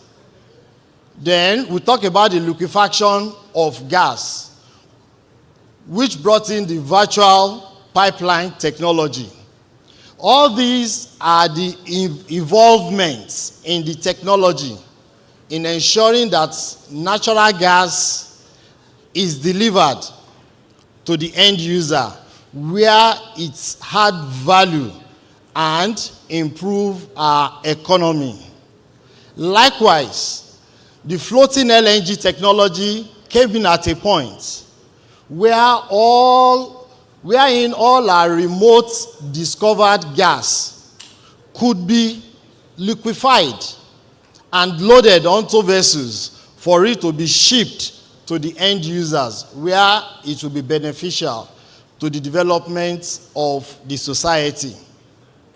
Next slide, please.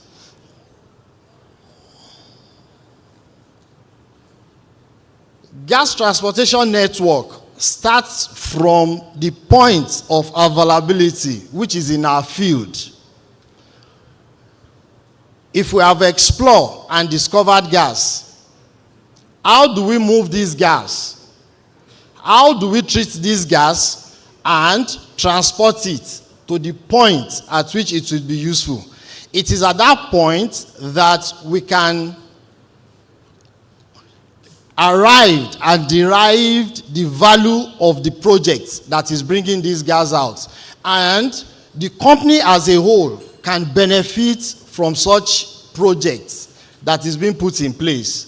So the entire value chain involves the exploration for gas, the gas processing facility that will condition and treat the gas produced, a compression station, a compression facility that will boost the gas, give it pressure ahead to enable it get to the end users or to the point at which it will be received and then distributed, which definitely involves the shipment, the piping of the gas from one end to the other.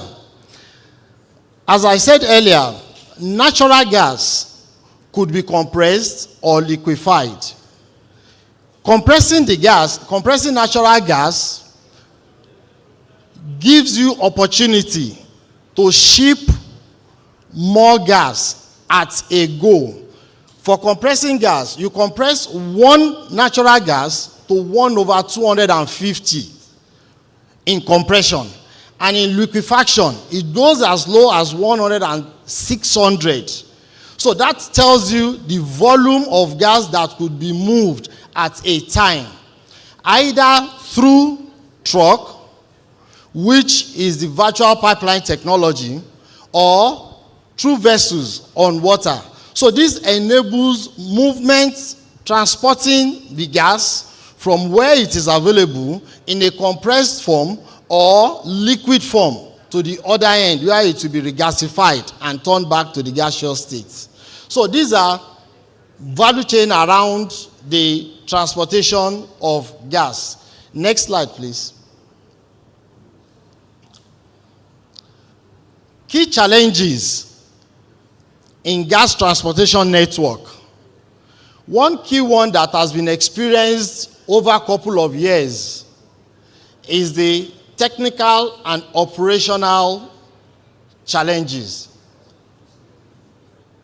It's involved the pipeline integrity, maintenance around it, the exposure to corrosion, and our aging infrastructure, if we have to tag that to Nigeria.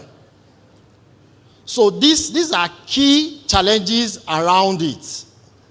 Leakages in the transportation system, and that gives opportunity for the technology that could be deployed within that space. Our compression station is not left behind.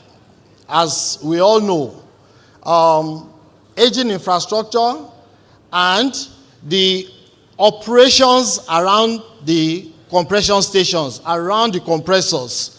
Yeah, compressors look simple but complex in the operational part of it. And the way we manage and operate it gives us the leverage to overcome the challenges around the technical and operation risk within the space. The environmental and safety concerns is another key one. Safety hazards that is associated with handling gas is a major challenge. Regulatory and compliance issues, which hovers from one country to the other, most especially if you are moving your gas across the border, either through pipeline or through waters by shipping. So definitely these are key challenges because regulations varies from one border to the other. Economic and market factors is not left behind. Many financiers are moving away from funding fossil fuel projects, which gas is not an exception. Yes, better than oil projects, if we have to put it that way, but it is not an exception. And once it comes, at times it comes with very high cost in getting the funding. Infrastructural cost for gas is not a small one. It's higher than that of oil. Putting a gas processing facility in place is a very high cost.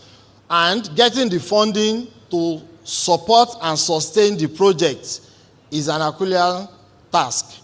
Geopolitical risks is one other one that I would like to mention. All this poses great challenges for gas production, processing, distribution, and even marketing if you have to get to the end user. The last but not the least on the screen is the technological challenges. If you have to work and process and deliver gas with high sulfur, high CO2, what impact will that have on your facility? Then you then start thinking across the material selection challenges, operation challenges, as had been earlier mentioned. These are key real-life challenges that we face in processing and transporting our produced gas, our produced natural gas. Next slide, please. Technologies for efficient gas transportation. There are a couple of technologies that have evolved over time, and that has enhanced the production of gas, processing, conditioning of gas, transportation of gas, and overall the handling of gas. In the pipeline design and material selection area, materials had evolved, alloyed materials had evolved over time. Duplex stainless steel is there to handle high temperature. It manages very well corrosive gas, and maintainability is better than our carbon steel or any other, or stainless steel, ordinary stainless steel that we have.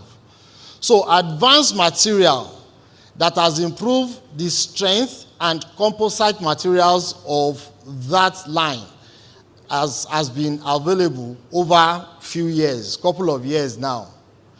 Compression and pumping system. Compression system has improved over time. it has efficiently, it has come better over a period of time. The efficiency has improved. Energy recovery around our compression system is getting better. And this avails us opportunity and a better means of handling and transporting our gas. The monitoring and control systems has improved over a period of time now. Smart monitoring system, our maintenance system had evolved, and that has given us better opportunity for preventive and corrective maintenance schedule on the pipelines. The last but not the least is the safety systems around the pipeline network or pipeline distribution network or the system. We have the EIPS that is meant as a safeguard for the lines at the inlet manifold. Then we have the pressure relief devices across that are far, far better. So all this put together gives us a better way of handling our gas transportation system, the value chain of gas movements, and that enhances our efficiency. Next slide, please.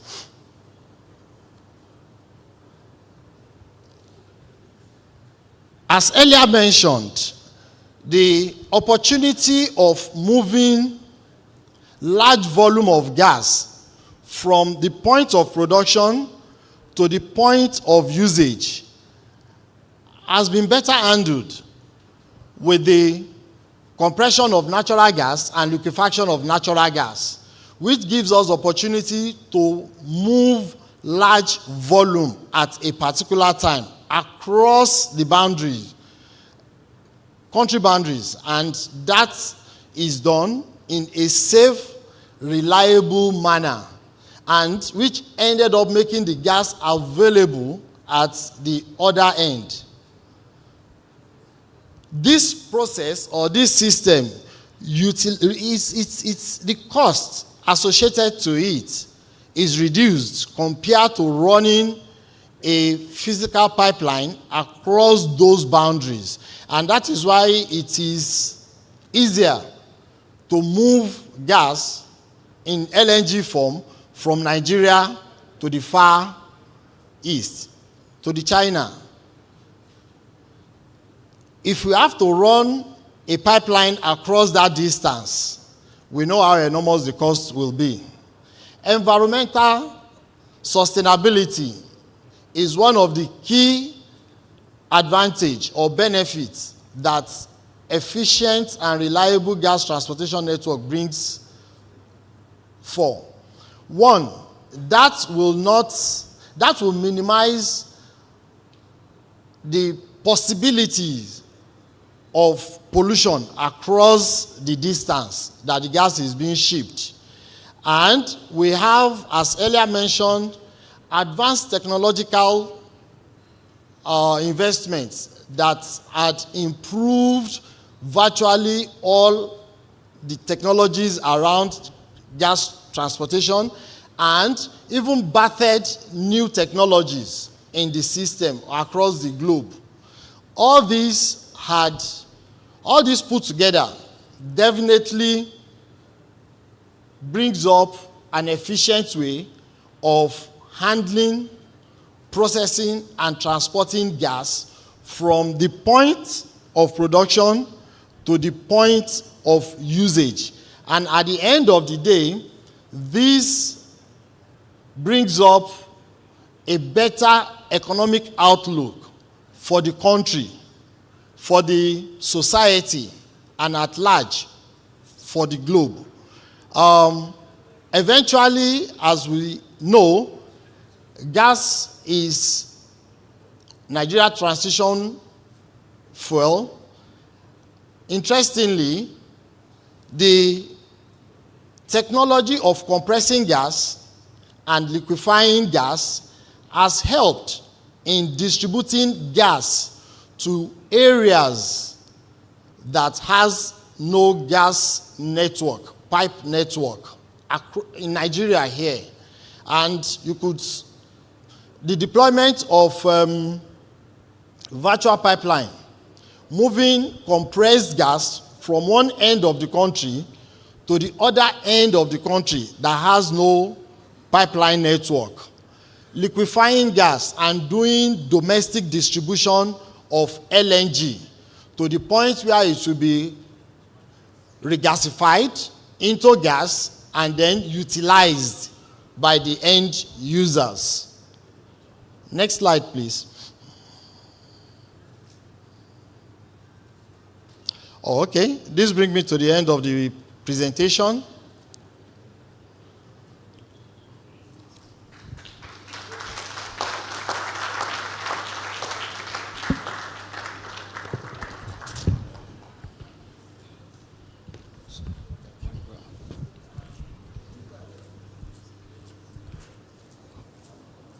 That was the second technical presentation for Seplat Technology Summit 4.0.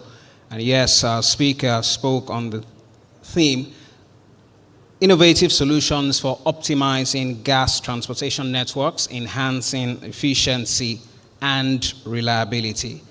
Ladies and gentlemen, please give him another round of applause. Thank you very much, sir. Engineer Habib Ajibola, Deputy Manager, Floating and New LNG Projects, who spoke on behalf of the Head, Assets and Investment Management at NGPIS, Salahuddin Tahir. Thank you very much, sir. Thank you for that presentation.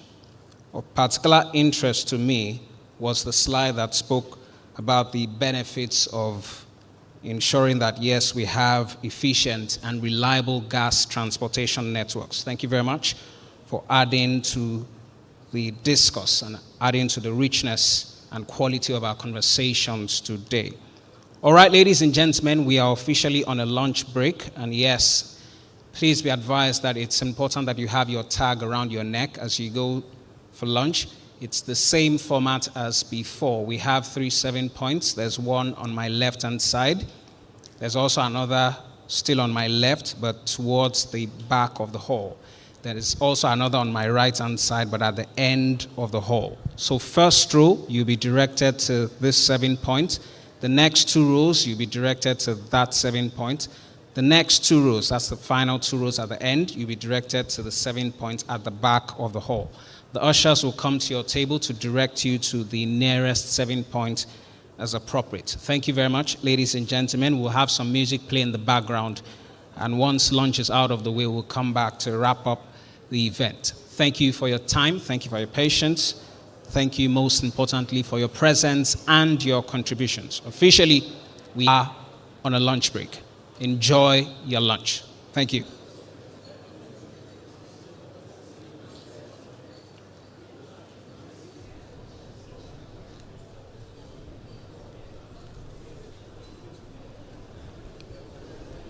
It's also an opportunity for networking. So yes, while you're grabbing lunch, also try to meet as many people as possible. And yes, it's very important that we emphasize the need for networking as the lunch break commences. Thank you very much. Thank you.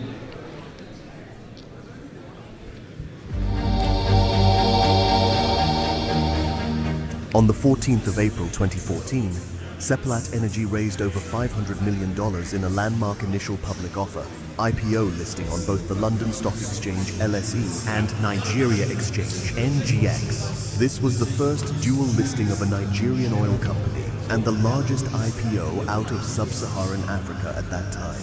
The main motive behind Seplat Energy's vision of listing in 2 jurisdictions was the great desire to build a company that would stand the test of time and stand shoulder to shoulder with other global players from other climes. The dual IPO came with a trail of benefits, both for Nigeria as a country and Seplat Energy as a company. For instance, it helped to deepen the Nigerian capital market, adding 28 billion naira, $173,900,000 to the Nigerian exchange, NGX. Secondly, Seplat Energy and its advisors pioneered a new cross-border settlement mechanism now known as the Seplat Energy Model to enable the free transfer of equity shares between the United Kingdom and Nigerian share registers. The IPO also enabled Seplat Energy to access a deep pool of capital and gain the benefits of an enhanced profile and liquidity, including the ability to generate more revenue, compete for new acquisitions, invest in opportunities, diversify, reduce costs, and recruit new talents. Some of these benefits are as follows. May 2015, we successfully completed and commissioned the 150 million standard cubic feet per day Oben Phase 1 processing capacity expansion. March 2017, the 225 million standard cubic feet per day Oben Phase 2 processing capacity expansion was completed and commissioned. October 2018, we concluded the early renewal of our core producing licenses for OMLs 4, 38, and 41 to the year 2038. March 2018, we successfully refinanced existing debts with $350 million bond 9.25% plus $300 million RCF. December 2019, we successfully completed the acquisition of Eland Oil and Gas, the first acquisition of a UK-listed company by a Nigerian company. February 2021, AGPC successfully raised $260 million debt to complete the ANO project. March 2021, successfully refinanced existing debts with $650 million bond and maintained dividend at 7.75%. July 2021, our new strategy launched the 3 pillars of upstream, midstream, and new energy pillars. February 2022, Seplat Energy signed an SPA for the entire share capital of Mobil Producing Nigeria Unlimited. September 2022, again, we successfully refinanced existing RCF with a new 3-year $350 million RCF due in June 2025. February 2023, Seplat Energy raised core dividend to 12 cents as cumulative dividends exceed IPO proceeds. January 2024, we achieved the mechanical completion of the ANO gas plant. April 2024, Mr. Udo Udoma was voted as the company's new independent, non-executive chairman to succeed Mr. Basil Omiyi. Also, Mr. Bello Rabiu was appointed as the new senior independent, non-executive director to succeed Dr. Charles Okeahalam. Indeed, since the 2014 IPO, Seplat Energy has made significant tax contributions of about $2.9 billion to Nigeria, a capex investment of over $2 billion, and paid dividends of over $566 million. The company has also demonstrated exceptional adherence to corporate good governance, to the admiration of both local and international stakeholders and regulators. As we celebrate a decade of dual listing on the NGX and LSE, we are confidently marching into a future filled with greater opportunities, committed to leading Nigeria's energy transition with accessible, affordable, and reliable energy that drives social and economic prosperity.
All right.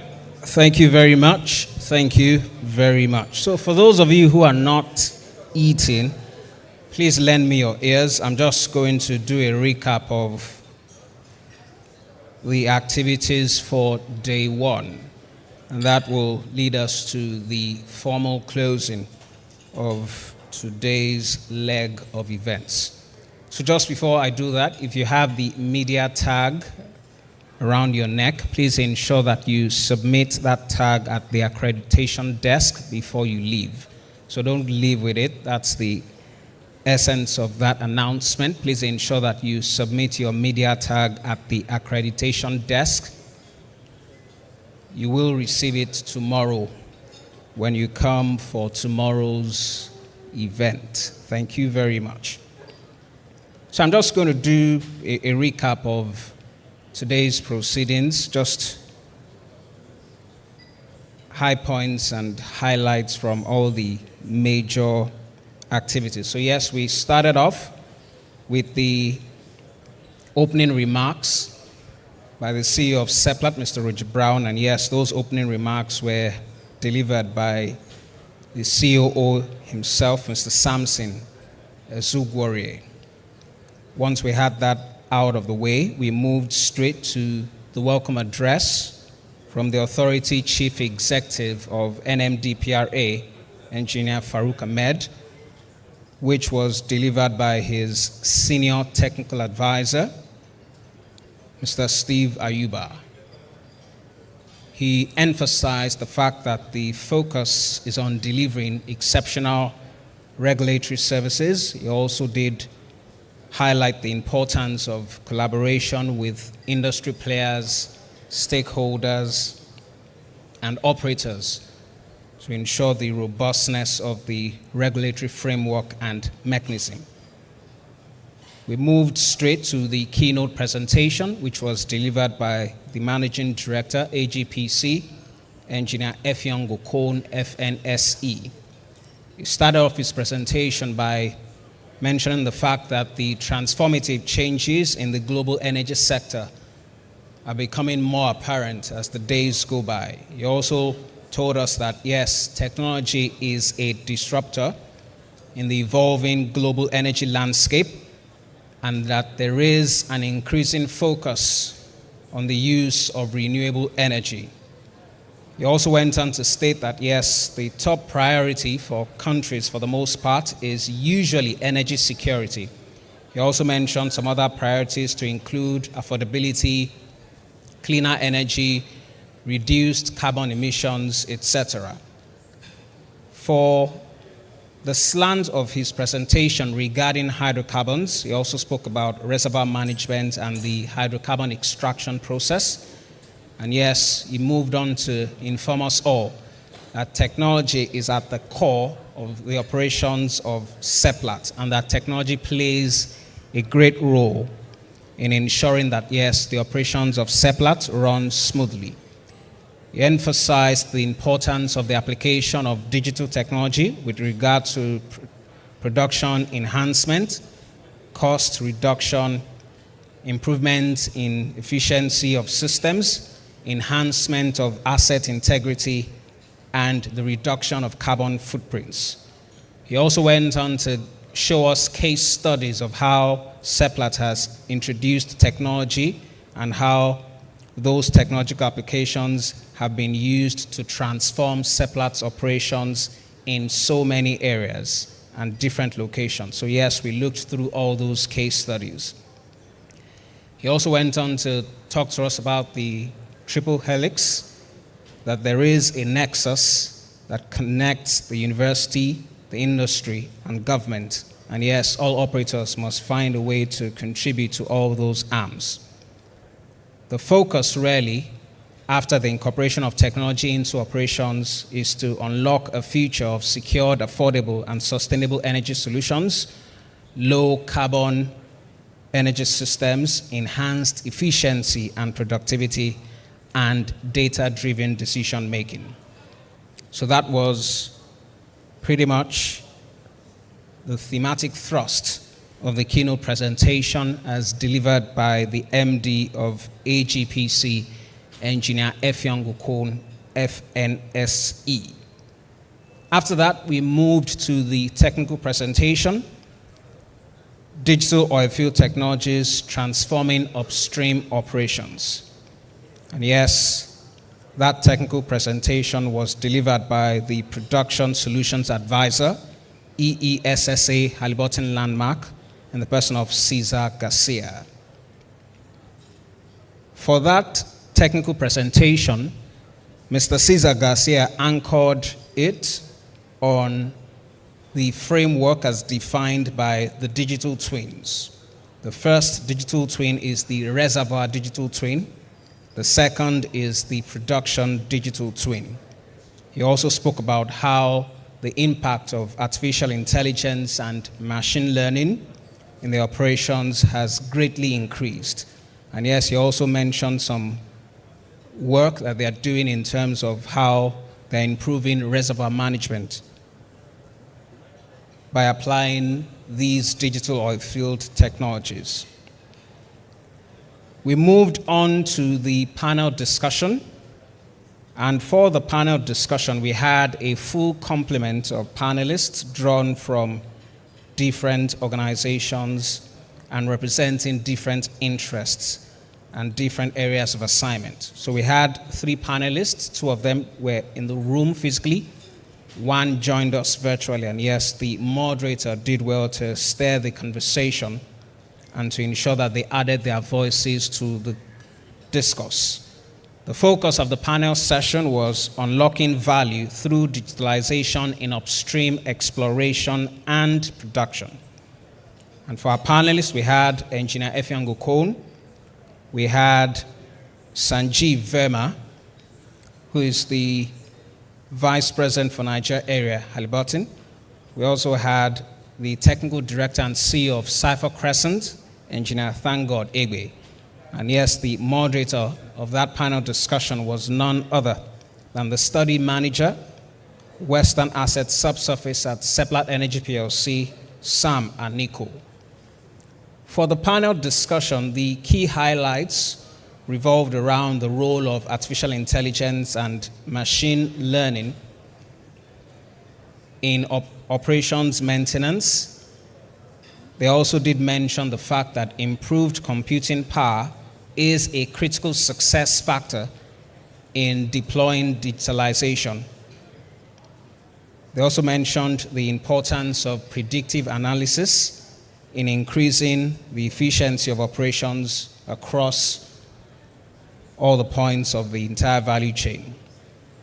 It was also stated that yes, there should be a strong emphasis on building the appropriate digital infrastructure to enhance data security and to prevent data breaches. The focal points for this would include the fact of ensuring that there is a reliable data protection and security policy. There is strict adherence to ISO standards, and there is an increased emphasis and focus on cybersecurity training for employees. Some of the benefits of digitalization, as mentioned during that panel discussion, include automation.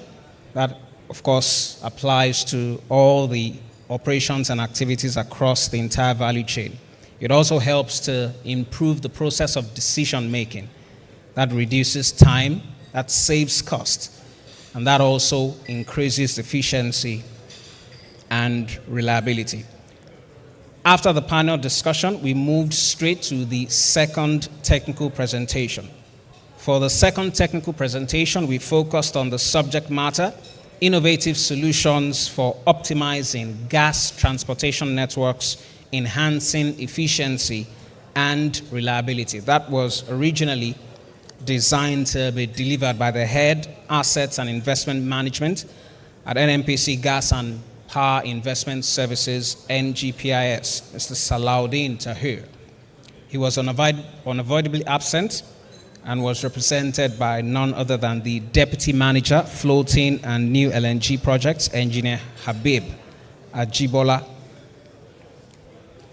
For the thrust of the presentation, we started off by highlighting the key elements that exist in the gas transportation networks. He spoke about the offshore gas exploration, which is, of course, pretty much the first activity. From there, it moves on to the gas processing plant, and we also have the gas compression station and the gas pipeline. And for modes of transportation, we also have CNG and LNG trucks and LNG vessels. So yes, those are the key elements that exist as of today in the oil and gas industry in Nigeria regarding the gas transportation networks. He also spoke about the challenges that face the industry with regard to the gas transportation network. Some of these challenges include technical and operational issues, regulatory and compliance matters, geopolitical risks, economic and market factors, etc. He also spoke about the technologies that can be applied to enhance the efficiency and reliability of gas transportation networks, and the focus of application of those technologies exists in pipeline design and material selection, compression and pumping systems, monitoring and control systems, safety systems, etc. He did not just talk about the challenges, he also charted a course, essentially a way forward, and spoke about the benefits of ensuring that, yes, gas transportation networks are not only efficient but reliable. He spoke of the fact that, yes, there is the possibility of ensuring large capacity transportation. He also mentioned environmental sustainability as a major benefit. He talked about the fact that, yes, there's lower energy use in terms of energy expenditure, and yes, there's also the room for reduced costs and reduction in pollution as the gas is transported from location to location. Ladies and gentlemen, distinguished delegates, that is the summary of the second technical presentation for Seplat Technology Summit 4.0. And yes, with that, we have an overview of all the major activities that took place for day one of the Seplat Technology Summit 4.0. At this point, it is my singular honor to announce to you with joy in my heart and gladness of mind that yes, that brings us to the end of day one of Seplat Technology Summit 4.0. A round of applause is appropriate at that point. So, now it's time for networking, all right? And yes, you can also enjoy the ambience. You can also get to listen to the music as it plays in the background. And we'll also have an opportunity for some games to recognize the fact that, yes, you're all with us today and you've been so from the morning. Ladies and gentlemen, thank you for your time, thank you for your patience, and most importantly, thank you for your presence and your contributions. Allow me to beg your indulgence. Please give yourselves a round of applause.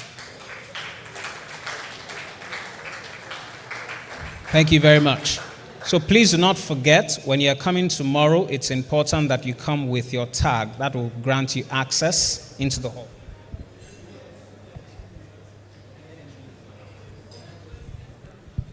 So for tomorrow, it's important that when you're coming, you have your tag with you. That will grant you access into the hall. Don't be in a hurry to leave. You're already leaving.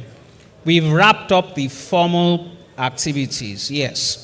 But we still have games, gifts and prizes for you all, for waiting till the end and for being here from the morning. So we'll have a raffle draw. We'll have gifts and prizes, and we'll ensure that all our lucky winners are rewarded for their participation today.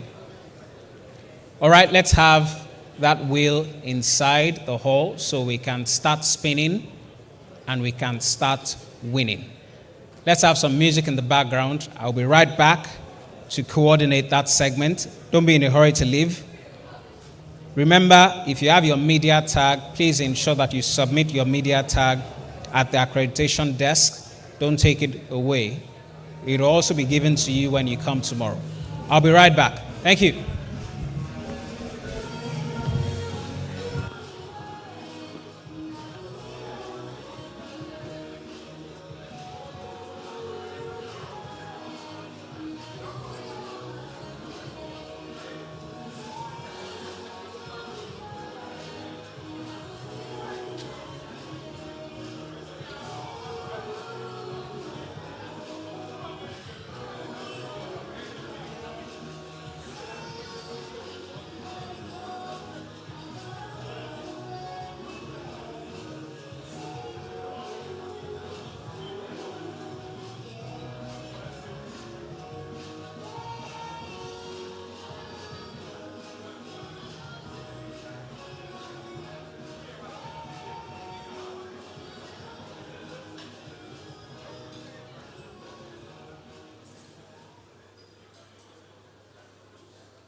All right, so there's a slight change in that.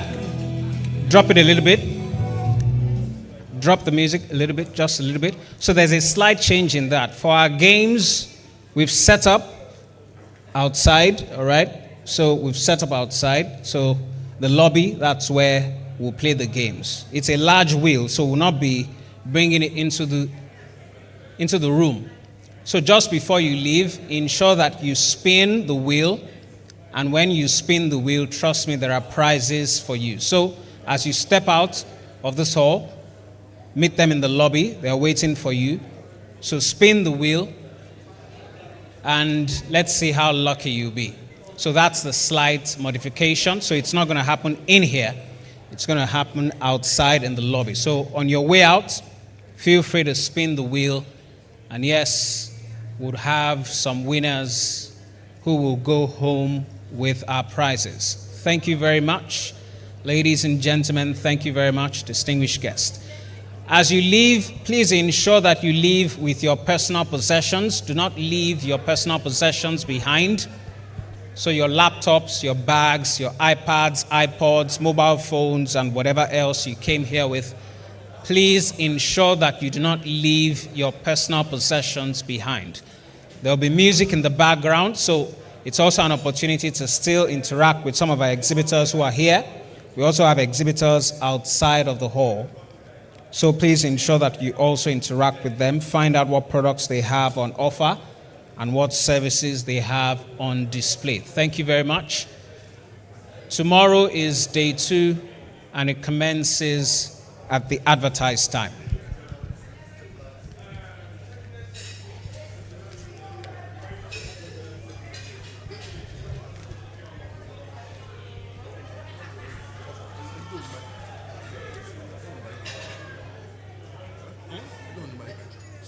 Don't the mic. Pretty much, yes.